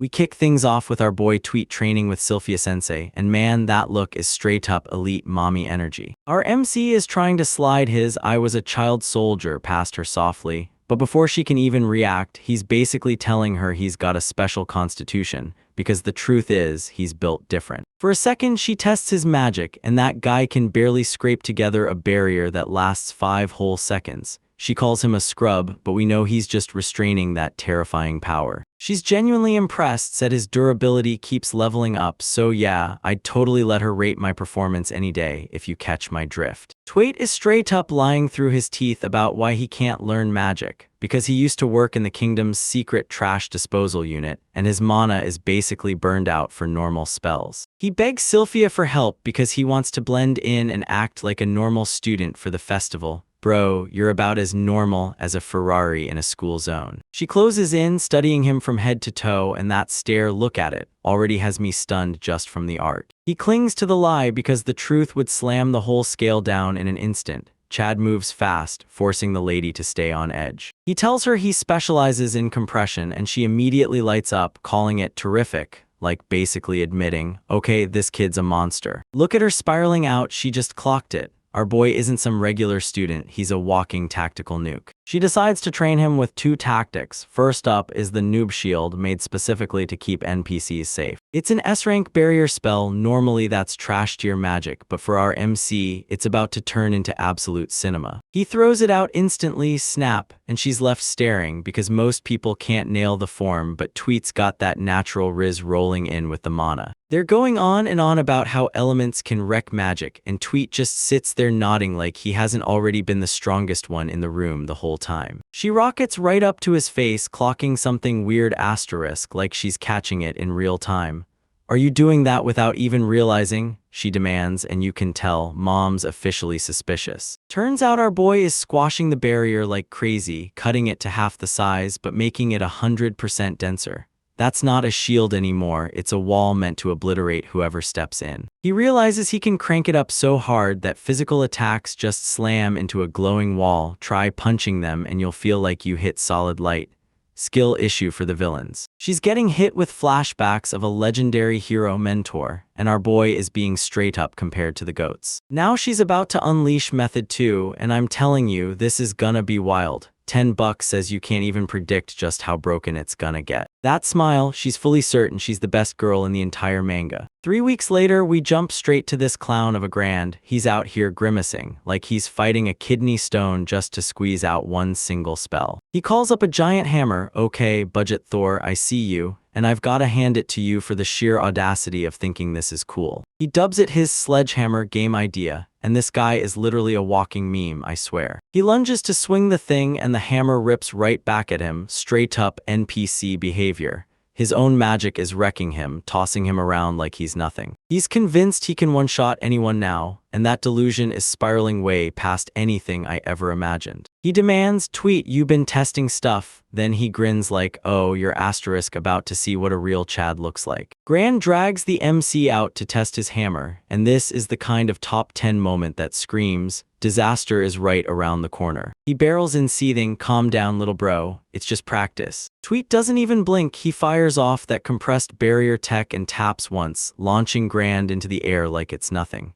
And yeah, Hebi Aish is one unhinged sound to scream right as you're getting absolutely folded. Grand sprawls on the floor, staring at the sky, utterly baffled. What planet is this? What did you do? He demands, and the impact was so brutal he even forgot how to breathe. Suddenly, the student council rolls up. "Hello, who are these guys? Because the girls in this school are absolutely top tier. We ran into Myra and Hassan. He looks like some generic blonde Chad. But trust me, that's just a mid-tier simp wearing a disguise." And there she is, Sharia Nalan, the vice president, radiating this sweet, gentle vibe that screams she's about to ruin your whole life. "I'm down bad, boys." They're telling the boys to quit the unsanctioned fights, Grand's shaking like crazy, totally frozen by the intimidating aura. Housen orders them to sign up for the mock battles, trying to loom over everyone like he owns the place, only for Tweet to just stare, thinking, "Okay, are you finished talking yet?" But Grand starts talking all politely, like some well-trained little beta, while Tweet just chills, knowing he can ruin this man's whole career in a single page. As they drift away, the ladies start whispering and giggling, sniping that our MC isn't just some lowly commoner trash. They're yapping about the gap between the hero course and the common course, and yeah, some classic classist NPC energy is in the air, but at least they're adorable. Sharia's face twists with worry over a girl named Fra, yeah, and it screams like plot armor is about to kick in any second. Hassan spots shady figures lurking near the academy, and right then it hits.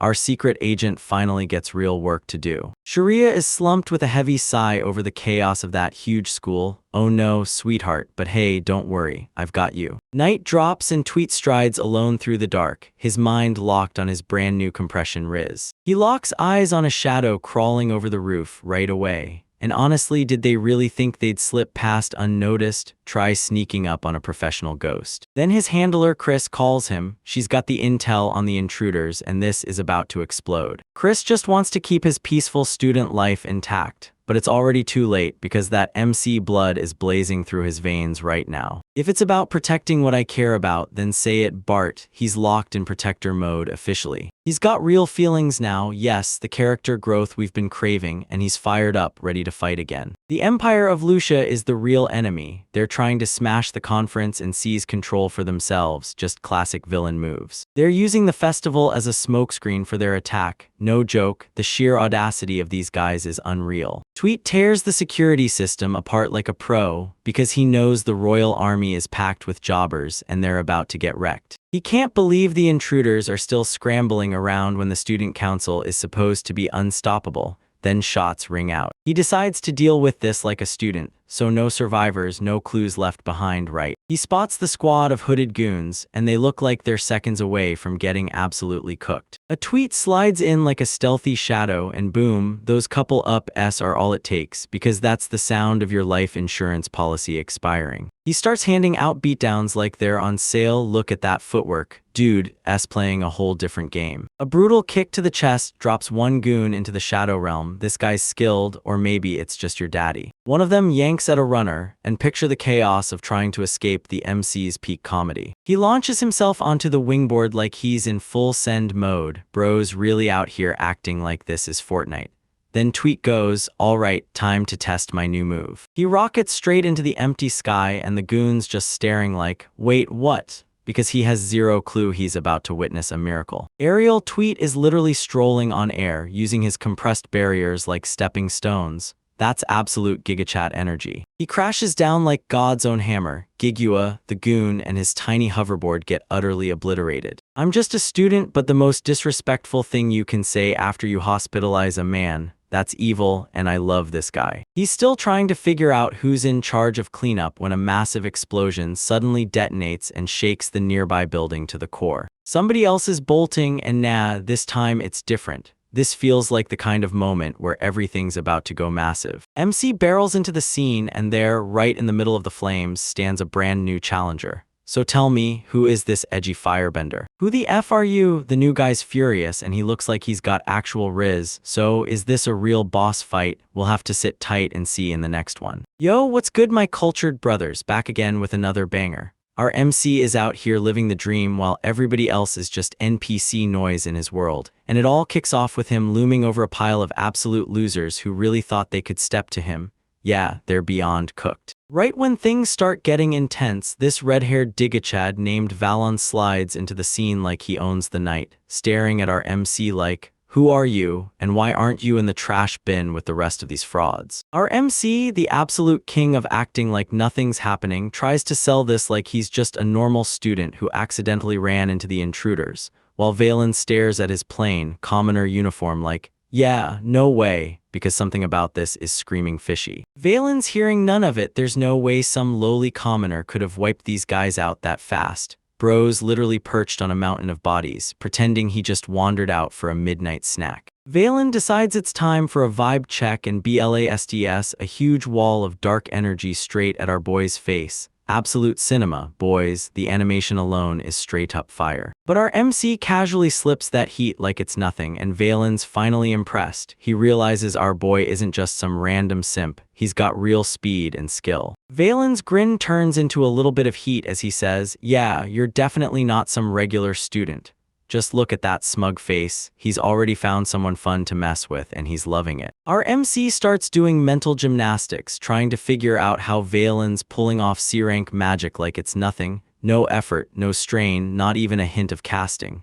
Bro's basically a walking cheat code. While the MC spirals into nerdy overthinking, Valen's out there acting like a straight-up menace. He spots one of the intruders still struggling to breathe and decides that gets handled right now. He tells the guy to just sleep while he cranks up even more dark energy in his hand. No chill, and honestly, I'm obsessed. Valen totally plays it like he's the star of a different anime, leaning in to tell our guy the intruders just grossly underestimated the academy, all while he stays cool and mysterious, like he's praying some waifu is watching him from behind the bushes. Our MC tries to brag about his kills, but Valen shuts him down cold. This is student council turf now, so kick rocks. Talk about a brutal buzzkill, man. He blurts out his name, Valen Stalin, like it's a celebrity drop, and sure, bro, we get it. You're the Chad of the universe, so now can our guy get back to what he was doing? After that encounter, our MC swallows his pride and backs off, for now, because starting drama would be a bad play, and he's gripping that card like he's one step away from unleashing Exodia. He hooks up with his contact, and let's be real, he's just trying to keep everything low-key, because ditching the mess on the student council feels way better than drowning in paperwork. Then we cut to her Chris. She's staring at the assets on that mom. She's repping those glasses, and that fit is pulling serious weight.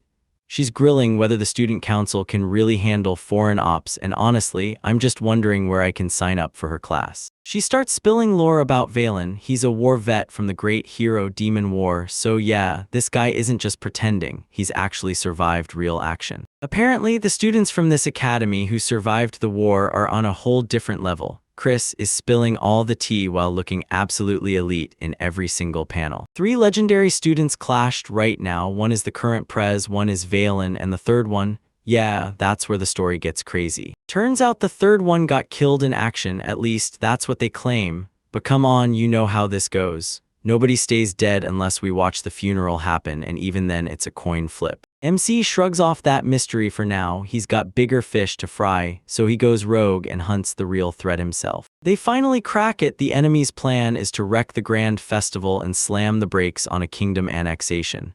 It's pure political chaos, yeah, but if it means more fights, then honestly, we're in. Their master plan is to wreck the festival's opening day and unleash full-on chaos. These villains don't have any hobbies, just making everyone miserable. MC finally clicks, this isn't just scouting anymore, they're deep inside the warehouse, probably wrecking with the gear like the ultimate pranksters. He slips in under the radar and starts rummaging through the gear, checking everything like a pro. And would you look at that, he spots a tiny bomb tucked inside the gear, hidden right under their noses.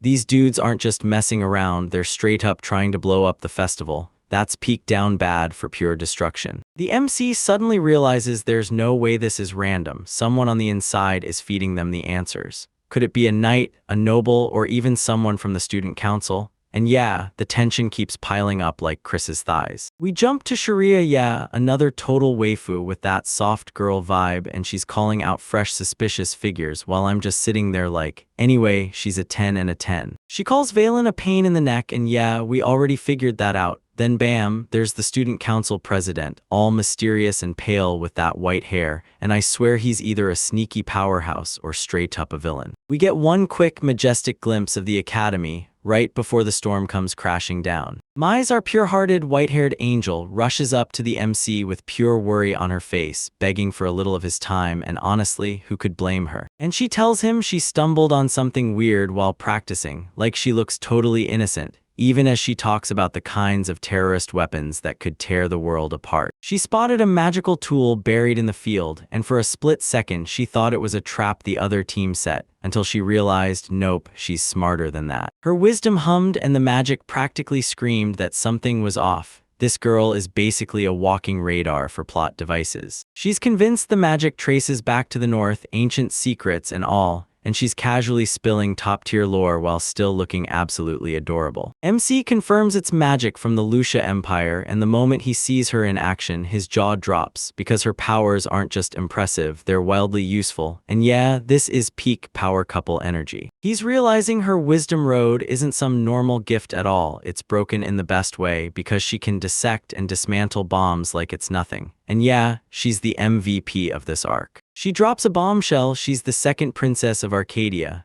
and our MC's out here building a royal harem like it's a Pokémon collection, non-stop. MC breaks down the entire bomb situation to her, and the second it clicks, her face lights up like crazy. Look at that smile. She's definitely falling for him. They choose to keep it under wraps to dodge a full-on panic, while the MC silently steps up as the protector. Everyone else is just kicking back like nothing's wrong. Suddenly, Alicia and Gran burst into the party right on cue. Alicia looks flawless like always, and she's been eavesdropping like a champ, her rage ability working overtime. He's freaking out like, this is way too dangerous, but I can't stop them.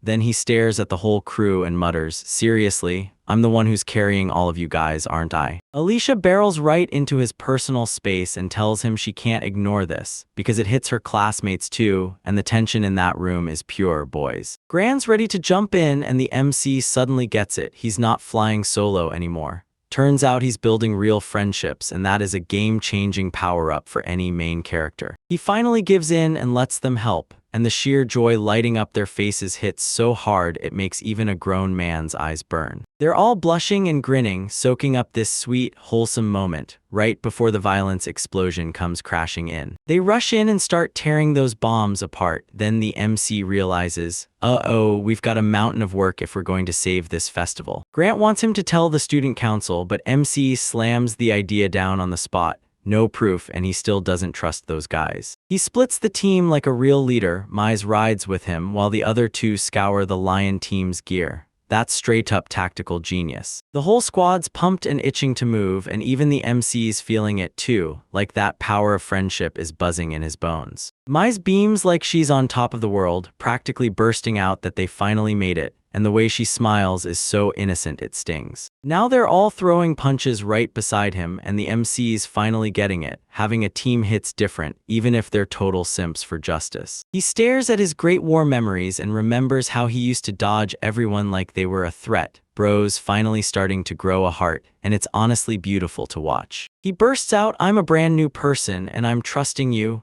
and the NPCs lose their minds, yelling, leave it to us.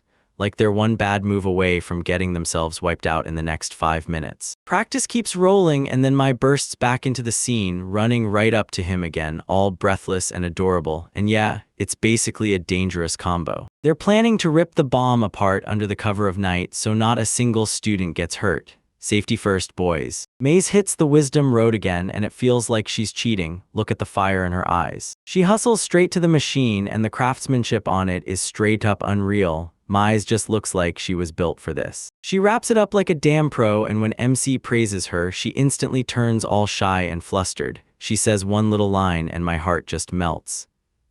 She's still wearing the bracelet they bought together like it's stitched to her heart. She keeps it as a memento, and tell me that isn't basically a confession. I don't know what is. She's still haunted by everything she suffered, but instead of falling apart, she pushes it aside, because every single moment she shares with him is something she truly treasures. Never forget, she grins like fireworks in her eyes, and that's when I realize MC is officially the luckiest guy on the planet. Back at the training grounds, it gets loud fast. Valen's back, and sure enough, he's stirring chaos because that's exactly his thing. They've strapped him into the festival games, and he's furious, like that top-tier kid who can ace anything except gym class. He decides to jump into the sledgehammer game just to slam it out of his life. Then he mutters that the whole thing's shit, like that's the only mood he brought. This black-haired girl is trying to talk him around, but Valen's out here acting like a full-blown menace. He's got zero respect for seniors and zero care for manners. The pressure's climbing fast, and even Mize can't shake the worry. He's scared of how this is about to blow up. Valen snaps at the girl to cut the chatter. He's got that "I'm too cool for school" vibe, and all the NPCs practically quake. She tells him he's got to play to win, no excuses, no half measures.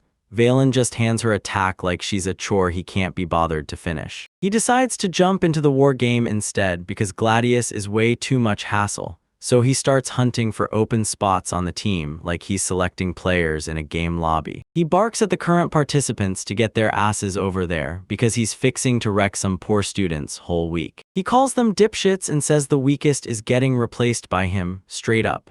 This dude is an absolute savage, fighting tooth and nail to win, not just by skill, but by bullying everyone else out of the way. Yo, what's up my cultured homies? Today we're diving straight back into op main characters and absolute menaces because it starts with a wild challenge. He calls everyone a dipshit right out the gate like, get your asses over here, and honestly, I respect the audacity. Then he straight up tells the class the weakest one is getting replaced. No participation trophies, boys. Meanwhile, our MC tweet is just posted up in the back, acting like a total background NPC while Valen flexes his superiority. Myra tries to play the responsible mom of the group, but Valen isn't having it at all. Then some beta student comes begging to use the power of friendship and team up, and Valen is seconds away from ruining that guy's entire career. Stare at that grin if your first thought is, can someone help me? You're already toast.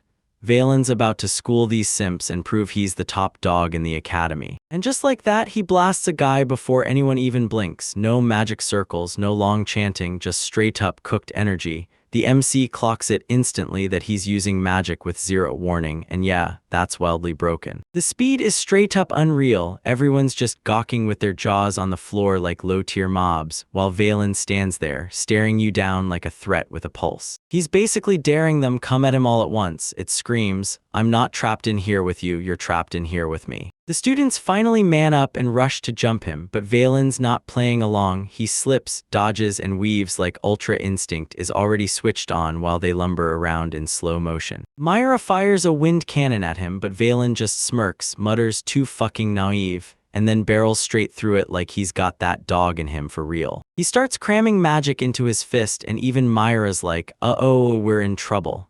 Next thing you know, he's ready to show them how a true man of culture gets things done. He triggers a skill called Rage, and the ground tears open like it's made of glass. The fear hits their faces the instant they realize, too late, they're not the main characters in this story. He's tearing through them right now, one punch, boom, whole cows vaporize, then Myro gets launched and Valen's just staring like, wow, the audacity.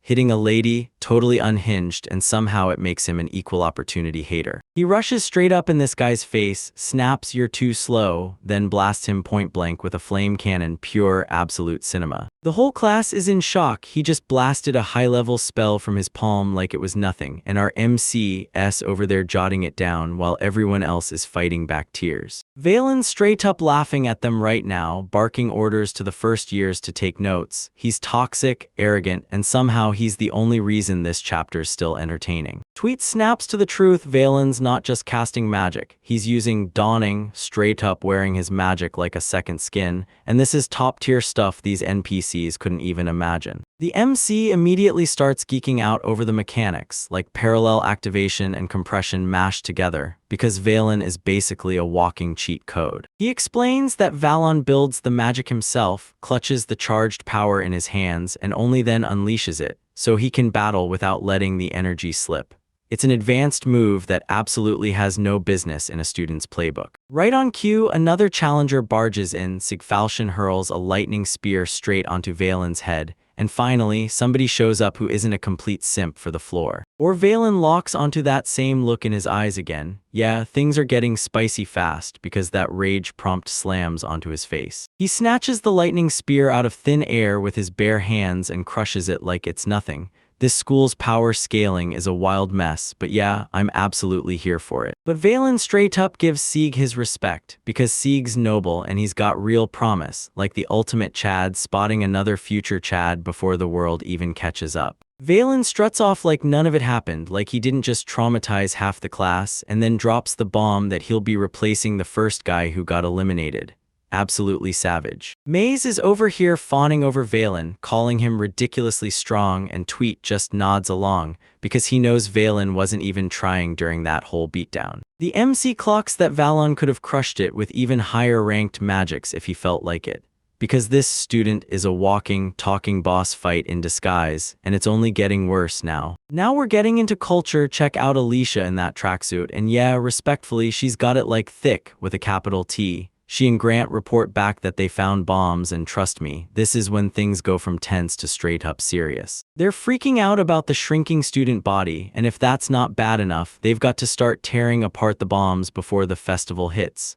And trust me, this isn't some random side story. This plot is getting crazier by the second. Late at night, they're creeping around the school like clockwork. Classic main characters pulling shady moves at 2 a.m. Gran's got a bad feeling. They look shady as hell, and yeah, creeping around in the dark doesn't exactly scream innocent, but they've still gotta yank those bombs out before everything goes boom. He's locked in on the job, and that look in his eyes says, "I've seen things," because the moment those new ones turned up today, he's ready to tear them apart on the spot. Suddenly, Tweet's radar pings, someone's coming, and the panic is real, boys. If they get caught right now, their social credit drops straight to 0. It's Myra. She pokes her head in like, "Excuse me, what are you losers doing?" And yeah, since she's the student council vice president, getting caught by her is a straight-up brutal L. She remembers everyone's names like a pro, and Tweet immediately blurts out a quick excuse to end practice, so they can bolt before she even gets a chance to spot the bombs. Myra stares as they walk off, eyes narrowed like she's caught a lie. No way she's falling for their pitch, and Mommy Myra is on the case. Next day, the whole squad gets yanked into the student council room. Grant's sitting there like, "Why the hell are all 4 of us here?" Tweet's acting calm, but you can tell he's already thinking 10 moves ahead, and he's pretty sure it's all connected to their secret late-night escape. Gran and Mai are dripping with sweat. Interrogation is not their thing, and their poker faces are totally falling apart. One more question and they're ready to fold. They slam up to those massive double doors. Tweet warns them that if the council starts getting suspicious, they'll have to spill the truth, at least most of it. They stride in, and there's the council already waiting, like they've been expecting them all along.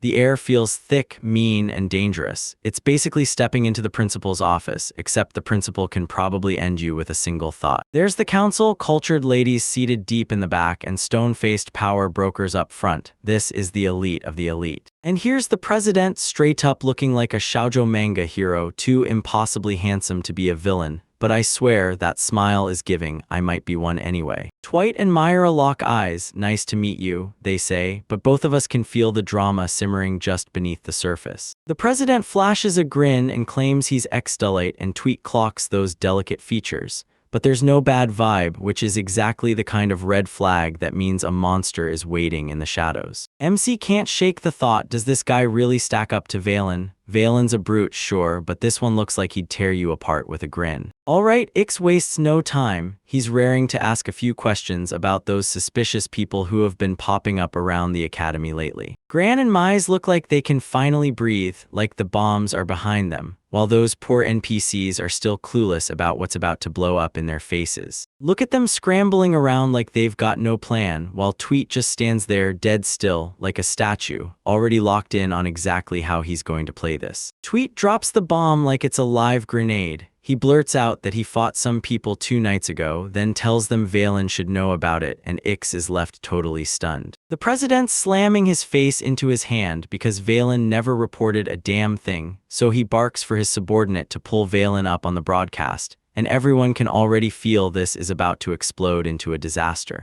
Valen tore through the door like a storm, absolutely molding. He despises being dragged in like a dog, and honestly the way he mouths off at authority is pure gold. He spots Tweet and just goes, yo, smooth with the MC, but he's spitting hate at the president, and that tells you instantly who's the real Chad and who's the simp. Ix leans in and asks Valen who he fought 2 nights ago, acting calm, sure, but you can practically see Valen's patience getting stretched thin. Valen shrugs and straight up admits it, yeah, he was totally going to report it, just not yet. And honestly, they all play that same game when they feel like it. The energy is off the charts. When they ask what happened to the intruders, Valen just shrugs. He drove them off. No capture, no grilling, just beat the brakes off them and sent them packing. The president is straight up losing his mind, and Valen's, who cares, right? Because that I don't give a shit attitude is the perfect weapon against a pencil-pushing bureaucrat like X. Myra explodes into screaming at Valen to get off the student council, then Valen just shrugs and fires back, if you wanna remove me, do it, I don't give a shit. Absolute gigachad. It instantly cools everyone off, and then boom, the truth hits. Those intruders are actually operatives from another country, and the whole situation jumps from school drama to an international war in the blink of an eye. Myra keeps blasting into Valen, screaming because he won't pick up his phone. Meanwhile, Valen shrugs and claims he didn't hear it, like that suddenly makes this his not my fault logic. Valen then calls out how the MC squad, the Common Core students, also slagged the intruders without a clue what was really going on, and it's basically him trying to kick the blame onto everybody else. He snaps that the whole idea is dumb, demands they just tell the school or straight up cancel the festival, and acts like the only person seeing reality while everyone else is busy playing politics. The president starts yapping about how the festival is all about peace and economy, but it's pure NPC chatter. Valen doesn't buy it for a second. Close-up shots catch the students' faces, pure worry, and the tension in the room is so heavy it feels like you could slice it with a sword. They're scrambling to keep the event safe, but Valen's about to unleash a truth bomb that's going to sting hard. Look at that blonde beauty, she's on the council, trying to keep her cool, but Valen keeps knocking her professionalism right off the table. Valen steps straight into X's space and spits, you fucker. He's done watching the president hoard all the crucial info for himself while playing the saint. And then bam, Valen goes for the knockout, calling him a piece of shit and daring to act like he'd bury even his own sister's death as a secret.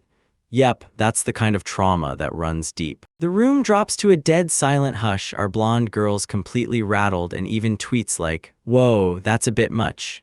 Ix tells them they can go, but the vibe is officially demolished. And as they walk out, Tweet sees Valen is crushed with misery, hiding a mountain of pain behind that total dipshit act. Tweet clocks it, this president isn't bringing peace at all, he's shoving it down everyone's throat, wrapped in lies, and it's that classic dark side hero trope going full nightmare mode. Alicia's freaking out because they didn't even ask about the bombs. It's wild how the council's tearing itself apart with drama while the literal explosives are sitting in their backyard. He's lost in thought because he knows the council isn't watching them too hard yet, but after this, they're officially on the radar. He snaps at the squad and tells them, stay quiet, those bombs might be masterminded by someone from right here.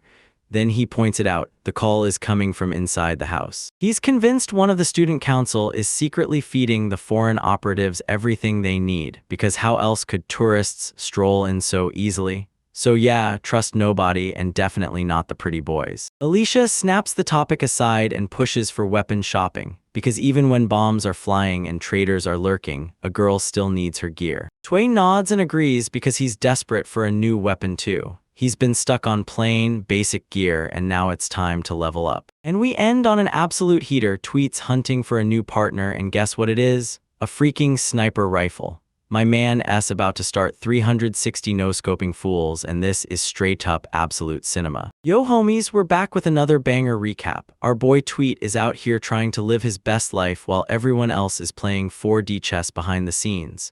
He's spiraling deep in his feelings, thinking about this guy named Valon and why anyone would fight against world peace, and honestly, I get it. Bro's strolling the streets with a full-on 17-year-old midlife crisis, spiraling like, am I the only one trying to keep things calm and normal? But of course, he can't even brood in peace. His NPC squad catches him lagging in glorious 4K, and he just freezes there looking like a simp while the girls stare like, did he seriously lose his last 2 brain cells? They're rushing to a shop because, apparently, you can't be a real fantasy protagonist unless you blow half your budget on brand new gear. They step into the weapons shop and the blonde guy acts like he's never even laid eyes on a sword total. I'm just here for the background energy. Then we cut to Alicia. Lord have mercy, this girl's got presents, okay? She's talking like she wants a C-rank tool for the festival, but I know exactly what you're doing. You're staring at that hair and that fit. Tweet suddenly decides he needs a sniper wand, because honestly, why even get close when you can erase the enemy from a whole different zip code? He needs a brand new toy because his old organization gun runs way too hot to lug around while he's trying to act like some normal student. Alicia, that absolute mommy, drags him straight to the sniper section, and if she's guiding the way, I'm fully following. Then boom, here comes Sieg, this white-haired kid, and the second they see him, he looks like he's seen a ghost or someone just exposed his search history. Next, this guy's sweating buckets and looking like a total coward standing in front of our MC's stone-cold face. Sieg tries to play the victim like he's being threatened, but Tweet just stands there, blank as stone, with absolutely nothing going on behind his eyes. This dude straight up blanked him like he never even existed, daring to forget the guy he just fought.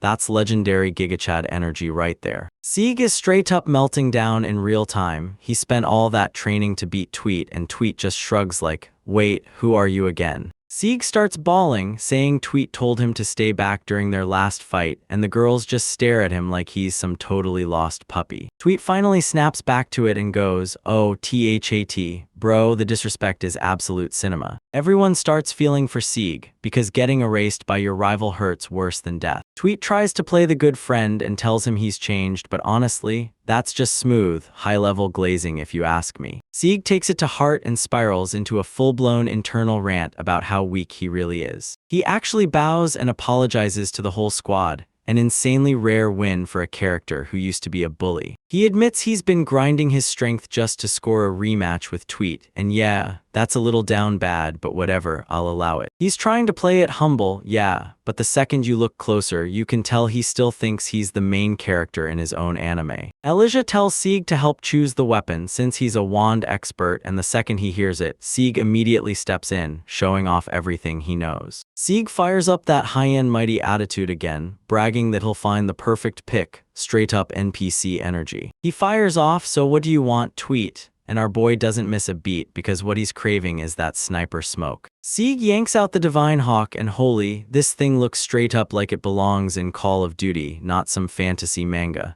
It's got that tight, high-compression drip that Tweet would totally hype. Tweet starts sniffing out that the kingdom reeks of trouble, and now he's begging for this gun for self-defense. Yeah, that's just code for him about to wreck a bunch of fools. He can feel trouble simmering in the kingdom, and he's determined to be the one gripping the spatula when the chaos hits. Sieg clocks it instantly. Tweet's got that noble intuition, which is just a fancy way of saying he's totally got plot armor. They rush down to the basement to try the brand new toy, and the hype is absolutely off the charts. Down in the basement, we spot Alicia again, rock solid in her combat gear, testing her sword like she's ready to slice someone in half. She locks eyes with Tweet and dares him to a 1v1. She's itching to find out what that sniper can really do, or maybe she just wants any excuse to be right next to him. The rules couldn't be simpler: hit first, win first, no mercy, just a high-stakes game of tag, but with magical weapons that turn every touch into a death sentence. Yeah, Alicia straight up warns him she could actually cut him, acting like the world's biggest dummy mommy, while Tweet's all bet. She's got that razor-sharp competitive fire blazing in her eyes, the kind that turns her into a top-tier waifu. They kick things off with a grand entrance because he's the loudest guy in the whole room. The match kicks off and Tweet instantly locks onto the headshot.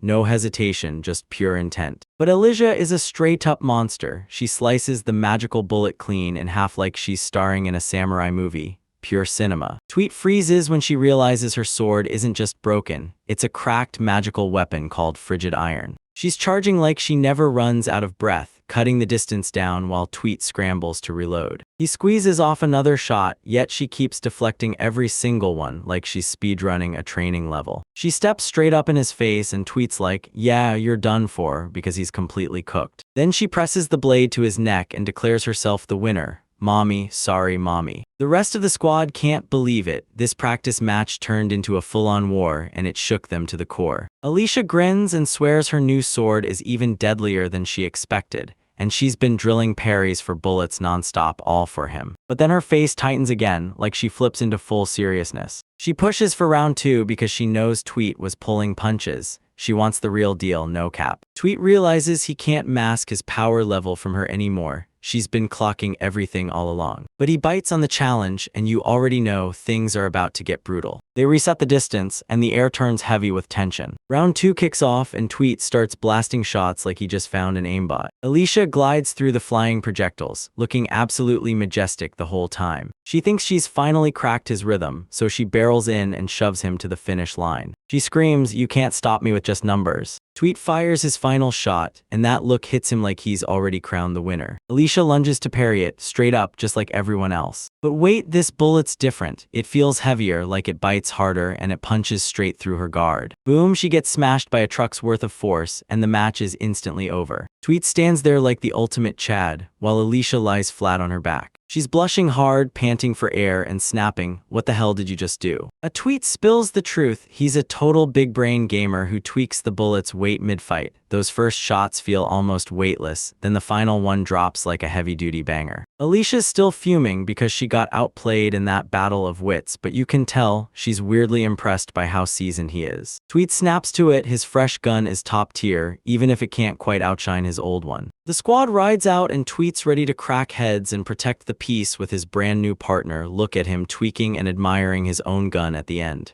See you next time. Surface, yo, what's up my cultured kings? We're back with another banger because the plot's thick and the wafers are thicker. It all kicks off with Tweet sitting down for tea with local mommy Chris, and she's straight up grilling him. Is he actually playing nice with his classmates? Hold up, look at these absolute assets on this woman. The artist knew exactly what they were doing with that skirt. The Tweet's trying to track cash flow, but I'm over here tracking those curves. Anyway, the whole kingdom is on edge. Big festival plus a conference means the guards are itching to stop something from going down, and Tweet's convinced the academy's spotless, since they've got way too much at stake to let chaos break out. Chris is serving major snack energy while she dumps lore about how the academy's blowing up like crazy because of the hero effect, and she's logic maxing hard like, why would we sabotage the momentum we're finally riding? Our MC just freezes, staring into the void like his brain short-circuited. Because once the academy and the army are off the list, this gets a whole lot uglier fast, and you can practically see that "I'm surrounded by idiots" panic written all over his face. It looks like both of them pretty much know who the real snakes are, so I'll pay you $10 if you can guess the traitor, but trust me, it's always the one person you'd never see coming. That Tweet's getting all philosophical, like, the biggest wars start from something tiny, and bro is basically calling the shots for the absolute cinema that's about to hit. He hooks up with Gran and Mize, tells his squad he's handing the rest to them, and Mize looks cute like always, like an angel.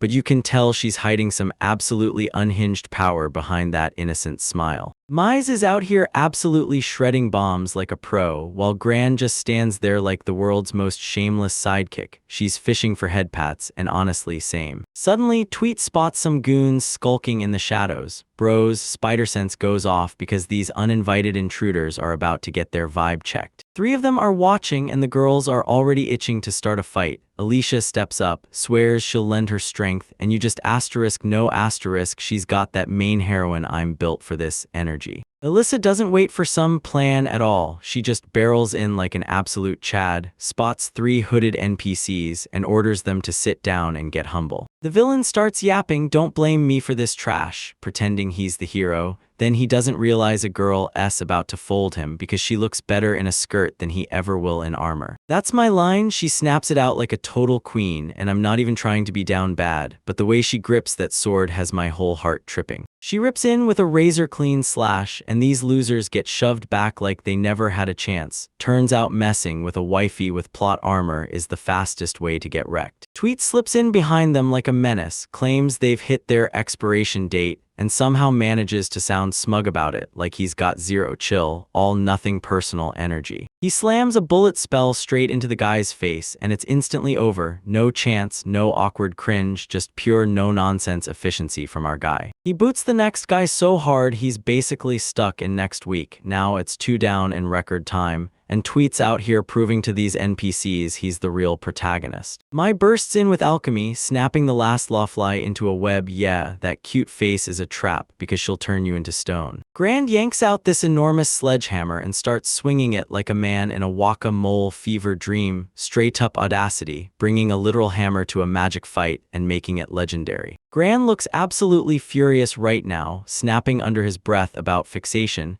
His eyes say someone just ruined his favorite manga. He hammers it down with the fury of 1,000 suns right into that guy's ribs, and there's no way he's getting up for the sequel. The enemy is still squirming to move, and Gran's seconds away from full demon mode. But just when it's about to blow up, Tweet steps in and Gran goes and drops a murder charge on camera. A Tweet snaps him back just in time, but Gran is raging, calling them imperial scum to their faces.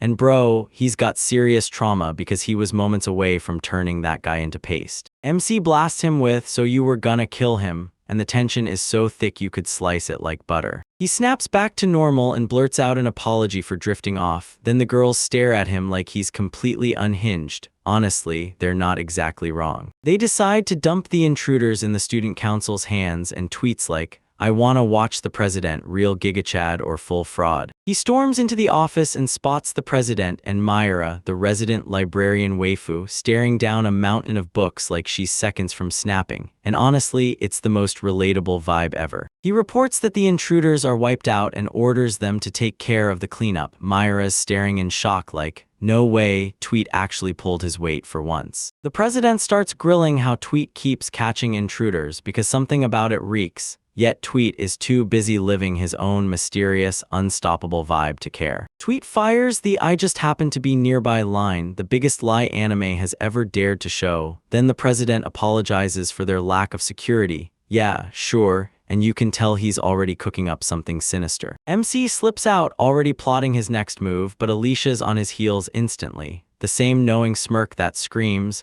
"I see exactly what you're doing," and somehow it makes her even more irresistible. She's like, "I've finally started reading your moves," and yeah, she's the only one who can actually keep pace with Riz. That hair flip alone screams, she's the best girl. She spots him tailing the student council president, snaps him out of it on the spot. Tweet just freezes there like a caught cat, but don't be fooled, he's already got a move. He explains that if the student council feels sus, they could secretly try to bust the prisoners. So yep, stalking them is basically big brain mode right now. They track the council members as they march toward the warehouse, Alicia locked in tight, while Tweet just lounges in the shadows, vibing like the ninja legend he is. Turns out they're ditching the academy for good, like, right now, and with every second that hits, this plot gets crazier, thickening faster than my morning coffee ever could. Alyssa's freaking out. If the council is guilty, they'll slam the brakes on the handover to the knights. And Tweet, he's basically itching to throw hands the second things turn spicy. They tail them straight into the Royal Guard HQ, and damn, it looks like a flawless handover. Tweet's already calling it the worst-case scenario, but trust me, that's exactly when the real trouble kicks in. Alicia fires up some hearing enhancement magic and starts eavesdropping like a total pro. Honestly, she's a walking wiretap. Out of nowhere, Commander Schlen and Thalia burst in. Thalia's strapped in full plate armor. And yeah, I've got a soft spot for a woman who can absolutely kick my ass. The commander is staring them down like he's seen it all, and Tweet is acting totally cool. but you can tell he's 1 second away from bolting the moment this turns into a boss fight. Hold up, the commander actually knows Elijah and he calls her Elijah Dono, like no time has passed. It turns out he's an old friend of her father and their reunion is straight up wholesome. He's bragging about just how much she's blossomed since she was a tiny kid, and it's always those battle-worn veterans with the biggest soft spot for the hero's daughter. Thalia Pendiantine pops up and introduces herself as a junior knight, and I'm telling you, just look at that blue hair and that armor. That's straight-up high-tier waifu material. They're trading notes on how the knight orders are teaming up to keep the capital safe. And yeah, right now it's basically a full-on sausage fest of guards out here. The commander corners them and grills them about the academy's security, and you can tell something's off, the kind of gut feeling only battle-tested chads can smell. He spills the truth. The student council keeps insisting everything's fine, but the guards are way fewer than last year, so yeah, someone's definitely cooking the books and it's not for a bake sale. Tweet finally drops the mask and blurts out that he's scared too. Now he's fishing for answers while trying not to look like a full-on stalker. The commander nods, praises the truth, and admits there's been a flood of suspicious reports lately, like everyone knows something's off, except the student council. Alicia just clicked, she has to step up and push for more guards, and she's taking that weight on like a total main character.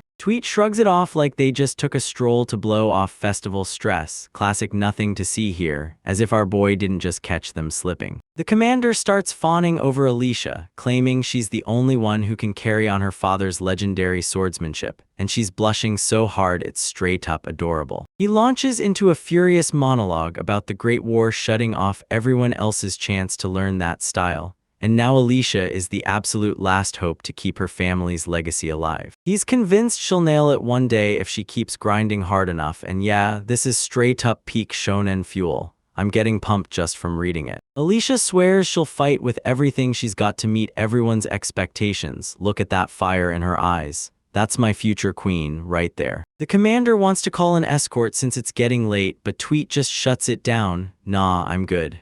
Bro's not letting anyone interrupt his private walk with his waifu. Then Tweet drops the ultimate riz on her, saying he's excited for her future too, and Alicia's completely down bad, blushing like crazy. She's completely flustered, blurting out what he even meant, but Tweet already feels something's off, like a disturbance you can't ignore because something is definitely wrong. The commander roars that they've been hit, darkness is creeping over the kingdom, and that's the end of this chapter. Absolute cinema. Yo, what's up my cultured kings? It's your boy back with another absolute banger recap. Today we're diving into peak academy drama where the waifus are stacked and the plot is thicker than oatmeal. Then we hit a teaser of the student council acting way too suspicious, like they're hiding something dark, and if the president isn't straight up a villain, I'll eat my hat. We kick off with our MC getting a tweet, and then Elijah, absolute snack status, freezes when she hears their city is getting cooked by an attack. A knight storms in at full sprint like he's running for his life, begging everyone to hear the bad news, and the panic on his face is unreal. The knight tells our duo to march back to the dorms and don't cause trouble, but you already know Alicia refuses that NPC life. She's itching to throw hands right now, all main character energy and zero chill. She tells the old man she's got 100% confidence in her skills, and with that fire in her eyes, I'm down bad. She's not just pretty, she's ready to carry the whole squad on her back. Schlendono, this old man, actually listens to her and suddenly realizes she's not some random student at all. He flashes the green light, and you can tell he's quietly impressed by her sheer determination. Another knight rolls in, and Thalia's straight up panicking. Dragging kids into a deathmatch never plays well on a resumen. Still, wow, she looks insanely thick in that armor, so yeah, I'm not complaining about her screen time. Schlendono basically snaps at her to shut it, because Elijah is a total menace who just inherited a legendary sword. Then he points out that our boy Tweet is absolutely not your typical beta at all, even if he looks like he hasn't slept in 3 days. Apparently, Tweet's thrown-out punch actually landed on a commander during training, and that's pure cinema. The old man's eyes are basically screaming, this kid's got Riz hidden, and yeah, he might just be the gigachat of the whole crew. That Tweet slams into him with the, I won't be a burden line. Honestly, part of me's secretly praying he'll actually say it, because he's already packing up his gear like he's about to solo clear a whole dungeon. And just like that, the squad's gone fully activated, sprinting toward the attack site at breakneck speed. with lightning tearing through the air like it's the opening scene of a war. The streets are chaos, NPCs sprinting like crazy, screaming for help everywhere, so you scan the area like a pro, right? And then you realize the fight isn't even close to over because whoever's doing this is still out there wreaking havoc. Suddenly, Tweet locks up, he feels a stare brewing in the shadows, and he freezes in place, jaw dropping as he blurts, "Who's there?" while everyone else just sits there, dying for the next insane reveal. Look at those eyes, man. Our MC is locked in and ready to roast anyone watching, with a 1,000-yard stare that only the truly broken MCs ever get. Elisha spots him falling behind, asks if he's alright, and he brushes it off like it's all in her head. Yeah, bro's totally gaslighting her so she won't worry. Either that or he's playing some tactical Chad mind games. He tells himself the only thing that matters right now is getting to the attack site, but that mystery person is still lurking in the back of his mind. And the moment he moves, the whole vibe turns wrong. And yeah, we spot this mystery figure on the roof, pure edgelord energy, while he's shocked that Tweet actually caught him because that basically proves our MC's detection skills are on a whole other level. This mystery guy is glazing Tweet like it's gospel, saying even Elijah's top-tier knights never clocked him. Yeah, he's basically screaming that our MC is built different. He tells Tweet he's worried and pleads with him not to think badly of him. Yeah, that's the most suspicious line a roof camper could ever drop.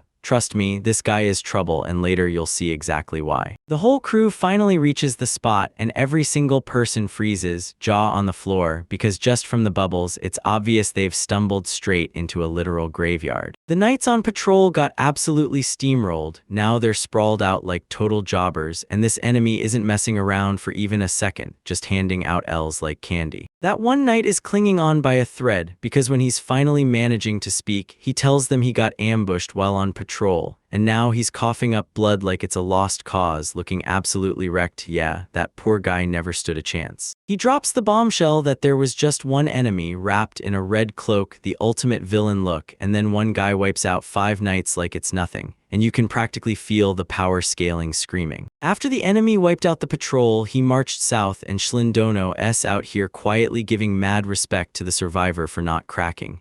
That old man, a real one. They snap into action and chase him hard, sprinting south to corner that red-cloaked menace, while Tweet and Elijah run shoulder to shoulder, straight up looking like a power couple already. Then boom, a massive explosion rips through the area, shaking the nearby buildings, and Thalia whips her arm toward it like, "Look, it's pure Michael Bay chaos, everything's detonating." They spot the hooded figure on the roof, staring down at them like they're nothing but bugs, and yeah, Tweet's sure the physique screams, man, even if that hood could hide anybody. Schlindono rushes in playing the hero, demanding a surrender, but the hooded guy just goes stone cold silent, like a real gigachat, because talk is nothing when you're moments away from frying someone's head with a fireball. The villain starts channeling a nasty surge of dark magic in his hand, while the animation looks razor sharp, and here's the wild part. He isn't even breaking a sweat as the knights pull their swords. Out of nowhere, 6 giant dark orbs slam into place around him like he's the main target in the final boss battle. No joke, boys, the budget just exploded for this fight. The orbs streak in like guided missiles, and the knights don't even have time to react. Look at Delia's face, she's already clocking the "you died" screen about to flash. Explosions are ripping through every direction, and the group can barely keep breathing as they fight for their lives, because this looks way too coordinated.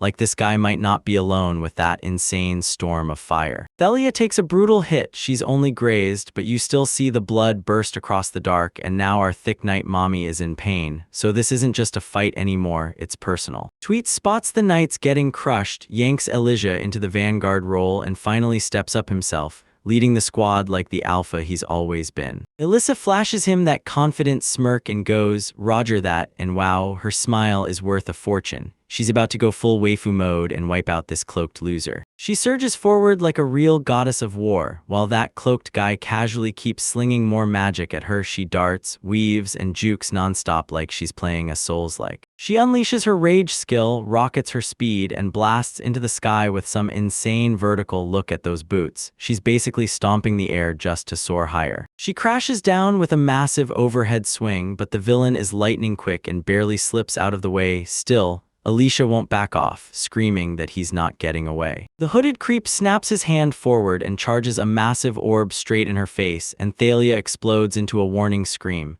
This is the exact moments before disaster panel if I've ever seen one. Then we cut straight to Tweet's face. He just smirks and goes, "Too slow. Oh man, the hype is real because our boy is about to prove why he's the MC." Tweet yanks the magic orb out of the guy's hand with a perfectly timed shot, pure aimbot energy, and just like that, he completely shuts down the boss's huge move. That shot blasts out a shockwave that tears through the city streets, and Tweed isn't just a swordsman, he's a straight-up living marksman, aiming with that weapon like it's second nature. In this panel, he looks ice cold, eyes locked straight down the barrel, face blank, no emotion at all. That's don't mess with the quiet kid energy in its purest form. Alicia spots the opening and charges straight in for the kill, while Schlendono erupts in cheers like it's a showdown made just for them. This tag team moment is exactly why we're watching. The hooded guy gets shoved into a defensive stance, but he's still firing magic right at point-blank range, like a slippery eel that refuses to stay down and simply take the L. He throws the spell so fast even Tweed can't believe it. Then a wall of dark energy detonates, blasting everyone back, and yeah, this guy's casting speed screams, hack. The blast erupts into a massive smoke cloud and Alicia's left spinning, wondering where he vanished to because this villain is using the classic smoke bomb, dip out the back, escape clean move. Tweet rips for another shot, but the guy snaps up a multi-layered barrier. Seriously, a 5-fold shield just to block one bullet meant for our boy. We finally catch one last glimpse of the hooded guy's face as he stares straight back at Tweet,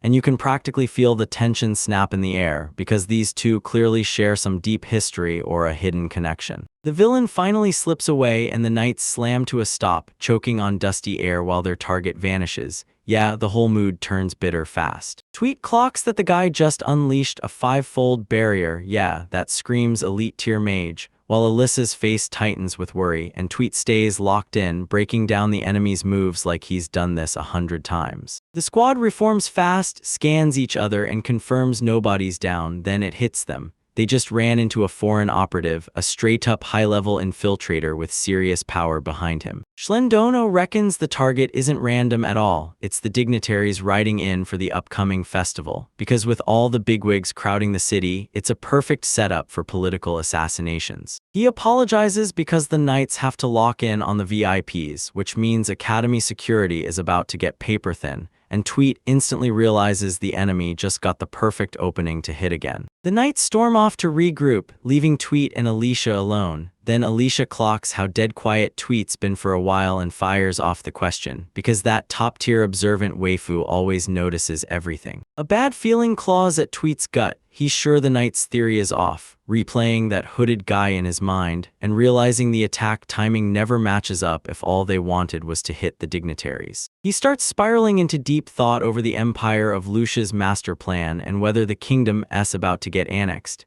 This kid is playing 4D chess while everyone else is still stuck on checkers. He points out that the student council is the group that insisted Academy security was totally fine, and that's a gigantic red flag because the more time passes, the more it looks like they're not just watching the plot, they're part of it. The security's stretched paper thin, and innocent people keep getting thrown into the crossfire, while Tweet stares at the wreckage of the city and you can practically see the tilt creeping in. He decides he's done sitting back, he's stepping in. The moment that MC locks eyes with him and drops that serious stare, you can practically hear the heads are about to roll moment ticking. We cut back to the academy in bright sunshine, but the air still feels heavy, like this is just a sweet cover for the storm that's about to hit. Tweet snaps at his squad to shut it down for today, and Alicia and the other girl stare in confusion, because Tweet has already swept the warehouse and even checked for bombs. He figures the enemy's second-guessing everything after getting checked twice, and our guy is outsmarting the villains before they even get a chance to move. The girls clock him as sketchy and think he's just ditching work to hide in the library, but we know better. He's slipping off on a solo mission, and the look on their faces says it all. They just want more time with their favorite Chad. As he strides through the halls, he clocks the student council president, still looking perfectly spotless but somehow sketchy as hell. This is the final boss type, no doubt. The president leans in with a creepy little grin and asks if he picked up any useful info last night,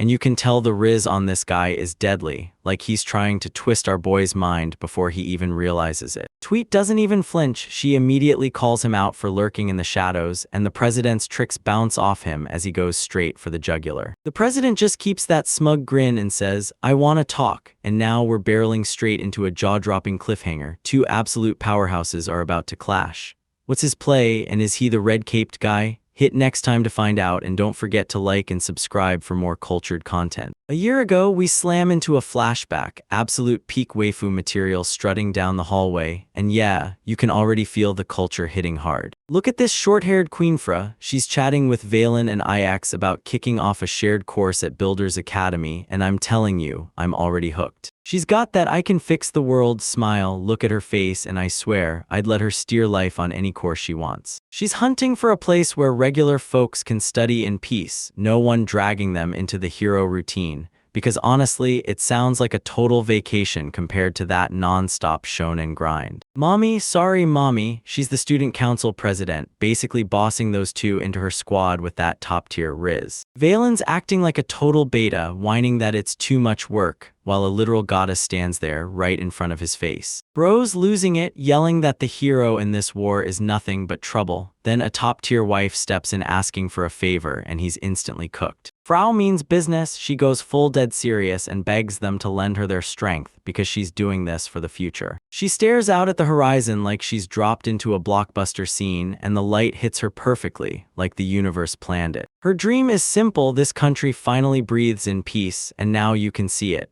Valen's got no choice but to feel the unstoppable audacity of her charm. Look at that stare, bro is fully down bad for his president, and honestly, I can't even blame him. Fast forward to right now, then fancy shoes stride into the room, and we slam right back into the main plot. Tweet strides in to face the current president, and the guy puts on this fake, overly polished smile like he's on autopilot. But our boy Tweet is built different. He already clocked that this was the dude watching him during last night's attack. He's mapping out every single move, spiraling over one question: does the president know he and Alicia have been shadowing the Knights straight to their headquarters? The president fires off, "Did you dig up anything useful?" And Tweed just smirks, staying ice cold, leaking absolutely nothing about his secret playbook. The president drops the small talk and goes right for the point, and you can practically feel the tension snap tighter in the air. Suddenly, the room feels like it's crushing everyone. Then the president unleashes a brutal wave of killing intent out of nowhere, and it's pure cinematic chaos. "Are you my enemy?" And boom, the president just went from polite student to full-on gigachad in one single panel. Tweet's heart feels like it's moments from shattering. This guy's aura is absolutely unreal, and the fear in the air is 100% real. But Tweet doesn't even blink. This light show is nothing compared to the brutal training he's already survived. The Tweet slaps him right back with a "probably not," then dead serious warns, if he's up to anything shady, they're about to come down hard. The president instantly folds because he realizes Tweet is a certified threat, not some random simp. He actually drops an apology for threatening him, completely stunned that Tweet didn't even flinch, not once, even under that brutal pressure test. Now they're finally digging into the academy, and that brutal, massive rift between the hero course and the common course. He brings up Tweet's duel with Noble Sig like he's been binge-watching the highlights on repeat. Tweet can't forget that fight, and he's dead sure this school's split is real, and it needs to be crushed, not ignored. But the president admits some students are starting to question the rift, and they're done waiting, they want change. A tweet just warned that even one student flipping their stance can set off a ripple that spreads through the whole academy. He brings up Maze, this absolute queen ditched her royal status just to chase what she truly loves. And there's Gran out here throwing everything into the fight for peace, because he's seen the true horrors of war with his own eyes. Tweet is convinced that in just a few years, these Common Core students will become the nation's shining symbols of peace. The president is actually thrilled by it, and for one split second after that insane power trip, he looks completely soft. Hold up, this is the plot twist of the century. The president was the one who truly set up the Common Course, not the higher-ups. He confesses he battled in the Great Hero Demon War with two other legendary students, names that still send chills down people's spines. One was Valen and the other was his older sister, Frau, the girl from that flashback. Turns out that Common Course was Frau's last request, right before she passed away. Tweet realizes this is the man who buried his sister's death, then rage sparks in his head, calling him a total piece of trash for hiding the truth. The president finally thinks he's paying his sister back for everything, turning her dream into reality, even if it's only a small slice of it. But the mystery still gnaws at us. Why does Valen keep fighting the very thing Frau loved with her whole heart? The president tells Tweet to ask the man himself, and it's the most classic dodge in the book. He quizzed Tweet about what game he was playing for the festival, and Tweet shot back, a physical race, because he wasn't here to flex his real powers. Tweet storms out of the room, already plotting how to unleash his strength for peace, because he's done being just another weapon in this war. Now he's got his own assignment, and the sky's looming like a warning, screaming trouble for what's about to hit next. Meanwhile, this glasses-wearing beauty hunches over her desk, and you can practically feel it. She's 1 second away from unleashing a master plan. She's saying she's done tonight, so stare into those eyes. You can feel that dopamine energy bubbling like a storm about to break. She's reading every report on the situation, and she's already set to strike, right on schedule. Look at that stance. She's basically declaring she gets to choose the future, and honestly, I'm not going to argue with her. Cut to the dark shadows. Hooded NPCs are huddled over how to defuse bombs, talking shop like it's nothing, but now, time to ditch the boring chatter and show us real action. Boom, bam, that Tweet pops out like a jump scare and wipes out one of the goons before he even gets a chance to blink. The guy goes wide-eyed because that Tweet from the reports is suddenly him, right as he gets body slammed straight into the next dimension. Tweet fires off his fixation and slips around like a full-on ghost. And yeah, these dudes are straight up battling a raid boss. One goon scrambles to yell for backup like a total coward, but Tweet is already riding his neck right on top of him. Tweet snaps his head around and there they are, a whole squad rolling in. Too bad, because every single one of them is nothing but fodder for our boy. He can't stop wondering if they've been watching him the whole time, but at this point, who cares? He's so unhinged it doesn't even matter. The lead goon leans in and demands, "So you're really a student?" And Tweet just hits him with that icy, dead-eyed stare that screams, "You're already done." The Tweet basically yells, "Chill, there are a ton of students stronger than you, and I swear that's the biggest cap I've ever heard." Night sweeps over the city, and the cobblestones look like they're about to drink blood. Alicia and Maze are dashing around trying to track down Twite, and Maze looks adorable even as she's huffing and puffing. Gran's right there and the whole crew's eyeing Tweet like something's off, because he skipped team practice like a full-on rogue.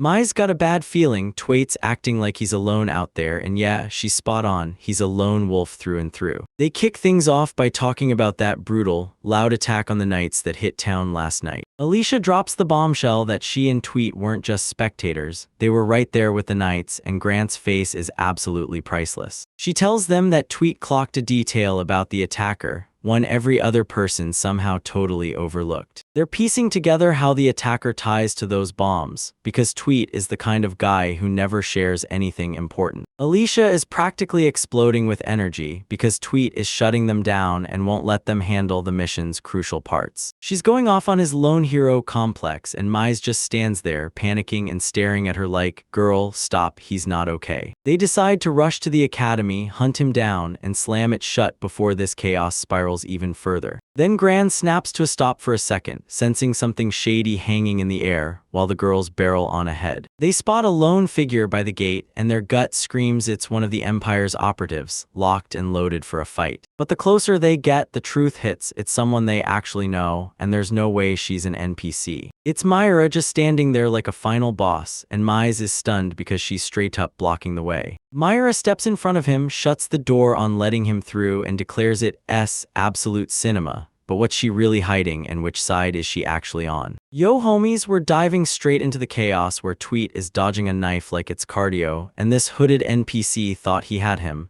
but now he's getting absolutely cooked. Look at this MC, man, he's firing light beam finger guns while that other guy is scrambling to keep up. That's not a race, it's a skill gap because he's playing a whole different game. Boop, right in the face. Turns out this guy really thought he was the main character until Tweet smacked him with a reminder. Asterisk only asterisk, the real plot armor stays winning in this story. Bro's staring at him like he's garbage he left on the curb. Then this hooded clown actually dares to look shocked when he gets totally obliterated. He's got the finger gun out like it's nothing, and he's not even sweating. If I were that guy, I'd be panicking, questioning my whole life, and begging for some kind of fast escape. Your strategy won't work, no kidding, Sherlock. You're trying to take down a guy with maxed out Riz and zero chill, and your little plan was basically dead on arrival. Ninja Boy thinks grabbing the high ground makes him Obi-Wan, but in manga like this, we all know exactly how the side character story plays out. Hold up, homies, check that short-haired baddie shutting the gate cold. Mayura-san's out here looking straight up irresistible while she lays down the rules like it's law. Don't try me, got that don't mess with me energy. She's spilling the tea about a duel set to go down on campus, and I'm betting these NPCs have absolutely no clue their guy is getting his internal organs rearranged right this second. You're not getting in, hands off, mommy. Sorry, mommy runs this place with that dummy mom authority and I'm way too down bad for it. That blonde girl is totally rattled, because if you're standing there at the front gate, missing the absolute cinema blasting in the backyard, you'd lose your mind too. So they're really risking it all just to get a spot in the magical games? That's straight up high stakes gambling for a bunch of students, but our boy, he's built different. The girls finally clock that Myra's not just nearby, she's right in the middle of this chaos, plot twist. And the crazy part? This entire academy is packed with secrets, so the drama keeps turning up the heat. Gran over here just finally clicks, 2 brain cells, boom, and now he gets what's really happening. Took forever, Beta. I swear I was starting to think you were just decoration. Back to the main event, this hooded boy is still on his feet, but his cloak can't hide how shaky he's getting, like he already feels the end breathing down his neck. Tweet tells him to stop the cap and show his face already. Yeah, we all know who it is, bro. This whole mystery routine is seriously dragging now. That name reveal we were all dying for finally lands. Turns out he's been a snake in the grass the whole time, and Tweet just yanked the whole cover off. What the hell? Yep, that's exactly what happens when you try to run from a guy who's basically a human cheat code. Brace yourself, the big reveal is finally here, and you're about to see the face of the guy who's seconds away from having his whole career wiped out by a finger gun. Alright, fine, I'll hand it to Valon, dude's got that. I'm the villain, and I'm a full-on gigachat, but damn, he's about to get folded like a lawn chair in a hurricane. Tweet starts spilling how he caught him, and boom, those wingboards were basically the ultimate snitch, because you can't roll in with high-tech gear and expect to stay low-key, fam. Valen's acting way too cool, firing off that, so how does Tweet connect back to me? Question, and poor bro is coping so hard right now it's genuinely hard to watch. He starts dragging up the former student council from the Great War, and that's when the whole story starts thickening, like those insanely good wafer layers you can't stop thinking about. Because you're basically the safest bet, huh? Ouch, imagine being treated like such a walking trash can that everyone just stamps you as the traitor before you even open your mouth. He's laughing it off like a total psycho, classic villain energy right before they hit you with the "this isn't even my final form" move and wreck the whole set. Yeah, Valen's done hiding behind that hood, he's fully committed to his inner edgelord, and the villain energy is straight up immaculate. So he straight up wiped out his own operatives just to throw everyone off, pure dirty tactics, and the nerve on this guy is honestly beyond insane. He forgot to report the battle, and I totally forgot I'm supposed to play the polite YouTuber, but don't worry, Valen, we see right through you. Tweet wants to know the end goal, but I'm only here for the chaos, so what's this guy even aiming for, besides being a walking, towering hater? I don't need to spell it out for you, straight up, that's badass. He's a total snake, yeah, but at least he stays sharp and doesn't waste time on that cheesy villain monologue. Mentioning the death of the former president, oh, we're diving straight into tragic territory, no more yapping, just explosions. Tweet's actually stunned for once. If our boy is making that "my bank account just hit zero" face, then we're about to uncover some seriously deep lore. Valen's officially triggered and he's about to unleash some spicy flames. Watch the fire start swirling because you know the chaos is about to hit. Absolute cinema, look at that fire vortex. If he doesn't have serious plot armor or some insane fire resistance, he's getting turned into a crisp in seconds. Tweet just stands there locked onto the fire like it's a campfire for s'mores, and the sheer audacity of this guy is legendary. At the gate, the NPCs finally snap to it. Tweet is the one battling Valon. Better late than never, huh? They're freaking out because Valen's fighting style is straight up dangerous. Seriously, you better worry about what Tweet's about to do to his medical bill. Myra's giving off major sus vibes after the president hands her these instructions. Something's totally off, and this time the weirdness isn't coming from the comments section. They finally snap the pieces together and realize the mastermind might be right there inside the group. because it's always the guy you'd ignore the most or the obvious one standing in plain sight. Wait, does he have a shot at the student council? You're a couple chapters behind, but hey, you'll catch up real soon. Everything finally clicks. Valen's the one who tried to shut down the festival and mess up the whole piece, like an absolute hater of fun. Gran clocks Valen's twisted peace ideology, forcing it like it's fate, and Bro S over here acting like he's the main character in some dark tragedy. Gran wants to jump in and help. Bro, you're a side character, you'll just get in the way while the main character steals the scene with that glorious light show. The girls press him like crazy, asking why he won't back down. Maybe he's obsessed with justice, or maybe he just wants to get right up close to the flames. Wait, this is about his hometown. Cool, but we're stuck in way too much talking. Where's the chaos at Gran? Speed it up. Gran wants Valon's story right now. This isn't a sweet little heart-to-heart, it's a no-holds-barred deathmatch, so let them throw down and settle it. Myra's actually betting on Tweet to come back safe and sound, and she knows exactly who the real Chad is in this relationship. Calling Valen a rabid dog is absolute top-tier roasting. Myra hit that perfectly, like she clocked him as a loser from the jump. She's shocked the others aren't panicking because they've seen just how feral Myra gets. Catch up. Look at that grin, now you should be terrified for the other guy. Chills like the real kind crawling up your skin. That's how you instantly hype a main character. Tweet stalks through the blaze like a predator in the dark, while Valen has zero clue he's already been checked, mated. Valen hurls the massive one, get out of my sight, and that's the last thing he says right before he gets folded into the next dimension. This is IT, the moment we've been craving, and the animation playing in my head is absolutely going wild right now. He straight up cut the fire clean in half like, do you get how insane you'd have to be to slice an explosion with a sword? That's peak cinema. Bro's speed is so insane the panels are basically scrambling to keep up. This is peak fiction, and I'm locked in for every single frame. The fire just disappears, then booms into a blinding burst of light. On the roof, Valen's frozen in place, looking like a total clown who just got caught with his lunch eaten. My flames got cut, yep, your ego got chopped too, buddy. Welcome to the real deal, fighting that doesn't play around. Sorry, oh my god, the disrespect. He's literally apologizing because he's too strong for this guy to handle, cold as ice. Stare at Valen's face right there, you can see it, the moment the truth hits. He isn't even the mid-boss, he's just the warm-up. I'm stronger than you, absolute Chad energy, and with just 4 simple words, I ended this dude's whole bloodline like it was nothing. Tweet yanks out the real blade, game over, it's go time, and next month can't get here fast enough because Valen's about to get his life wiped clean and restarted. Yo, what's up my cultured kings? Today we're diving back into straight-up cinema where our MC is disrespecting the laws of magic like they're a suggestion.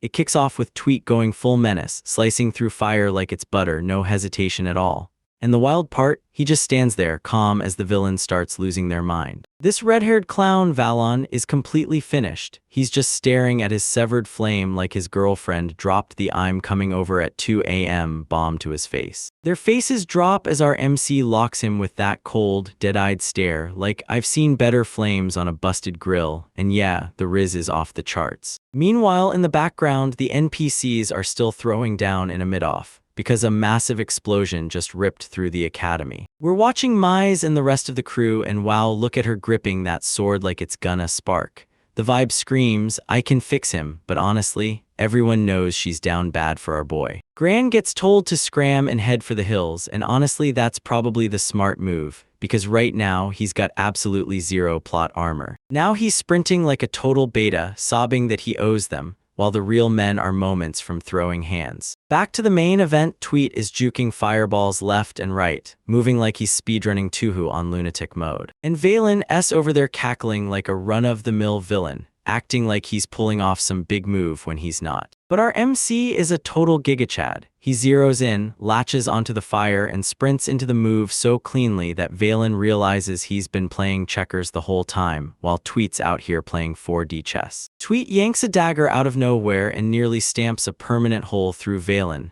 then drops a terrifying technique called dawning like it's no big deal. Valen starts ranting that as soon as dawn hits, you can cast magic anywhere, so you become even harder to read than a girl's mixed signals. That Tweet's basically a skill issue, bro. If you can't land hits on me, all the magic you're decked out in won't save you. This sets Valen off completely. He starts shrieking that he's being patronized, then whips up an entire storm of black fireballs. He lets every last one of them blast off together, and boom, an explosion so brutal it would have turned any other main character into pure charcoal. But here's the crazy part, Tweet is still standing right there, barely sweating, reading the magic's moves like he was born for it. Valen is finally starting to glaze the MC, straight up admitting he's never laid eyes on anyone this skilled in his entire life. Alright, buckle up, this is the villain yap moment where Valen tries to excuse himself for being a terrorist. He's saying the country's gone numb to danger, and it needs a brutal wake-up call. He starts spilling hard truth about the Great War, then drops the bomb that 3 academy students were turned into child soldiers. Valen was one of those guys, and from what he's been through, it screams of trauma the public has no clue about. He lays it out plainly, the academy is basically a hero factory, built to spit out soldiers for a war everyone expects to be a total bloodbath. Gran's lurking in the background, acting like a full-on NPC while the heavy hitters trade battle talk. Valen calls the war pure living hell. He slaughtered a bunch of people and barely escaped getting killed himself. A quick flashback hits, there's a grave repeat to Frau San, and honestly I'm pretty sure she was the mom of the group before she got wiped out. But Valen can't stand it, how the country throws a festival like nothing happened, while the blood spilled is being swept under the rug. Tweet finally admits that's a fair point, but he's not going to let this guy torch the whole city. Valen keeps yelling that the heads of state are just kicking back, while the students are the ones stuck paying for it. He claims the world is still volatile and spies are everywhere, like, at that point it just sounds like the government's got a serious skill issue. He clenches his fist and vows to scorch that feeling of danger straight back into everyone's soul. Grant tries to reason it out, but he's talking to a guy who's already snapped and lost his marbles. Gran blasts him for trashing the town and dragging innocents into it, and yeah, that's a total beta move in a shonen manga. Valen is sick of the talking, so he fires off one brutal blast and sends Gran flying into the next day. A tweet catches the unconscious Gran, drags him as a weakling right to his face, brutal as hell, but somehow dead on, then he gets cooked instantly. MC says he wanted to end it peacefully, but now,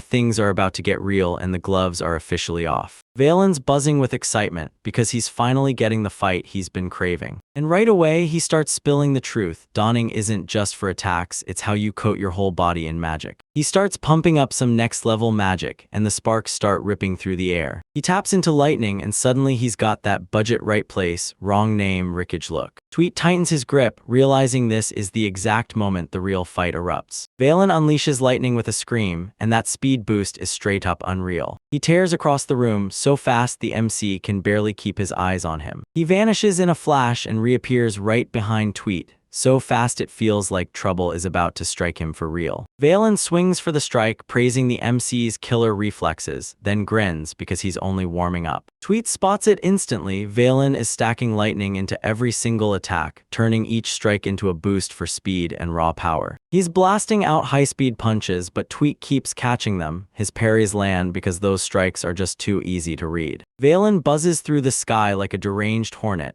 hunting for the tiniest opening to strike. Tweet snaps another strike aside, then Valen whips his hands around and unleashes fire. He fires off flames straight in the MC's face, and it's pure showboating, like he can't help but flaunt his wild side. Mixing elements? Oh Valen, now I get it. That's straight up high-level RIS and you're flexing hard. Tweet's roasting mad that the flames crawl, but he's locked on one hit, because one strike and he'll be the crispy snack. With a fierce kick, he spots the opening and slams a massive kick straight into Valen's chest. Next, Valen gets launched into the air, spitting cough after cough, and somehow losing what little dignity he had left. He's totally losing his mind. Who the hell is Tweet anyway? That tweet basically warned him, watch your step, colder than my ex's heart. But Valen isn't finished. He slams into dual deployment and lets fire and lightning crash down at the exact same moment.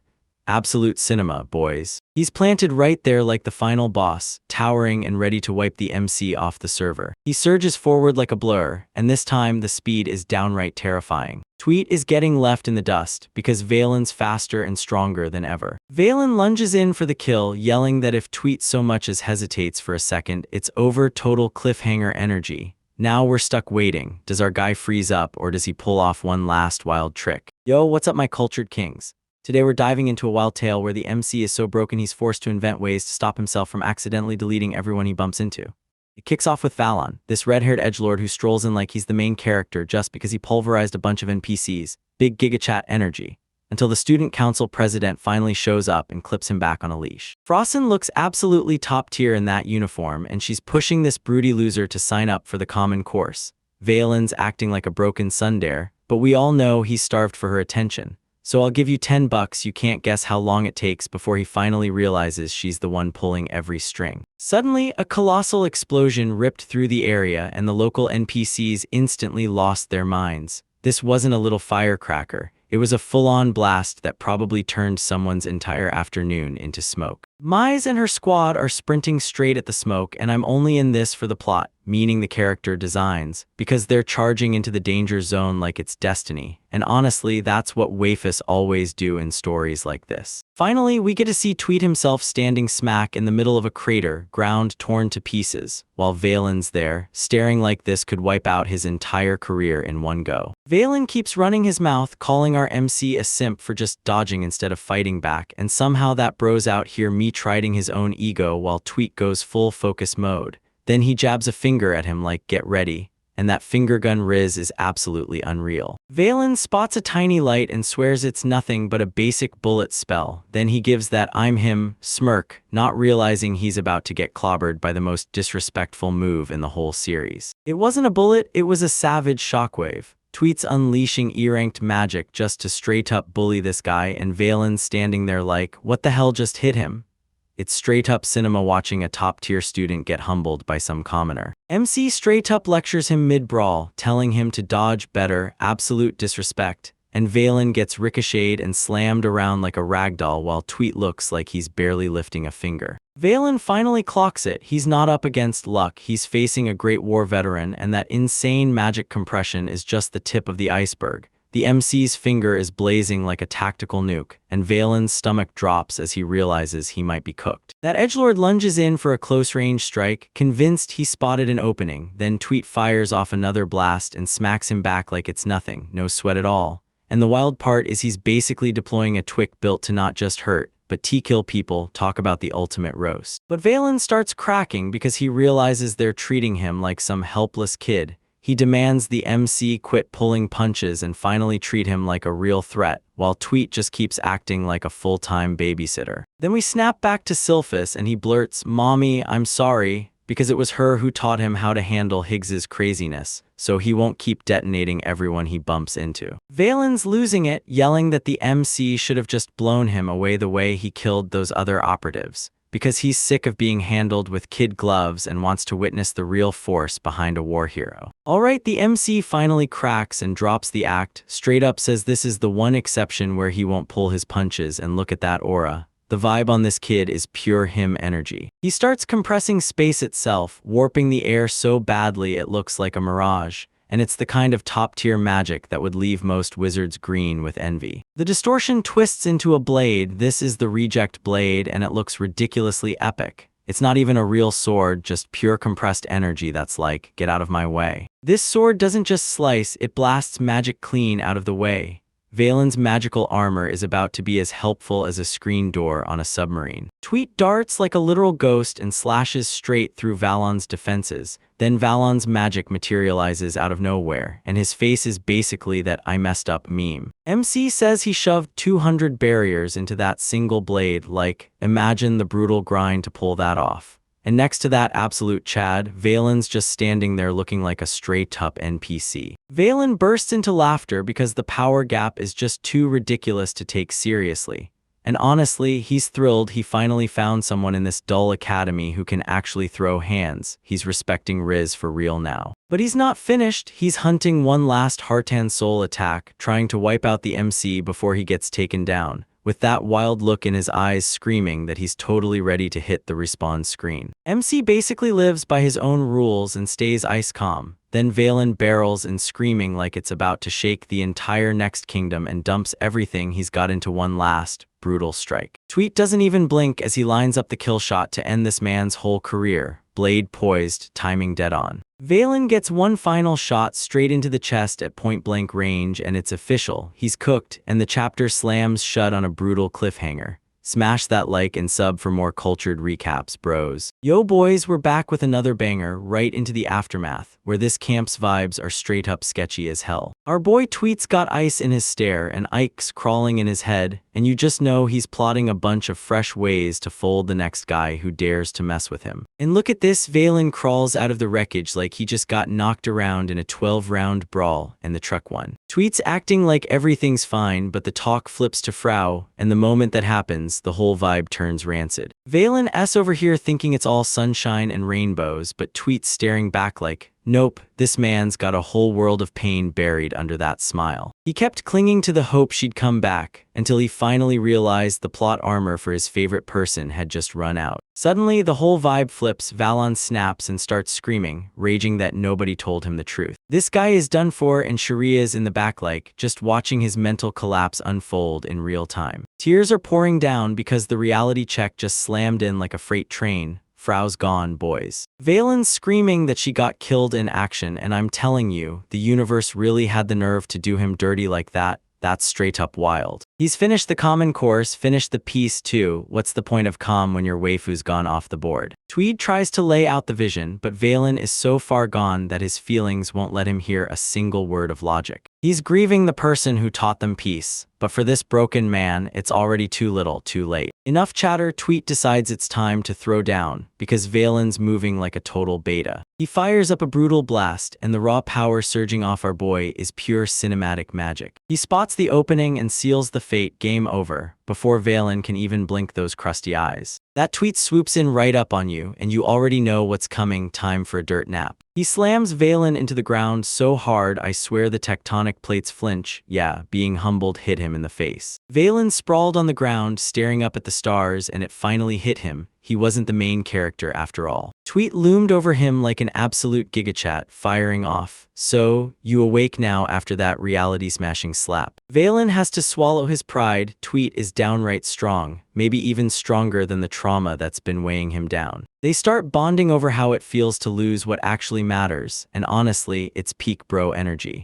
Valen just blurts that he only wanted to show up on time. Honestly, it's kinda heartbreaking, but he still has that full-on simp energy for the good old days. He was trying to keep everyone squirming on edge so they'd feel the pain he felt, but bro, that's just straight up hating. Twitter through Tweet calls him out to his face, says he understands nothing at all, and somehow that pure disrespect is downright addictive. Even Grant barrels into the roasting session and he tells Valen, you said it word for word, I couldn't have put it better. Grant slams the ultimate truth. Valen is so overpowered he can't even fathom what the weak are really going through. He tells you what life in the war was really like, and it wasn't some glorious power-up montage. He straight up admits he ran because he was weak, and honestly, that raw honesty hits way harder in a world packed with tryhards. He snaps at Valen to stop acting like everybody can just grind through war forever, like they're NPCs with no limit. Cranking up that constant danger will just smash the people who are the ones who desperately need a break. You don't get to shove your worldview down everyone's throat just because you can bench press a mountain, Valon. A tweet just drops the truth. Even the most boring, ordinary life is still worth fighting for with everything you've got. Valen's still stubborn as ever, but you can practically see the wheels spinning behind his eyes. He stares at a memory of someone smiling, and you can practically feel the ice around his heart thawing at last. He tells you he'll think it over, but come on, that's just code for you beat my ass and I'm humiliated. The rest of the squad rolls in and they're staring at the giant crater in the schoolyard like, what the hell happened here?